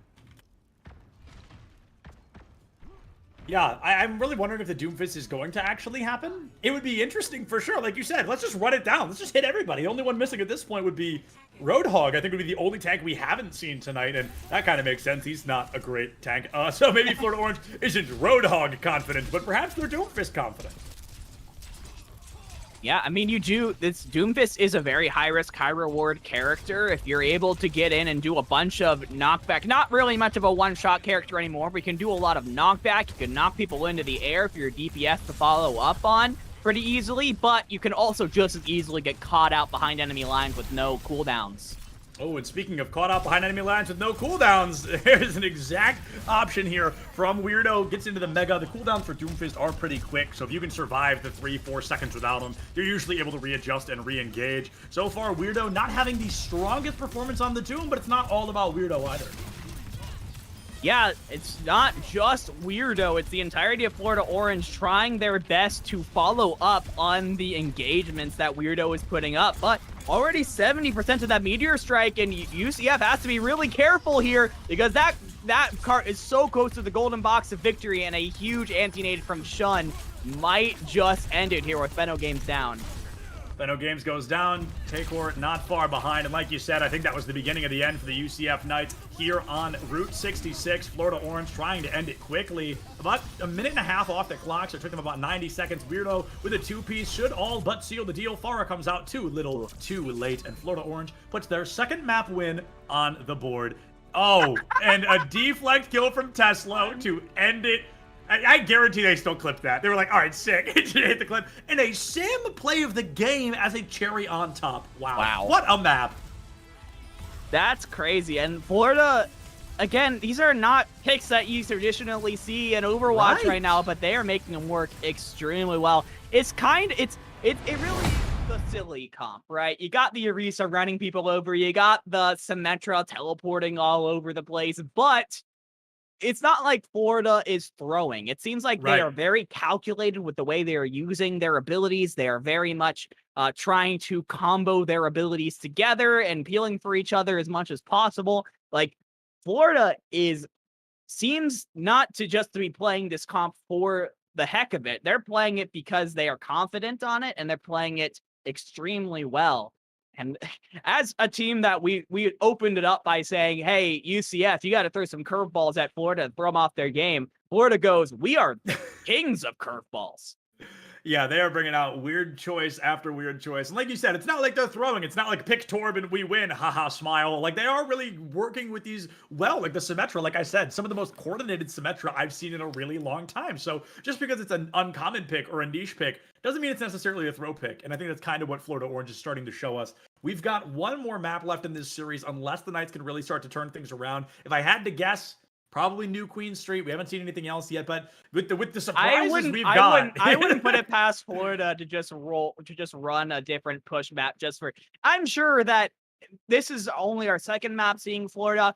They probably only played New Queen Street as well, so I wouldn't be shocked based on just their overall demeanor as a team. Just be like, hey, let's just run it down on Coliseo and just use that massive straight line in the middle of the Coliseo map and just set up Weirdo on Orisa to run people over.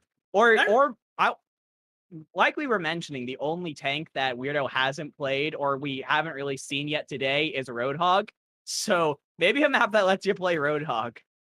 Yeah, so we actually just got confirmation on what the map is going to be, and I'm just not going to tell you, chat. I'm just going to let you guys find out in a minute here. But what I was going to talk about a second ago is I feel like Coliseo is like smaller than the other push maps. I'm 95% sure that's not true, but it just feels so much quicker. Like it's feels... because there's a circle in the middle of both sides, right? It feels more compressed because of that. In order of like size, it's like Coliseo is the smallest, and then to me it's New Queen Street, and then Esperanzo is the largest. That's kind of like, and I feel like they are actually all the same size. I think they're just built in such unique and different ways that the vastness of them really feels fascinating. But jumping into what, like I mentioned, could be our third and final map of the series. Maybe we get a change of pace here from the Knights. Maybe they get to do something different. Maybe they get to bring out a new composition, or maybe they get to play on a new map that we haven't seen before. Who knows? Only time will tell. Only time will tell indeed, as well. Would you look at that? It is. This is a really weird part of New Queen Street. I haven't actually seen it. Yeah, have we gotten to this part yet? This is interesting. Yeah, I feel like maybe this was a bug or something. Like Did we accidentally load the wrong map? We accidentally ended up in a PvE only part of the map. I heard that was something you could do on King Throw. You could do it on Rialto too. No, it's Coliseum, everybody. We got ourselves a new push map for the first time on the Overwatch stream. And This I is think great. Weirdo, This is so exciting. Do you think Weirdo was watching the stream? We talked He has about how to you be. haven't played Roadhog yet, and goes, you know what?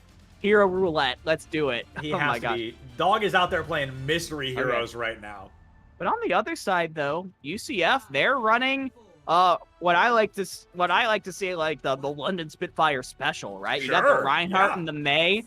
If that May can hit those right clicks with the icicles, that It's actually does over. a lot of damage, and you're going to be able to potentially separate Weirdo out from the rest of the team, use the Lucio speed boost to take him out. It's a lot of very traditional brawl principles that we saw last year at the end of Overwatch 1. Yeah, a lot of my wishes are really being granted in this matchup alone. We've got a Roadhog, we've got a May, we've got a Reinhardt, all the things I wanted to see. I feel like a little kid on Christmas right now. We got a map that isn't New Queen Street. I'm so excited. This is great. Through and through. Benno goes in quick, tries to find Weirdo, but is going to lose that 1v1 unless they're able to get their ultimate quickly or get a little bit of help from the team. But unfortunately, the team is being ripped apart one by one. That is a complete and total team kill against UCF Knights. Florida Orange starting this map very, very strong.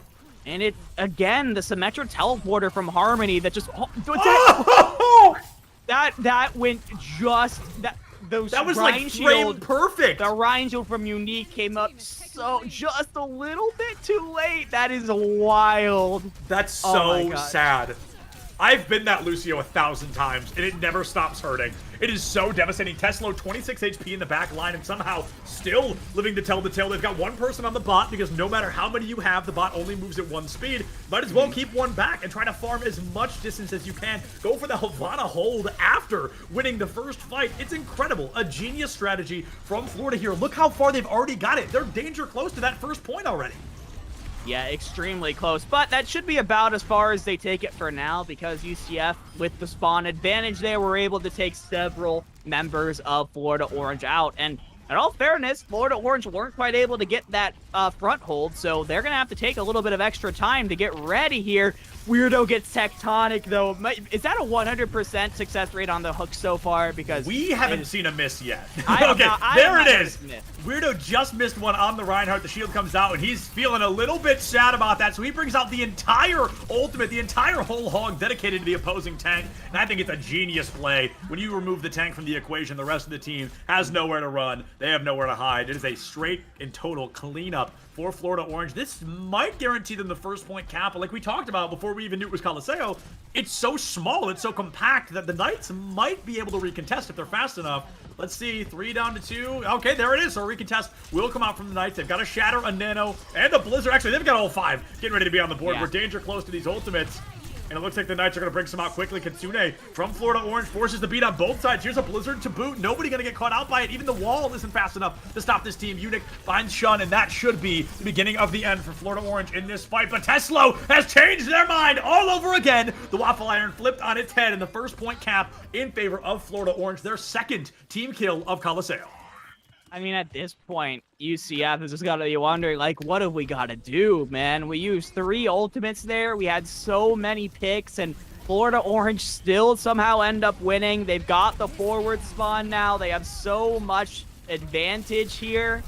And Tectonic with the overclock trying to find a pick. But again, the denial from the Proton Barrier.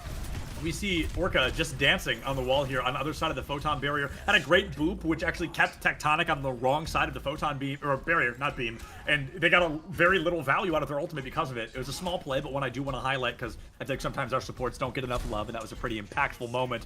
UCF Knights, though, they were able to still win that out just due to the fact the Roadhog went down very early.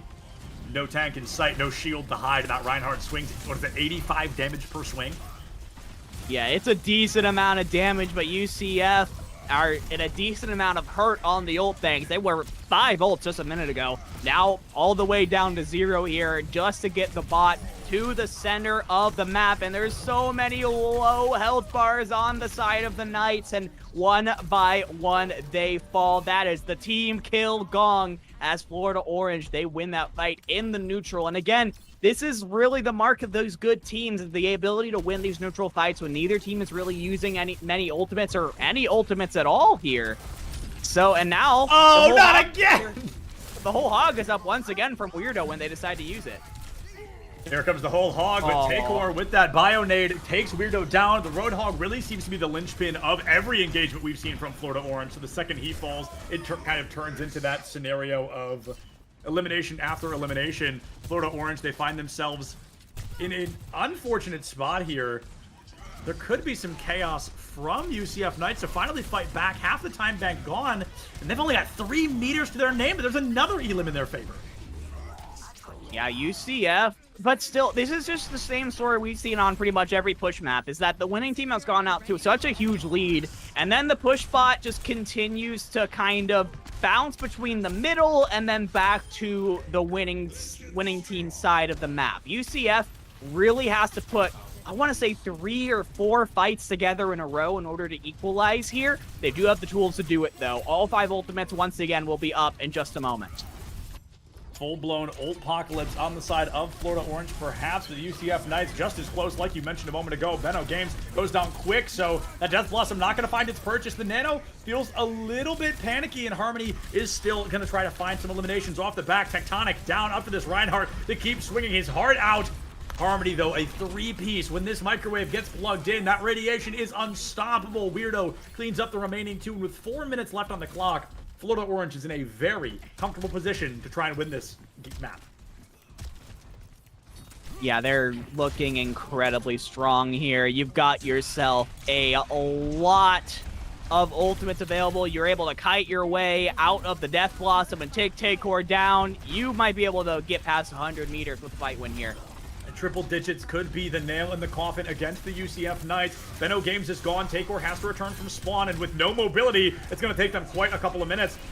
A Blade now from Tesla. Not sure I love it, but if it guarantees you the fight win, then go for it. They found 4 eliminations already. There's only 1 left to dismiss, and the Blade does find that, so I guess we'll have to take it. Benno Games with a long-distance Reaper. Elim, you don't see that every day, but hey, it's a little bit of fun for you.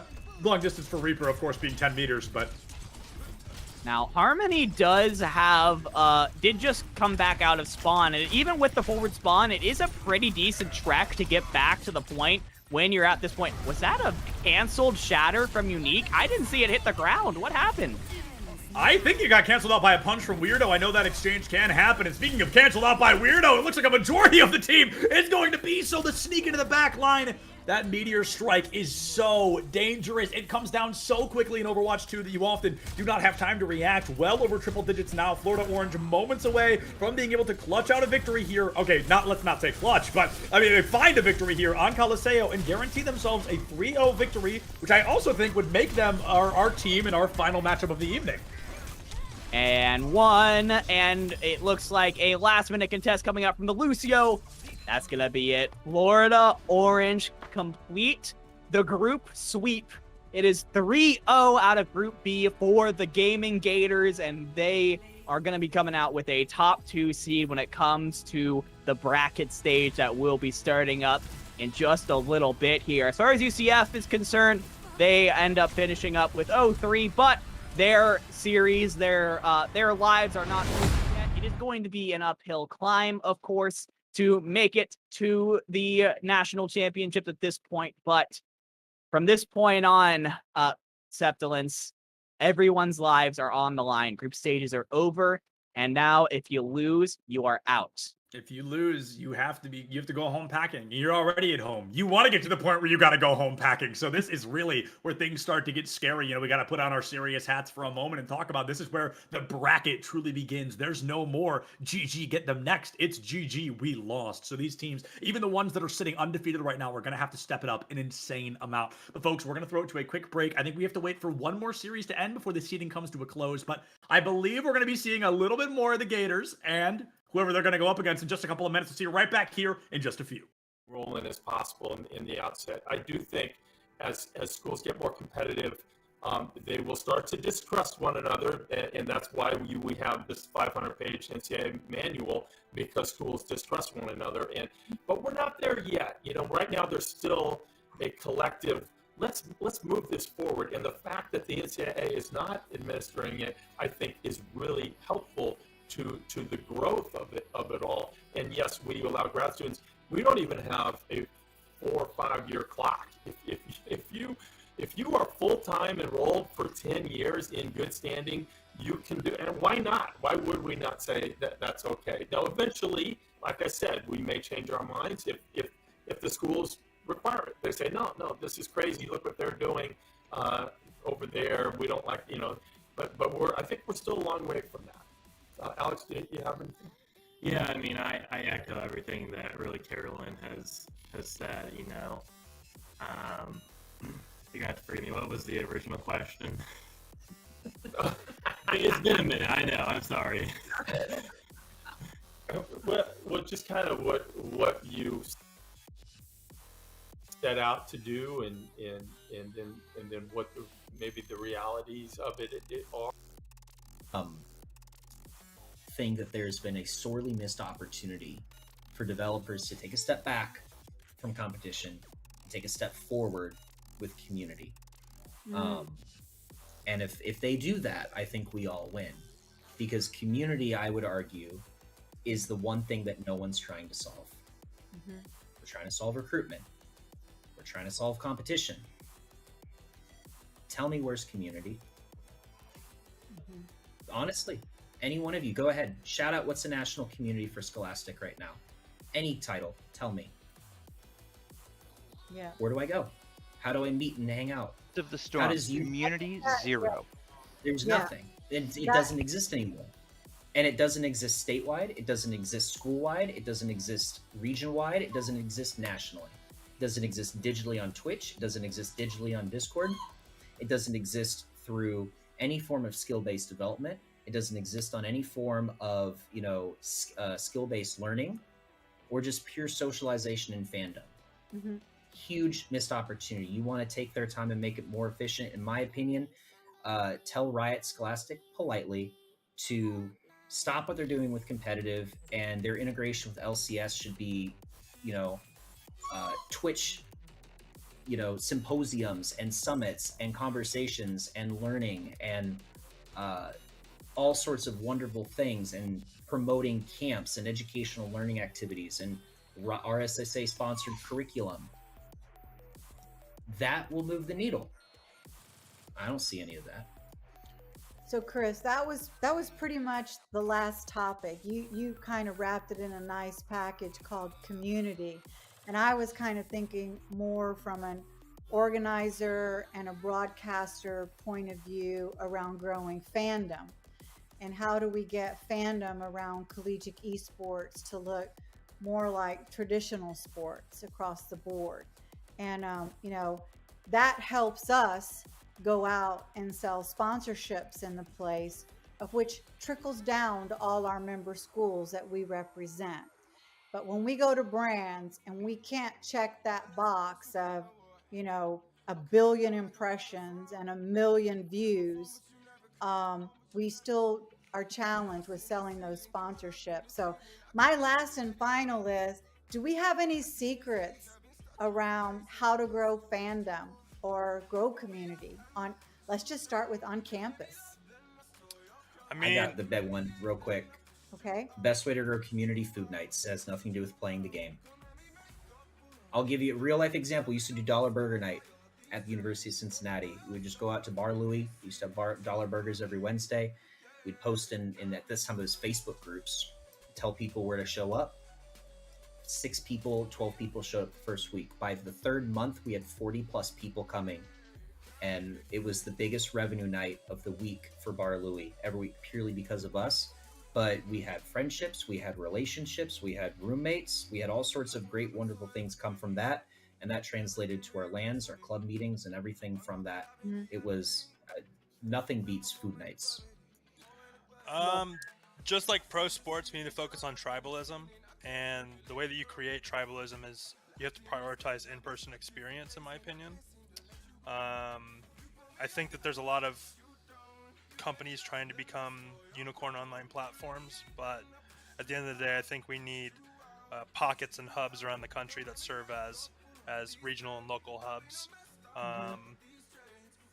Once you get a group of people together that share their love for the team that is on their campus, they start to develop a bond around that. You can do that online, but it won't be nearly as effective.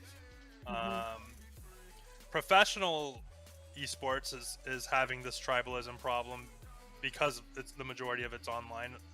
It's resulted in fans following players more so than the teams. I mean, that's a pretty broad topic, though. Like, we're starting to see those trends in traditional sports as well start to occur.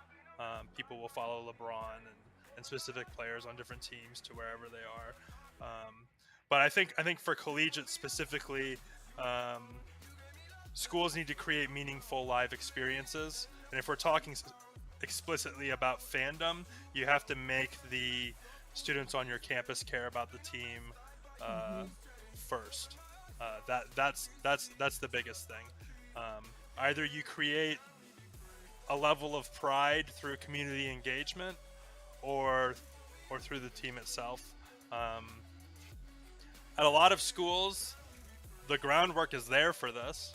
Like, there are schools like UBC, Ohio State, with Buckeye Gaming Collective, that have clubs that number in the 2,000 to 3,000 range, right?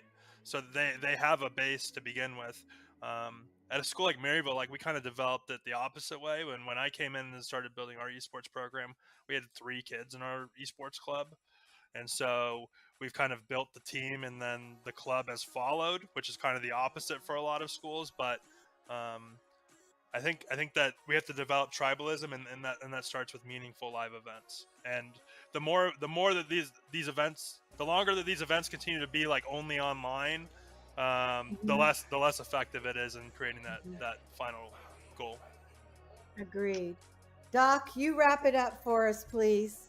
I would just say this: clubs ebb and flow based on their leadership. But if all students, all clubs, all groups are given regular and meaningful invitations to come in, use the space, create what you want out of this, then it will continue to thrive despite the change in leadership. I can just imagine that Cincy student group with Chris heavy in the leadership there just being amazing. But there's not always someone with his skill set at the helm. So you just need to be open and look for opportunities to serve, even though it can be more difficult, especially in the scheduling of the space. I know a lot of people that don't like anybody else but the players they're recruited to use their space. As much as we can, if we want to build community, we have to open the space to people that we wouldn't normally see in there and let them do the types of things that they want to do. One more thing, so like on a national level, though, if we want to raise the general viewership of all of collegiate esports and not just different pockets, that's a hard one, because people watch esports to see people do stuff that they're better than them at, right? So naturally at the collegiate level, we're going to be at a lower level than pro. So it's hard to get people to watch for that reason, but what we can sell are narratives and storylines, matchup histories. And as we start to build a longer history of collegiate esports, I actually truly believe that some of the CLOL storylines are more rich than what exists in Academy and 100% and the LCS, but no one's really covering it. No one's really drilling down into it. No one's creating narrative content. So I think that that's the key to getting people to care about it. Like, if there's a storyline, people attach themselves to it. Yeah. I'll add one more thing before we end. The largest organizations on any university campus. This is a very blanket statement. Could be wrong for you. It's right for many. Campus ministry and Greek life are always the largest groups on campus. Why? It's because of the concept of family. Let me explain. With a club or a program, many people identify, oh, I am a gamer, but I am also A, B, C. And usually it's I am A, B, C, and I'm also a gamer. Not everyone is a gamer first and foremost. And you're only going to capture that population if you're promoting purely competitive and purely esports. And so I said food nights and social activities, I'm really stealing from campus ministry and Greek life, because what you want to do to build community at your school is to make it so that the thing that you're doing is the number one thing in the students' lives. Now, that's a very selfish thing to say, but it's a true statement. For you to grow the largest community, your community needs to feel that the thing that they're a part of is the most important part of their social campus experience. That's why Greek life is so successful. That's why campus ministry is so successful. And when you treat esports as a program of just competition, practice, and development, that's an outlet. That's not a way of life. Not for at scale. Not when 55% of the campus body at a Division I school identifies as a gamer in some way, shape, or form. You're not going to touch that 55%. You're going to touch 5%, maybe. You're probably going to touch 0.05% or 0.5% at a Division I school. And so what you really need to do is build that community authentically by, as Doc said about Dan, what are the people prioritizing, and do that. And how do they enjoy their life? What would they find meaningful? Do that. And then do everything else, because the financials and everything else, the planning and all that matters too. And that's why we have a talent problem in Scholastic Esports. But I will wrap up and say, for the national level, Dan's completely right on narrative. But I'm not worried about that, because the only thing we need to build community nationwide is just time. We are 2 generations away from critical mass. And all it takes is that the current generation of students to grow up, get in the professional workforce, and have kids and raise them on the things that they were fans of. It's how baseball grew. It's how basketball grew. It's how rugby and all those other sports grow and sustain. Cornhole grew. But in all seriousness, all we need is time. All we need to do is ensure that our products get better, our opportunities become more authentic, accessibility remains open, and monetization remains enough to us to continue to what we're doing and grow. Hi, everyone. My name is Heather Garozzo, also known as Sapphire. I'm so excited to join you here today. This is an initiative that means a lot to me. I've been involved in esports now for a little more than I want to admit, but about 20 years in many different facets. And when I started, I was often the only woman in the room. There were no women competitions. There were no other women on co-ed teams or women's teams. And that obviously has changed drastically over the most recent couple of years. Initiatives like this are so meaningful to getting more women involved and giving them a stepping stone to join those Tier 1 leagues, to join co-ed teams, mixed teams, and hopefully become the best in the world. So I came to join today to just tell you a little bit about my journey, hopefully inspire you, whether you want to go down the path of being a professional gamer or a content creator, or you want to work in the industry. There's so many different options, and I wanted to share a little bit about my story with you. So first off, I'm actually at Valorant Champions in Istanbul right now. The match is happening like just behind the door from me, so you might even hear some of the crowd noise going hype. The crowd is obviously cheering for Fnatic. Actually, I just heard a loud cheer right now, so something epic might have just happened. But so apologies if you hear that background noise, but it's all part of the vibe. It's all part of just being in esports, living and breathing esports. My journey actually started just as a player. I was a multi-sport varsity athlete in high school, tore my MCL, was out on an injury, and then I found esports. My brother would have his friends over, and I didn't want my brother to be better than me than anything, and I just started playing. And this was actually Counter-Strike. Valorant wasn't out at the time, of course. And turns out that I was pretty decent at it, and so started playing more and more and more. Found some teammates, traveled down to the CPL, which is like the top tournament at the time.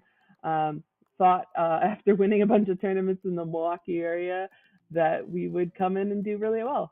Turns out we were terrible, and we finished dead last, lost to a Finnish team that was one of the best in the world.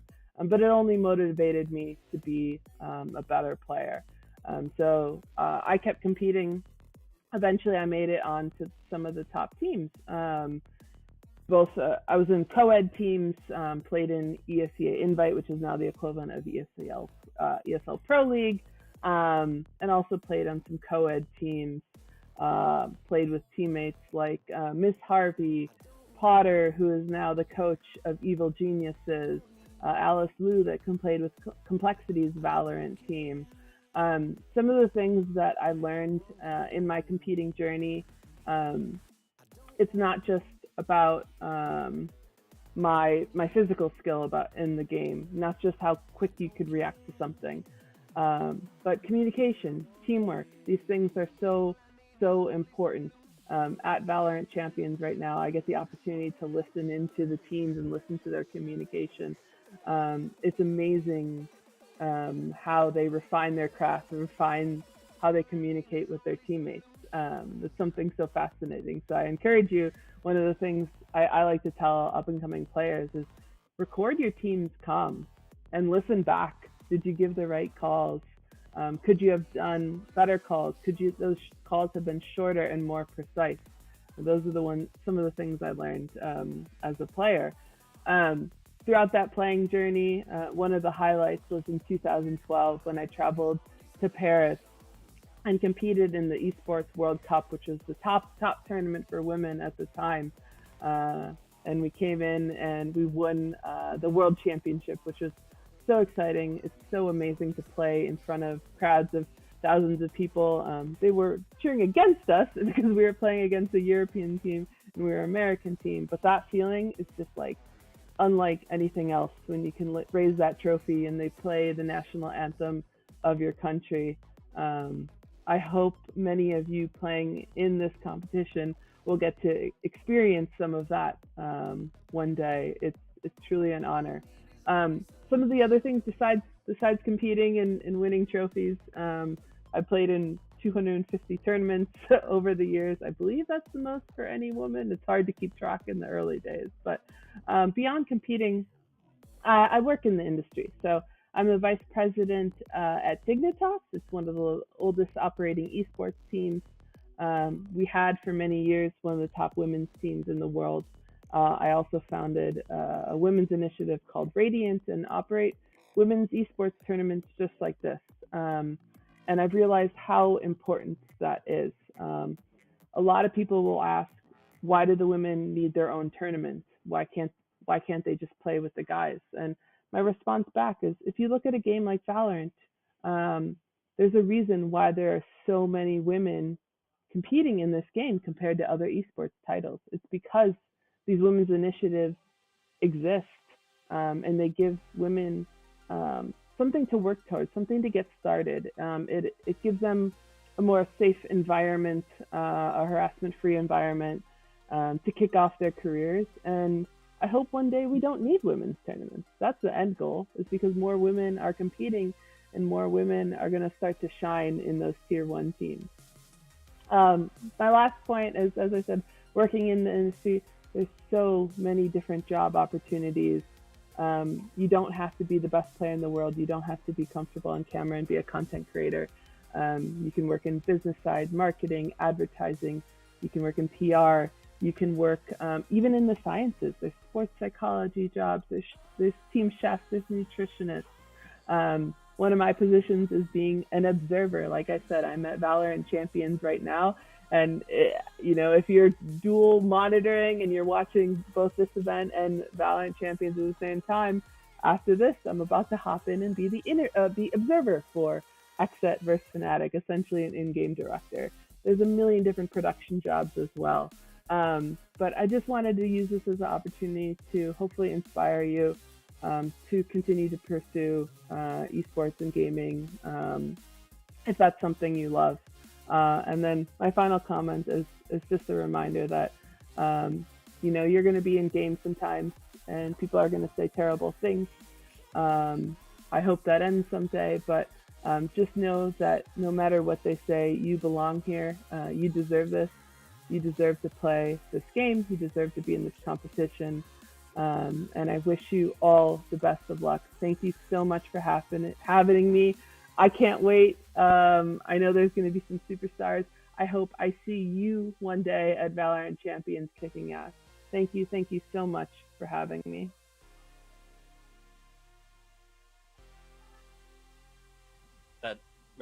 That's why we're here, right? This is why a lot of people are trying to figure out what you guys are doing. How do we, how do they do what you guys are doing to a degree, or why are you guys doing what you're doing to a degree? But to kind of, I think, focus in then a little bit more. I want to talk about gameplay a little bit before we jump into business and all of the other stuff. Jensen, this one's for you, right? I want to talk a little bit about this because to someone like me who's traditionally a League of Legends fan and all that, I know that you've been a coach that's been all over the world. You've worked with a lot of different professional teams and different regions. My question, I really want, I think a lot of people want to know, how did you end up at Maryville, and why a North American collegiate college? What was the draw, or what brought you here? How did you get to this point? When I first came to NA, I worked with the models with the academy team, and I realized that there's a lot of cultural challenges that exist that's very unique to NA and esports, right? Where there's this very interesting intersection, because unlike traditional sports, in esports, players, they don't start training under a structure or a system or a coach from a very early age, which is what happens if you want to pick up any other sport, right? Like you start going to community events or whatsoever, and then you start developing your skills and your literacy of the game from the age of 6 or 7, and you're very used to working in a team environment, a coaching environment. But in esports and for League of Legends, a lot of times players, they go through they go up, they climb the ranks in solo queue where everything is basically self-taught, and then all of a sudden they need to be placed into a team environment. And I realized that this is something that the Asian teams got right, where they had these B teams. They have the B houses in Korea and Taiwan. You would spend almost close to a year just being a understudy or training partner for the team before you even join an academy team in the first place. And in China, they have like these massive B team systems with like lots of players in them. The moment you hit a certain rank on the ladder, they fly you in. You are then boot camping for a month there at the facility, and depending on how well you do, they then decide whether to retain you on as a training partner or as a trainee in whatever capacity, given how well you perform in those scenarios. So the West was very lacking in all of this, and culturally to do the same things and try to replicate the B house environment or what they do in China or Taiwan would not be possible to do. But the West has a very successful model of developing sports and talent, especially in America, and that is in the collegiate space. So I looked at this, I saw the resources that was available, and when Quirky pitched his vision to me, it's like, yeah, this is what I think should be the future for development in the NA ecosystem for esports. Oh, right on. And I think, well, maybe let's follow up on that a little bit then, because Dan, okay, so Dan, you pick up Jensen, you've got this going. I think that's going to be my question then is, or to any other schools that want to be competitive like you guys on that level, is this something that we should be expecting to see in the future, right? Is this now, the standard that you guys, Jensen, you and Dan, do you guys feel that this, if every college across the nation starts doing this, if they start, recruiting coaches like Jensen and trying to build this atmosphere, is this going to be the next standard, or is this something that's very successful that, obviously it's proven to work, but is it sustainable? Is it possible for everyone, or maybe not everyone, but right, the greater sense of the industry and the ecosystem? How do you guys feel about that?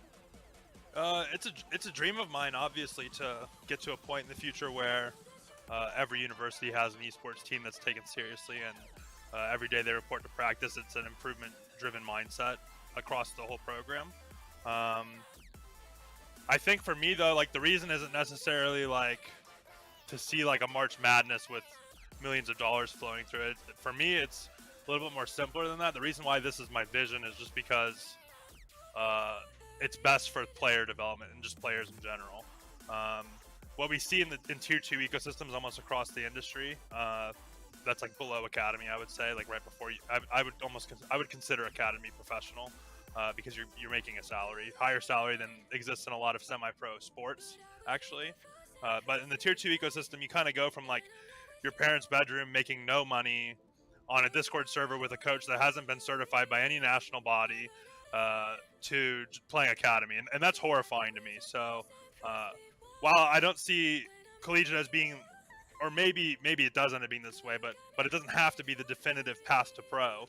I want it to at least be an option, like a parallel option, similar to how you can go through the Canadian hockey system, where you can choose to spend a couple extra years developing and maturing physically and emotionally in the NCAA model before you go to the show in the NHL. I'd like to see that reality in esports. This isn't something where there's a century of history to the competition. So it's a very powerful tool, especially when you're trying to convince your parents that this is a worthwhile pursuit, that you can get a college degree. And it's one of those things where, at least in America, with how expensive college is, getting scholarships after your 18 to 20-year-old years is usually harder academically. You usually get the majority of your scholarships going into school when you're an 18-year-old freshman, and the way that the current path to pro is set up, a lot of players are foregoing that span of time to try to go pro for no pay. And so for me, it's more about like a health of a pipeline, health of the ecosystem, health of kind of the player experience of pursuing this, and that's the big thing for me. And obvious it's a dream. I want Maryville to serve as like a case study and a model for that. We want to show results. We want to eventually be competing to win proving grounds, to show that this can be a functional alternative to the traditional tier 2 within esports, and that's what we strive for every year. And I can add to that a little bit, just from a business perspective. I think, we're very fortunate to have Jensen and Dan here at Maryville, but I think if you're a university looking at, just adding a coach, maybe not to the magnitude of Jensen, but I think you have to look at the metrics. I think if you look at what the ROI and the business case of adding relevant esports within your university, what that means to your student life and all those different things, all those things that they try to check boxes within higher ed. I think having a relevant esports program or a relevant system within esports, every university should be looking at it, because their baseball players and their basketball players and football players are all playing gaming, and a lot of these esports, figureheads and coaches, etc., are the relevant people in digital media, and it helps the school with a brand perspective. And I think just having any sort of relevant and adding bodies within the esports ecosystem at universities, you have 2 or 3 basketball coaches, you have 2 or 3 soccer coaches, both on male and female. I think having relevancy within esports, it has probably a 15 to 25x, return versus like traditional sports. And I can say that with my background and everything like that, and just knowing how we look at it. But at the same time, if you're not looking at esports as a relevant, not even revenue stream, but relevant digital eyeball within your sports and student life perspective, I think you are sort of behind the times.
And there's so many other jobs as well that That's can right. translate out of this experience in esports. The only path is not just as a player.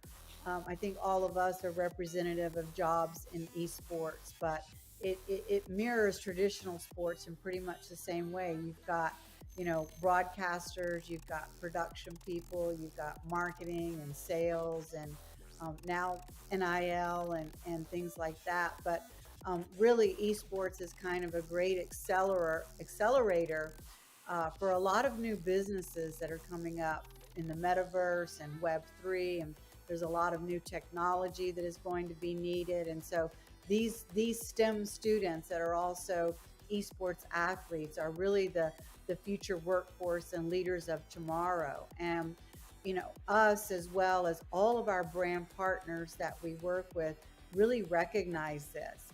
And I think that's really, a key driver of why brands are in this space. They want to be part of building that future workforce and leadership and shaping it and supporting it. So, yeah, it's been a very interesting space to watch. And we offer such a big, we offer such a big counterpart to traditional sports also, because it's a counterpart, but it's also the same, is what I'm trying to say. Because when you're traditional sports and they're done after their 2-a-day workout and they're done after their practice scrim, they're coming home to play Call of Duty and relax and put their feet up and get a drink and play video games. It grows their brain, problem-solving skills, and their hand-eye coordination while they're home. Hand-eye coordination, if you're a football player, massive skill. So it helps build those things while they're off the field. And then for us, vice versa, if you're an esports athlete, one of the errors I had growing up when I was competing in esports is that I was not active enough. I played sports, I competed a little bit, but I wasn't active enough truly when I look at it. So that's one area that esports players can learn from in terms of activity and physical and the marrying of both. People say, oh, sports and esports, video games. Not really. We're just kind of the tech industry's competitive form of competition, as to where traditional sports are more physical, hands-on. So I believe in the marrying of these two sectors and that they actually live together while also being counterparts. Well, I think then to speak to something about marrying, right, from traditional to esports, that to me speaks to this whole new thing. At least, again, from you guys, right? You guys have more traditional sports background, right? Paul, Lee, Mike, and all of that. But I think let's talk NIL then, because I think that's something that I think is really interesting. That at least when I heard about it, right, of what we're trying to do with, esports athletes, schools, programs in general. Because it wasn't something you would think normally, right? You could understand, right? Football player on the field, star quarterback. It makes sense, right? The guy is somebody that everybody knows on campus, whether you're on the team, off the team, or you're just going to the school. It makes sense. But I think, nowadays it's not as common, or people don't think that they could be somebody that their name is out there, right? Or that they're known, right? As we're growing the space, as we're putting this together, it almost feels really interesting that, your star entry in Valorant, or your star forward on Rocket League, right? Whatever the case might be, now they can have NIL deals. It's a thing out there, and I think, I don't know, maybe Mike, you want to start off? But I think thank you for teeing that up. So I was talking for too long. I forgot to bring NIL into the mix. So it's a common occurrence, occupational hazard. So I would say that so NIL for I'm sure most of you watching understand what it is, but NIL stands for name, image, and likeness. Name, image, and likeness, that term has been utilized to describe the transition of traditional student athletes, NCAA athletes, and their ability to monetize their name, image, and likeness. It went live July 1st, 2021, and it has continued over the course of the last nearly 14 months now.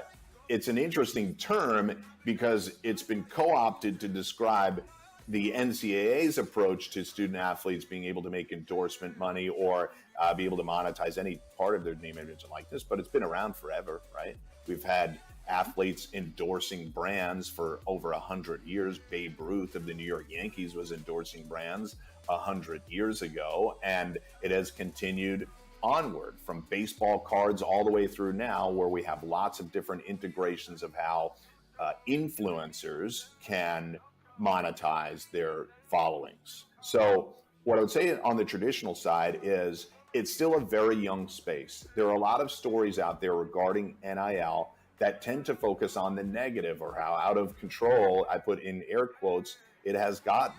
But there is still a burgeoning marketplace for many more student athletes that are involved. About 17% of NCAA athletes are currently involved in NIL, but 65% more than that want to get involved and are curious how to get started. On the flip side, brands are challenged with a few different things in this space. There are 10,000 professional athletes in the United States. Once July 1st, 2021 hit, and you dump every NCAA athlete into that space, that's another 500,000. So brands that maybe didn't have a dedicated athlete strategy when there were 10,000 now have 500,000 plus that 10,000 to figure out how to activate who they are. That's a lot. I understand brands' hesitancy in some instances, but I can tell you that companies like us are on a daily basis educating brands and student athletes as to the software you can use, the types of activations you can get involved in, and how to utilize your followings, or if you don't have to or want to be a social media star, are there ways in which you can monetize it? Now, I know I described that under the umbrella of the NCAA, but I see it as being no different in esports. I think there are massive opportunities for people with followings to be able to use that and connect with brands. I think a company like us can help you to do that. And then beyond that, we can make sure that those transactions are safe for you. I think there are opportunities, not just at the individual competitor level, but at the program level to have a sponsorship go to that. I'm sure some of you out there listening and watching already have deals like that in place, but I think we can continue to enhance, augment those deals and make them more comprehensive and make them, first of all, I think product deals are perfectly fine, but I think we can get beyond that and grow some of these deals to a greater extent. Paulie, thoughts on that? Yeah, what you said is right. So I'll put it in for layman's terms here for just the esports players, because I talk to so many of our athletes that compete in our CECC series that are currently still in college. And basically when Mike Blewett says NIL, what he's referring to is just very simple. If a brand or any sort of anyone wants to use your school's name or your brand or anything. What is going on, everybody? And one more welcome back to CECC South 2022 edition. We are down to the 8 lock. The round robin is over, and this is where all of the cards are on the table from here on out. For our final series of the evening, we're running it down with a team we know and love, seeing them for the 3rd time in a row, UFO. The Gators going up against a team we saw, I believe, only once today in our very first series, Blinn College. So I'm very excited to see what Blinn has done throughout the day to improve, and what UFO, what wacky weirdo strategies they're ready to bring to the table this time. UFO have been an incredibly fun team to watch. They're clearly not afraid to pull out non-meta compositions. That being said, you're going against a Blinn team that we saw at the start of the day really have some pretty solid moments against the favorites to win this whole thing in UT Dallas. It would, I think, do Florida a lot of harm if they were to underestimate Blinn here, because they are the kind of team that can really sneak up on you if you're not careful. So I think this first map, I mean, we saw Blinn come out strong against UT Dallas on their first match, right? They were aggressive. They also have had, by the way, like, what has it been, like 4 hours now since their group ended to just rest and watch UFO play match after match on stream. They have a ridiculous amount of scouting they could have done. So there's a lot going for Blinn here, even if UFO are hey, get those things off the screen there, guys. UFO, I understand they're they gotta earn them. You don't gotta be saying it's a 3-0 already. Come on, guys. I'm really excited though, because like you said, Blinn has had a lot of time to prepare. But at the same time, they can't prepare for every eventuality. I mean, Weirdo brought us almost every tank in the game, but the question sits, dividing, because this is now an all cards drawn. If you lose, you are out. Is UFO gonna reel it in a little bit? Do they have to really focus up, run a harder meta, or is Weirdo just trying to start strong? Either way, personally, I'm very excited to see that Symmetra still, because Harmony has been doing such a beautiful job on this sim all night. By the way, first time of the day, we are in bracket, so the starting map does change at this point. We are starting off on Oasis, so a bit of a different environment here to start off the series. And yes, it is going to be Harmony using the Symmetric Teleport to get out of spawn and then moving over to the Sombra. So we're going to be looking for these hacks onto the members of Blinn. We'll see if the rest of UF Orange will be able to follow up on them. That Immortality Field from Shun taken down early in Harmony on the Sombra. Excuse me, I'm so used to saying Symmetra. It got me for a moment. Shun caught out in the corner by Vader, and Blinn has the first blood for just a moment. Pink Piggy falls down just as quickly, and the Lucio versus Bap off the board. The healing now from Blinn has been completely removed from this initial engagement. Guts next to follow, and UFO starting strong. They're going to lose that Zarya to boot, and that is a first point cap guarantee for UF Orange. And look at the difference when it comes to the Dragon Blade charge. Oh my goodness, Teslo has almost doubled Vader, doing so much damage overall to the side of Blinn. That is going to be a massive ultimate when Tesla gets that last 30% up potentially in this fight. If you get it up and you use it early, I'm not sure if Blinn would see that Dragon Blade coming so early on in this round. I definitely don't think they'd suspect Teslo to be coming. He's hiding up above them right now. Shun with that first Elim onto Vader. Teslo makes it out with his life. Immortality Field forced early. Makes it a lot harder for Blinn to push up and through this choke. Is UF Orange all the damage is now permanent. Not all the permanent is now damage. Harmony finds a great hack in the back line. Might have to translocate out of there. But look how close they are to EMP already dividing. These ultimates stacking so fast for the side of UFO. When Blinn, they're at 60 and 50 right now. UFO, they're locked and loaded. Here we see, though, even though UF Orange are down a little bit. Oh, well, I was gonna say you can really stall this point for a long time as you kite around the center pillar. But the pressure from Blinn actually does force UF Orange off for just long enough to flip the point over in the Kate source of Blinn. And even though Blinn, I think, is losing this fight, they are losing players even though the beat was committed. They're gonna have the ability to get a ton of charge here on this point before they finally end up having to give it up. Yeah, and now they've forced out a lot of clunky ultimates from the side of UFO. The blade was really weird. They used a grab to delete it. Harmony pulls out an EMP far too early for the team to respond. Nobody's there to catch it, and all of a sudden, Blinn had taken the horse by the reins for just a moment. UFO comes back into the engagement, finds 2 eliminations for the 1 trade. They're Genji down, there's Sombra down, and all of a sudden, it's a full-blown 3v3. Not a DPS in sight for the moment. Yeah, this is getting really tough now. UF continue to fight this on the point, but as long as this is an even fight as far as man advantage, this is going to hugely favor Blinn right now with their ability to continue to just build up that percentage. Vader with the blade is going to go ahead and end it for sure here. I think a blessing in disguise here for UF Orange. Even though it looks bad, they now have the opportunity to regroup, go back in as a full 6. With the beat available, you know that Vader just used the blade, so you don't have to hold on to it anymore. You can use it to potentially go aggressive here instead.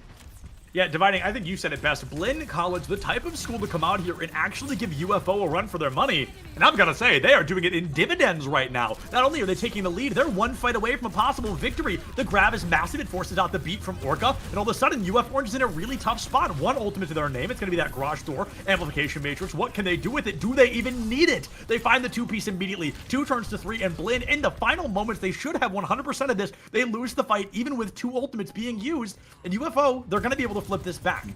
Nicely done from Orca, using that beat incredibly aggressively, making sure that UF Orange are able to use that overshield to push forward and take the picks necessary. But Blinn is going to have at least 1 more chance, potentially 2. You have a beat of your own now. You also have the overclock from Guts. If you use it aggressively, you can get that up before the DPS ultimates are available from Florida. Here comes an amplification matrix from Shun. It's going to force a lot of Blinn to move backwards, and it gives UF Orange the opportunity to stall out. You don't have to use that ult. That's the beautiful thing about it, is it doesn't need to get value, just needs to be scary. And I think it really lived up to that job. Immediately, Guts goes in quick, cannot find that shot, and the EMP shuts down the remainder of that overclock. A 2-piece traded out for the 1. Harmony went down, but traded 2 in the same process. Teslo pulled the blade, a slight move of desperation, but it looks like one that will pay off. 7 seconds left for Blinn to touch. That Lucio did make it out, so a recontest is possible, but unlikely. Even with the wrecking ball, the grab in the spawn door, the closest we have seen UFO come to a loss, but they still snatch out a victory from the jaws of defeat.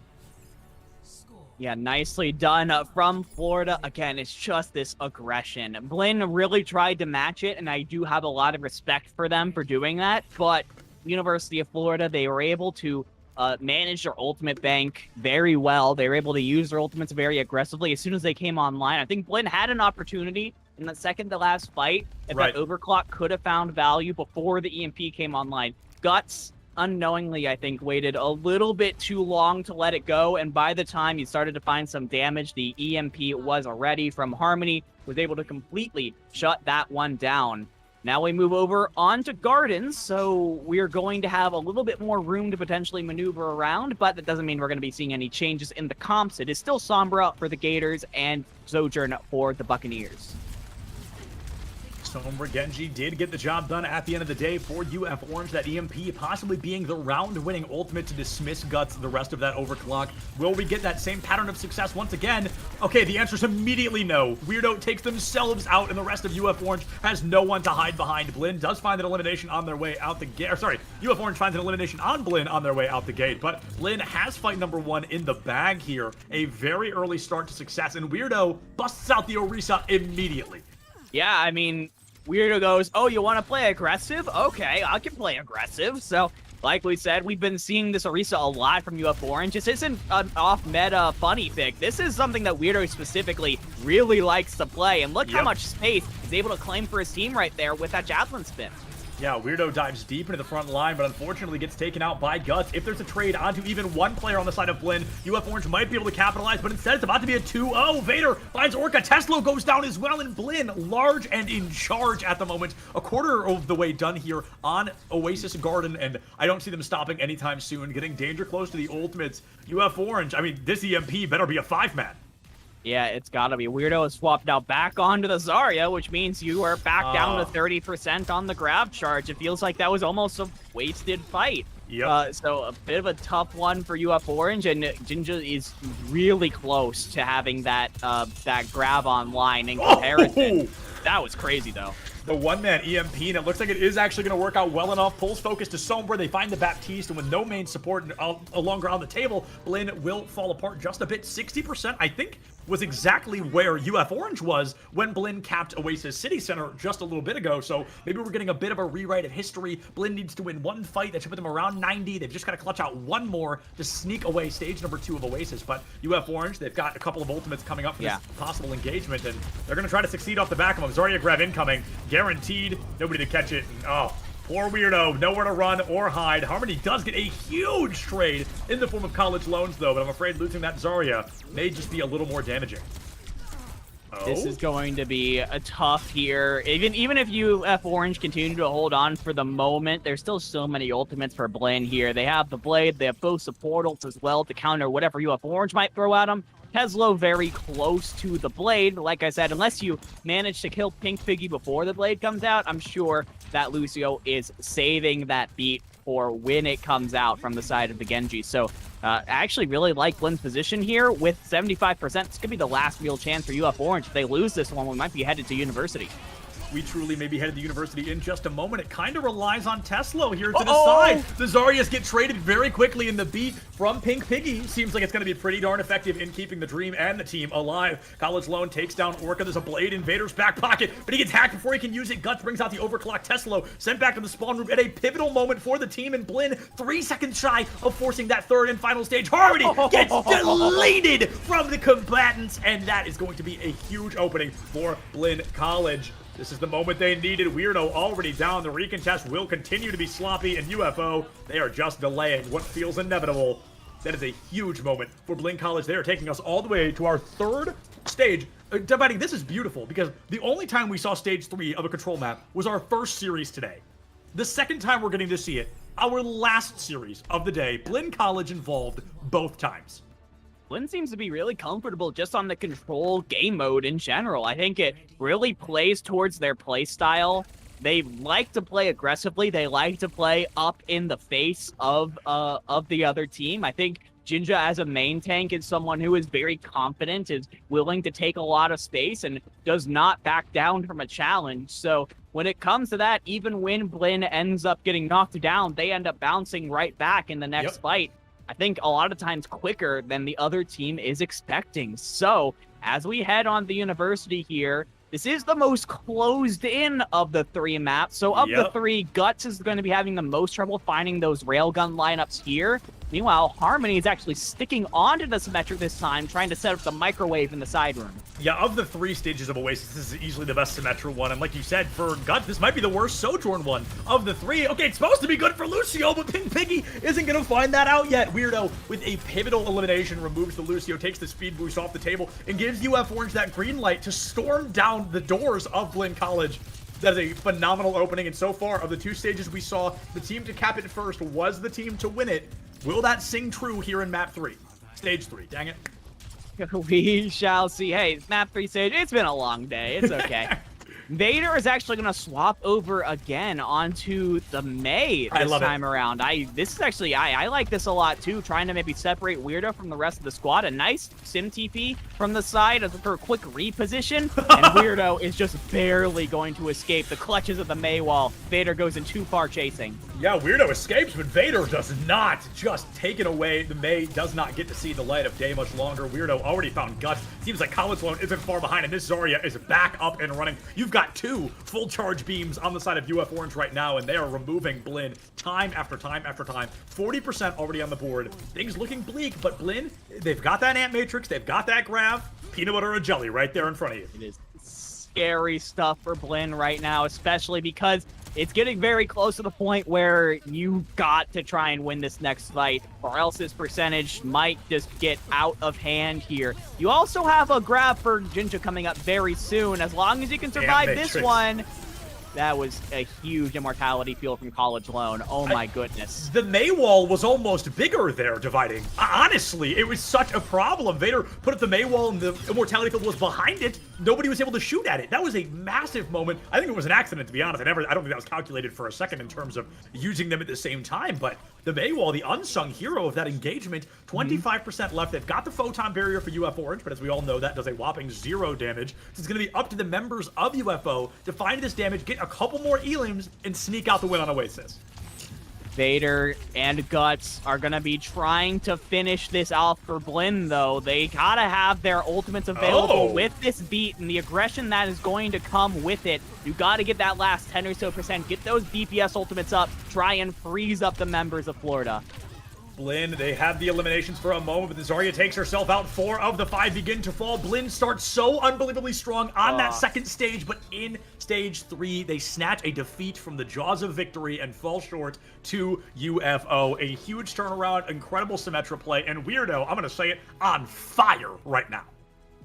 Yeah, I don't know. It might be too early to say main tank diff at this point, but I will say Weirdo has been doing fantastic so far in this map. On the Zarya, too. Tried out the Orisa, didn't end up working out, went back to the Zarya. Didn't even miss a beat, man. And I gotta say, oh no, I'm in the gray dimension again. No, okay. It was such a good game. Dividing's camera just couldn't take it. There was some Sombra play, right? And it got hacked me out. Okay, I'm back. There we go. So yeah, but this seems very familiar, right? From the very beginning of the day, we're going back full circle. We have a Blinn team that really came out strong early on Control against a top-seeded team in this tournament. They took a round off them, forced us to a round 3. The thing is, Blinn ended up losing to UT Dallas, and then when it came time for the escort map, that's when things really kind of fell apart for the Buccaneers. They got full held, and then it was just kind of over from that point forward. So the question is, will they be able to put up a better fight here on map 2? Yeah, unbeknownst to us, that was the first full hold of many that we have seen today. There was a real pattern on our escort maps for a majority of the day. Dorado broke through to 3rd point once, and other than that, we have seen only full holds on the escort. I'm excited to find out what the escort is going to be. I think there's a lot of change in play there that we could see possibly new maps. I know Rialto is still untouched. I would love to see Rialto. I don't know if Rialto's currently in the map pool, actually, because isn't it Havana that got taken out, or am I being dumb, or maybe it was both of them?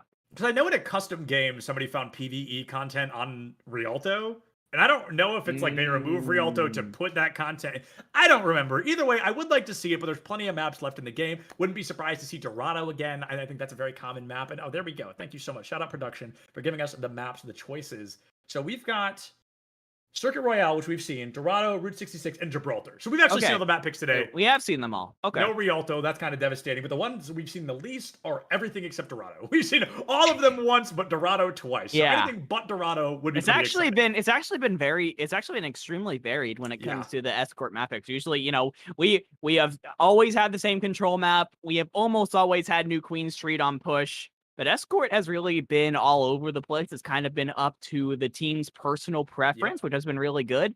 And it looks like the personal preference of Blinn this time around is going to be to go to Dorado. So this is a little bit of an adjustment. Last time they went to Circuit Royale and got pretty much stuffed by the Comets. So maybe over the course of the day, they played Dorado a couple of times. Maybe they think they have a strategy that works. It might be less about them having played Dorado and more about them watching UFO having played Dorado, because that was one of the closest maps we've had today. That was when we went all the way to the third and final point. So maybe they're kind of thinking, okay, they've got some weaknesses here. They don't play super strong here. But we also have to remember UFO got C9 on this map. So if they change that single adjustment, we might not see the rest of the map. This is very true. I think Blinn was probably watching a lot of those Florida games, and maybe they saw that they had a little bit of trouble here last time around. But of course, if anyone knows about the troubles that Florida had on Dorado, it's Florida themselves, right? Very true. They, I'm sure, are going to be on high alert for any potential backcapping shenanigans that the Buccaneers are going to be throwing at them.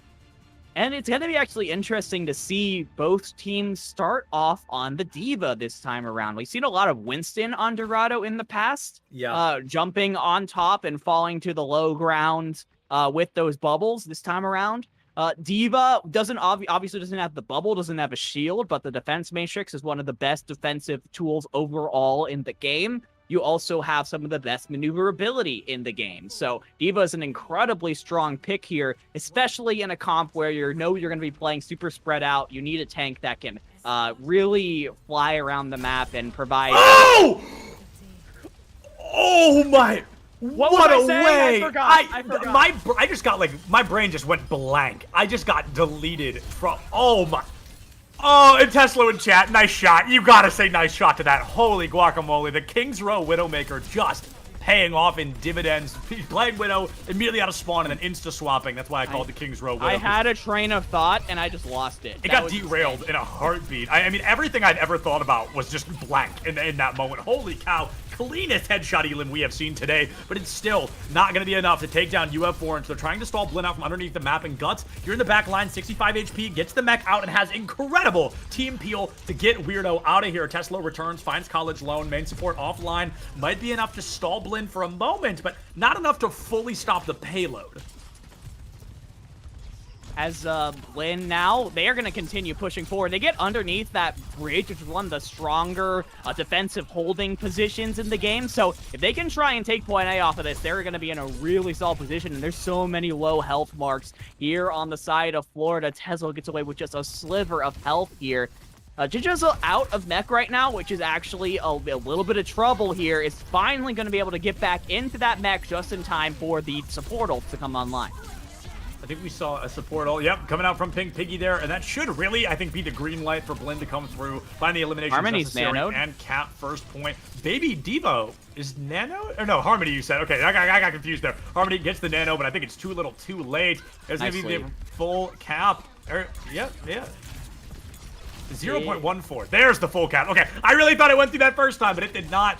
Oh, it's happening again. This is so similar where UFO, they win the fight after the point cap, but the point cap happened, and that's the important part. Yeah, UF Orange, I think, ended up a little bit underutilizing all the ultimates that they potentially had in that fight. Tesla is not going to get away from Guts this time around, but when that Genji comes back, you are going to have the Blade available, you're going to have the Beat and the Diva Bomb, and you know that Pink Piggy used the Beat in the last fight, right? So I think Tesla is chomping at the bit to get at the backline of Blinn right now. And Tesla's got a couple ways to do it here on Dorado. You can go through the building, you can go behind, or you can just dive up from bridge to get deep into the back line. The Pink Piggy has been eliminated, actually, and it looks like there's going to be a little bit of follow-up. Vader goes down soon after. 5v3 in favor of UFO, but I've got to say Weirdo is consistently getting way too aggressive with this D.Va. She cannot eat everything, and we're learning that very quickly as they continue to be demeched in pivotal moments for the team. Look at that, a baby D.Va, 5 HP on the board. Yeah, it is really tough. Weirdo needs to get back to shot. Oh. Weirdo gets staggered. 86% back to mech. That is tough here because now you have Orange. They have 3 ultimates on the board, but so does Blinn, and they have the man advantage by quite a bit. There's only so much they can do in the face of a D.Va challenging them on the high ground. Speaking of high ground, Orca trying to play it high, trying to keep a distance. I love the Sim TP away if they needed it, but when they need it, it gets destroyed. A 2-piece bomb from Weirdo, a low and slow kind of bomb play, but those eliminations are crucial. Take that main DPS and that Lucio off the table. College Lone doesn't even get to blink with her one good eye before that Genji takes her back to the spawn room. UFO in a very comfortable position to continue this full hold. 4 ultimates, 3 minutes. Yeah, this is actually really tough here. The fact that Blinn wasn't able to push through immediately now allows UF Orange to get set up on this high ground. It's almost like an entire, because this high ground goes throughout the front half of point B to the back half of point B. You can take advantage of it no matter where Blinn tries to attack you from. So dangerous. Yep, Tesla gets nanoed deep into the back line. The call we were talking about, right? Trying to make it into the back. It looks like it's going to work out quite well. The 3-peat forcing Blinn to go all the way back to their spawn. Again, you've burned a full minute off the clock. 136 seconds remain. Blinn is realistically, unless they change something up, going to get stalled out right here. But with 5 ultimates in their pocket, they've got more than enough. They've got a full-blown arsenal to rewrite history. It's almost a little too perfect, right? I feel like Blinn might end up falling into the trap of, oh, we all just press Q and we win. But you gotta be a little more deliberate than that. So let's see how Blinn decides to use this wealth of tools they have here. Weirdo, I think, gonna lose that mech again. I love the boop from Orca, trying to keep the D.Va alive. That bomb, it might be a 2 or 3, but no, the beat from Orca. It's a call you have to make in such a scary moment. And it pays off. All 5 members survive. They actually get the numbers advantage. The overclock from Guts. These have been risky. They've been chaotic. They've been kind of frantic. And it looks like we're going to get that pattern once again. Nobody goes down. It's instead their counterpart, Vader. Finding 2 in the heavens on that bridge. Might be enough to get this cart continuing to move. Harmony puts down 2 of their own. The cart moves. 80 seconds remain. Will Blinn be able to cap this second point? This is so tough now. That was their big opportunity there. And they tried a little bit too hard to not overcommit, and they end up not winning the fight at all. So now instead of having this situation where you have 5 ults and you definitely have the advantage, you've given UF Orange the opportunity to build up ults of their own. The D.Va Bomb, the Photon Barrier, and the Nano Blade coming up in a second from Shun. This is even again. Yeah, even without the blade, the Nano could go huge on anybody, the Sim, the D.Va, and okay, we might even get to use it. No, the boop from Weirdo keeps the Ana alive. Vader loses focus of their target, has to chase down Tesla as well, and even if Tesla falls, the focus has been pulled off of UFO. Blinn finds the first elimination onto Tesla. He finally goes down, but it's traded out immediately. Guts gonna bite the bullet here, or I guess the beam in this case. D.Va finds Orca. That's 4v3 in favor of Blinn, but Vader is gone. A hilarious ragdoll to boot in Harmony. The microwave full throttle gets ripped out of the outlet. All of a sudden, this is Blinn's game to take, and it looks like they should be able to get that second point cap. But essentially, full HP D.Va with a bomb, still hanging out on the point, but you should not let it go. Yeah, I don't think they are. I don't think they're going to. It's just the D.Va that's left. The Lucio maybe had a shot, but since Big Piggy goes down, Blinn has no ultimates left on the board right now. Weirdo's going to be able to use this bomb to try and keep Blinn away. It's going to successfully take Jinja out of the fight.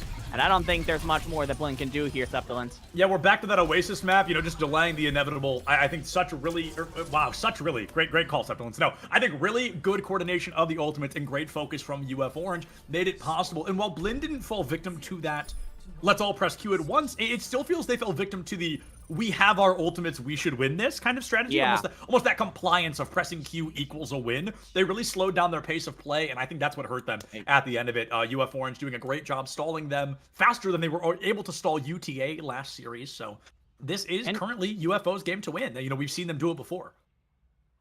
Yeah, it absolutely is. This is much closer to the start of the map than UTA got against them in that map that we saw. And going back to that fight, of course, because I feel like that was the big shot for Blinn to get past point B. Pink Piggy was their one real defensive ultimate, right? They had the the beat available, no matter what UF Orange were going to throw at them, you knew that you had that kind of get out of jail free card with the beat to try and keep everyone alive and try and build more ultimates on top of that. And the fact that Pink Piggy goes down early in that fight is brutal for Blinn. You lose the man advantage, you lose your one big defensive tool, and UF Orange, even if Blinn used every ultimate at that point that they had, UF Orange still, I think, had a really good shot of winning that fight. So maybe the main support got a little bit careless knowing how many ults they had, or maybe it was just a fantastic play from UF Orange to catch them out. Here we see another Sim TP strategy from the Gators. It's definitely not something that something we're pretty used to seeing at this point.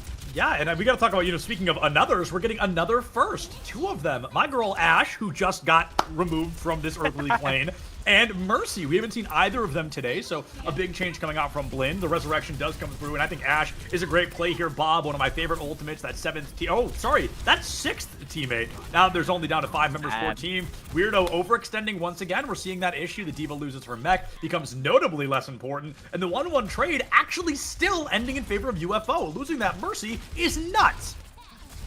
Yeah, you don't have the Sheesh, I'm singing so mixed up. We're getting right now. sleepy. It's been a long night. It's you don't have the resurrection anymore. You don't have, because the Ash and the Mercy, you mentioned 2 new characters. They're here as a pair, right? Yep. Ash usually can't one-shot anybody. With the Mercy damage boost, you are able to one-shot with a headshot. So that is why the Mercy is in here. It's to power up Vader's shot as much as possible. So if Pink Piggy goes down, a lot of the bite of Vader goes away as well. The bite has been removed. Vader has been declawed as that Mercy goes down. Finds a headshot onto Harmony, but it feels kind of too little too late. Something that just hit me, and while UFO kind of cleans up this fight, I'm going to talk about it, is almost every asterisk team we've seen so far today that has won has been rocking the Sojourn. Like, a lot. She's been a mainstay pick. UFO, I don't think they've brought her out once. And they have been arguably our strongest team in this entire day. This is an interesting... I would be shocked if they never did it. That being said... I can't remember it if they did. Well, maybe we'll have to go back into the VODs. It's not like we have a shortage of VODs to look at here when it comes to UF Orange. And Blinn has made another swap here. Vader going off of the Ash onto the Pharah. So going for Pharah Mercy instead. Again, I really like this into a Symmetra Genji composition. I wholeheartedly agree. Neither of them known for their long-range damage, but you look at Ana, you look at Diva, both of them should be easy, or maybe Genji should also be able to tear an entire team apart. Harmony steals the team kill, but Tesla in, I don't know, what was that, 4 seconds? Puts 4 people down, you see him stop moving. We know for a fact he just clipped that, and it's going to be UFO just dominating right now. 4 minutes in a moment where Blinn had 90 seconds. Yeah, this is getting really tough here for Blinn. You do have a couple ultimates coming up right now. You have the Valkyrie and the Overclock and the Beat. That being said, you have to hold here at this corner for 3.5 minutes. UF Orange are going to have so many opportunities. The Photon Barrier comes out. I thought it was really clever, and then the Symmetra was just completely removed from the equation. This Diva on the high ground now, taking damage from both sides. They cannot interrupt the res when they truly needed to win the fight. They might still be able to by the skin of their teeth here, but a bomb and Overclock coming online now. Orca might drop the beat, but it feels a little unlikely. Symmetra returning to the fray. Weirdo going to be losing that mech for the 8th or 9th time. And no, making it to the Mega, it's Shun who's the first one to go down. And that Ana, I mean, what a terrible first elimination on the side of UFO. But if you're Blinn, that's probably best case scenario. Yeah, Blinn holds for now, but still 3 minutes on the clock here for the Gators to push this across the finish line here. Again, you're really only looking for one more fight win at this point. Right. Weirdo is stuck out of mech, by the way. It's going to be potentially staggered out here. Yep, that is beautiful from Blinn. It's going to take another 15 or so seconds off that time bank. The more time pressure you can put onto UF Orange, the better. You're probably looking for the Nano Blade as your win condition here, and that gives you more time where you're not building up to those ultimates. Meanwhile, speaking of ultimates, Vader is ready with that barrage. As long as you don't get it, eaten or deflected in your face or slept or all the other ways you can counter a barrage, this could be huge. Yeah, there's only a few ways to counter a barrage, right? Just examples A through Z. But if none of those happen, then you are really in a great spot to succeed. And now as your Mercy has been taken out, that's your damage boost down and out as well. Great timing from Weirdo. Orca dropping the beat, a risky choice, but one that I think will pay off as it kept all 5 members of the team alive. And there is one of those eventualities. Vader deleted. When Flora uses that ultimate, she sits still, is not invincible, doesn't even get a damage reduction. She is just bribe for the picking at that point. Now swapping out of the faster characters, but I believe it is too little, too late. Mercy gets destroyed, and UFO walk away with their second map victory. They are 1 map away from knocking Blinn out of the bracket entirely. And moving on to the the semifinals themselves. This is the quarterfinals right now. And yeah, Blinn, their tournament lives, their CECC in a lot of ways, lives on the line here right now. And man, Teslo popped off this. So many multi-kills coming out from the Florida Genji player, and really doing a lot of work to push the Gators towards a match point situation here. As we move on to push, it is going to be a Blinn's map pick again. I say, roll with Esperanza. Do it. I dare you. Do it. Shake things up. We haven't seen the side of UFO lose New Queen Street at all. And we've seen them play it twice. They won super dominantly both times. I agree. Shake it up. Let's jump all the way over to Portugal. I mean, let's get in there. Let's really go crazy. Let's get to Esperanto and just shake up the play. I don't know. They've got to do something here because if they continue to run meta into UFO, it's not going to work. I think we found that out pretty tried and true there. They tried to shake up the meta. They actually stalled for about a minute and a half when they made the Forest swap, which I personally wasn't fond of, and they immediately proved me wrong. Very successful, except for the ultimate, unfortunately. And I will say, and I will only say this because UFO won, the Diva might be Weirdo's weakest tank we've seen tonight, which is funny. We've seen Weirdo play just about every tank, but I think you might be right. And like the Hog, you would think would be the worst, was a maniac on the Hog. The Doom was very good, 3, 4, 5Ks down and out. The Diva getting demeched every 35 seconds. Not the stat you want to be remembered for on Diva. So I think bringing out something else could really shake things up. Bust out that Orisa again. That was absurd how effective that Orisa was. And I think you could actually, if you try and the thing is, like, you now know that maybe Weirdo isn't quite as comfortable on Diva as the other heroes, and you might want to try and force them into a position to play Diva as much as possible. I guess the question is, like, how do you do that, right? In any situation where you might want to play a Diva, it's like, why would you play Diva when you could play Zarya or Winston, or in Weirdo's case, Orisa instead? It's a weakness. I don't know if it's much of an exploitable weakness, especially as we move on to push here. I believe it is going to be one last New Queen Street for the night. So you know what? Where we've been going all day, the beautiful streets of Canada, we will be heading right back there. Headed there for the final time. Whether Blinn wins or loses, we're done with push for today. So we'll be headed there for the final time tonight, and that could be a shakeup one way or another. Will there be that continued dominance that we saw from UFO earlier, where they beat UTA by map completion, not even by time or burnout? So it was very dominant on one side versus the other. Can Blinn bring something new to the table to shake it up against UFO? That's the question at hand. Is it going to be that Blinn unfortunately getting stomped and calling it a close, or is Blinn finally going to wake up in this moment, put UFO back in their place, and establish a map 4 for the first time today? This will be the first time we ever made it past push today. Well, if it's going to happen, it's got to happen right now. Blinn has been having, I'm going to be honest, a lot of trouble today. I think this is a team with a lot of fight. A team, I mean, I feel like Weirdo loves playing Orisa on this map. I love Weirdo playing Orisa on this map. I'm going to say it. I think it's a great idea. Same here. I think it's awesome. I think you should go with it. But I think that Blinn has been a team that has had a lot of really good individual moments. We've seen a lot of sparks from Blinn, a lot of really nice plays individually. We have not seen those sparks turn into a flame yet that has been able to sustain throughout multiple fights or a map. We Oh, need to see that here from Blinn right here, right now, or else this is going to be it for them. We almost saw Blinn Zarya go off the map due to that javelin spin, but it didn't work out well. Oh, going for it again and take themselves off the map. Pink Piggy with the boop of a lifetime opens the door for Blinn. I mean, just boops it clean off its hinges, and now Blinn should get first cart dominance. But like we've been talking about all day, the first fight, while important, isn't the most important. It's that last fight to seal the deal, whether it's via timer or via map completion, to keep your team alive. And so far, Blinn able to do that. They're showing dominance and showing signs of life early on New Queen Street. Shout out to Pink Piggy getting credit for the boop kill there. Means you get massive charge towards the beat. You're beating Orca by a lot right now. And College alone is going to be the first one in the lobby to get a check mark going with that amplification matrix. Could be huge potentially for Guts shooting into the squishier members of UF Orange. Here comes a bit of a sloppy fight from both sides, but it's Orca who's the first to go down. Bit of supportal combat as Baptiste sends Lucio back to the spawn room. Vader almost caught out by the javelin, but instead it's Harmony who's the next to go. A second fight win in a row for Blinn is a massive. This should get them somewhere between 55 and 70 on the board, and we've seen very few teams make it that far today. Yeah, this is actually huge for Blinn. It's going to give them a sizable lead that they can now try to defend for the rest of the time. You don't necessarily have to finish the map. You just have to get further than the other teams. So as long as you just keep the bot on UF Orange's side of the map for as long as possible, you're golden.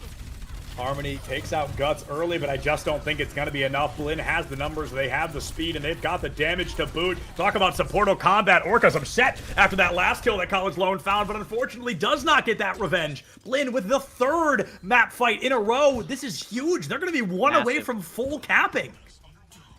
One or two, something along those lines. Like of course, because the bot does pause a little bit after you first unlock those forward spawns, it is going to take a little bit of extra time. Here comes the blade from Tesla, though, to finally turn things around. Could this be the beginning of the end of Blinn's dominance here on New Queen Street? Tesla finds a two-piece, 3 with the help of Weirdo, 4 with the help of Weirdo once again, and the bot is a moving and a grooving 60-meter advantage for Blinn right now. UFO has some massive shoes to fill. I would say a little bit of a misplay there from Blinn. The fact that they backed up so far because of the blade that UF Orange, while the blade was going on, actually took control of the push bot and pushed it all the way back to the middle. If Blinn had been contesting the bot the whole time, they could have taken another fight before they started getting more meterage. But now, UF Orange, they took the next fight. They took the next fight when the bot got to the barrier, and they are getting a lot more meterage out of it. That was just an expertise in Symmetra gameplay. TP'd up to the spawn door just to reset Guts. Reset that 10-second timer and force them to wait a little bit longer in 2 fights. More like 1.5.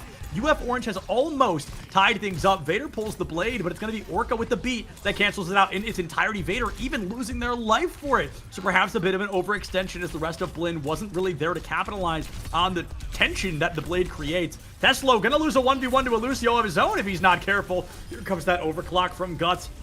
Pressure on in favor of Blinn for the moment, but it's going to be Immortality Field, the only thing down. The grab from Weirdo. Nobody gets to follow up, and it's Shun who loses their life first. Blinn winning what should have been unwinnable.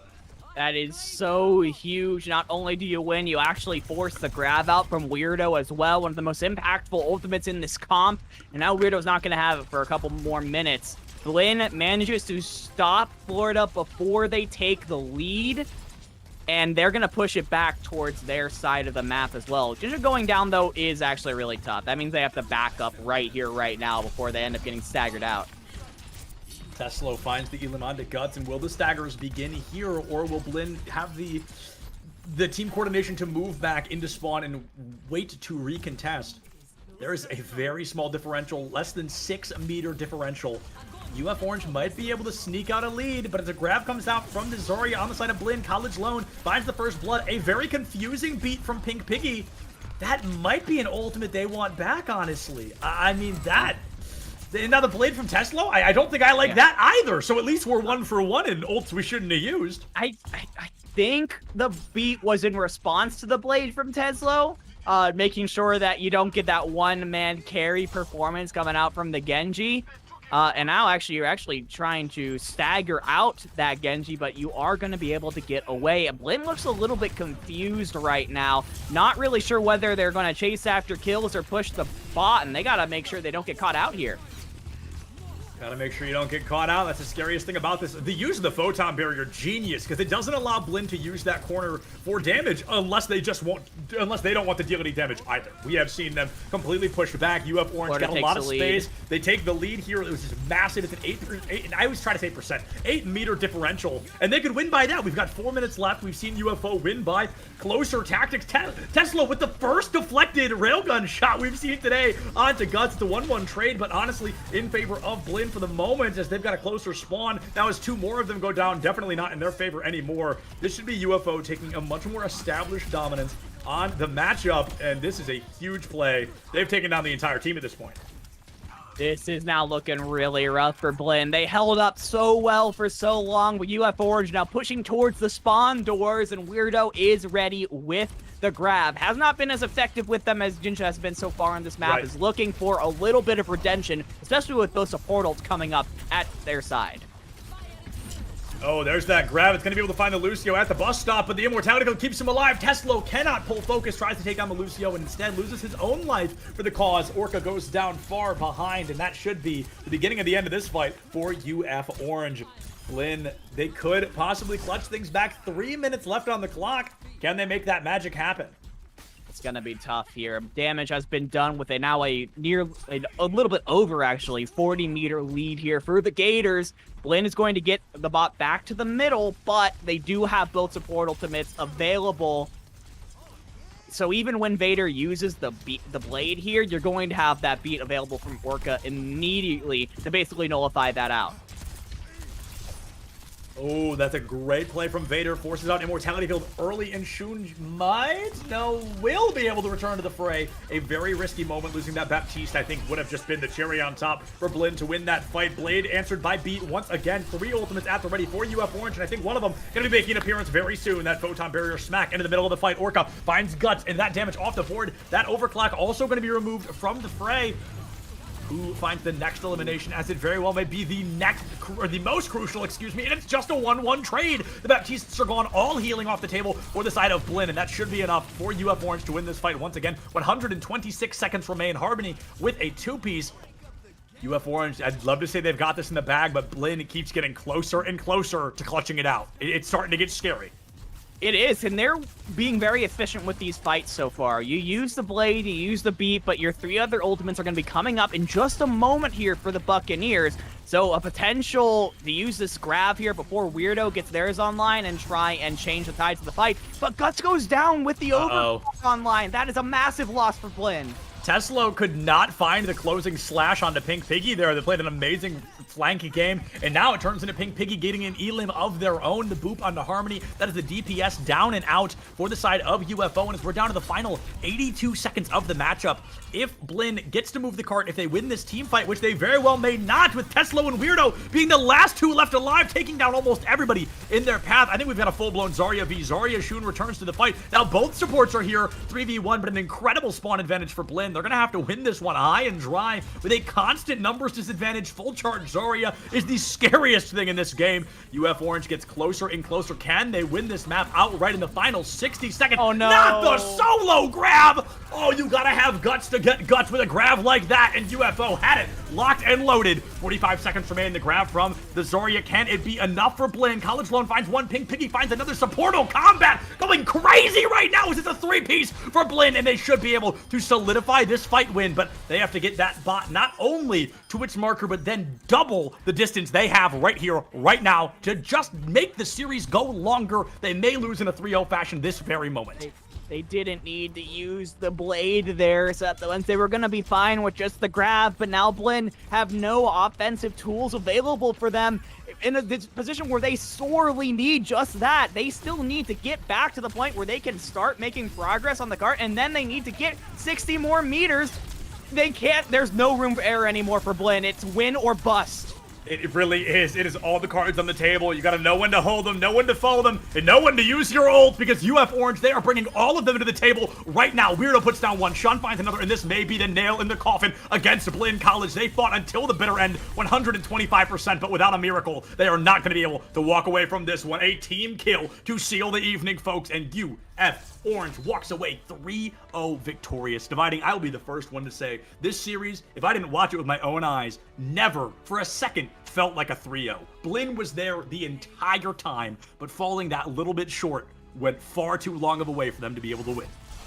Oh, absolutely. I think Blinn has a lot to hang their hats on as they take an unfortunate exit from the CECE South Invitational today as a quarterfinalist finisher.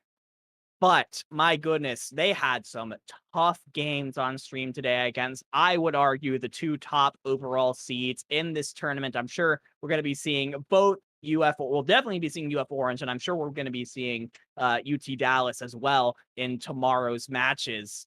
And my goodness, they played them tough. They played them aggressively. I really like the attitude that this Blinn squad brings with them into these games. It really takes these teams off guard that I think they're kind of used to teams kind of playing scared of them just because of their status. Blinn is not scared, and I'm really excited to see if they continue to potentially go into the last chance qualifier, or if they manage to get themselves a ticket to the national finals by winning the NJCAA.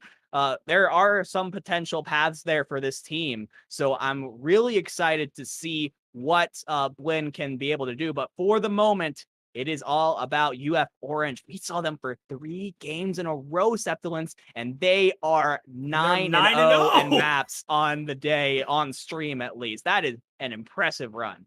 It is incredible, and it has been such an amazing time getting to watch them, getting to watch every team we have seen so far. It has been a great run, but folks, it has also been 7 hours of Dividing and I talking, so we are, as all good things must, going to bring it to an end. We're going to throw you guys over to Polyhype in just a couple of minutes. I'll speak for both of us. It's always a pleasure to be here. It's always a blast to get to see these teams, to get to see the growth year after year, split after split. You know, CECC event after CECC event, the repeats from these teams are always incredible. We love each and every one of you. A huge shout out to every single team that came out tonight.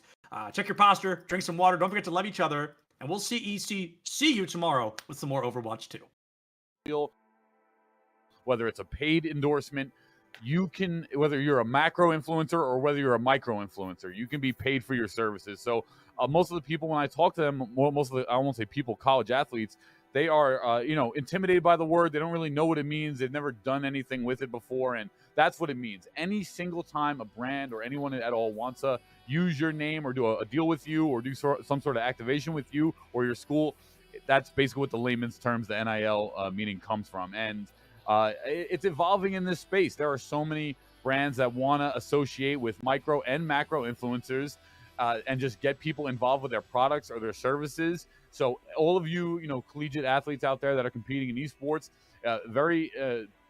not only are we trying to broker those deals, but also keep your eyes, ears open, and don't be shy or scared to take these deals, because that's what I've heard the most, is that most of the time they're just scared to take them. They don't know what they are. They don't know if they're locking themselves into some agreement or terms that they're like going to give their name away or something too. So this is a really important space, and it's how you're all going to physically make money and build your brands along with company brands. And that's going to do it for the CECC South region. As always, I'm Polyhype. Thank you so much, as we just saw the conclusion of Overwatch 2 here for that South region. That was some amazing action. And, it's amazing that one of the teams that qualify this weekend per game, don't forget, are going to qualify for the CECC LAN in May 2023. So really excited for the action as we have the finals continuing tomorrow on both Esports U and Esports U2. That's going to be right here at 10 a.m. EST, like always. And thank you so much to our casters for Overwatch, Dividing and Septilence, 2 of the best in the business. Love listening to them. But that's going to do it here for the first day of the CECC South Regional. Thank you to the production team, all the competitors, schools, and the casters, and the talent, of course. I'll see you guys next time right here at the Collegiate Esports Commissioners Cup. Places to just get your feet wet. Don't worry about shying away. Read the contracts and take some of these deals, because growing your own brand is the future of what our industry is going to be, in my opinion. Exactly, and if you follow in the pro space, you'll see that the pro teams are not only focusing on competitive play, but a lot of them are focusing on their brand and their cultural importance in the space. And so, one of the things that we do also is help athletes build their brand, build their following, and that's part of what Paulie and Kyler are doing on their side when we do this behind the scenes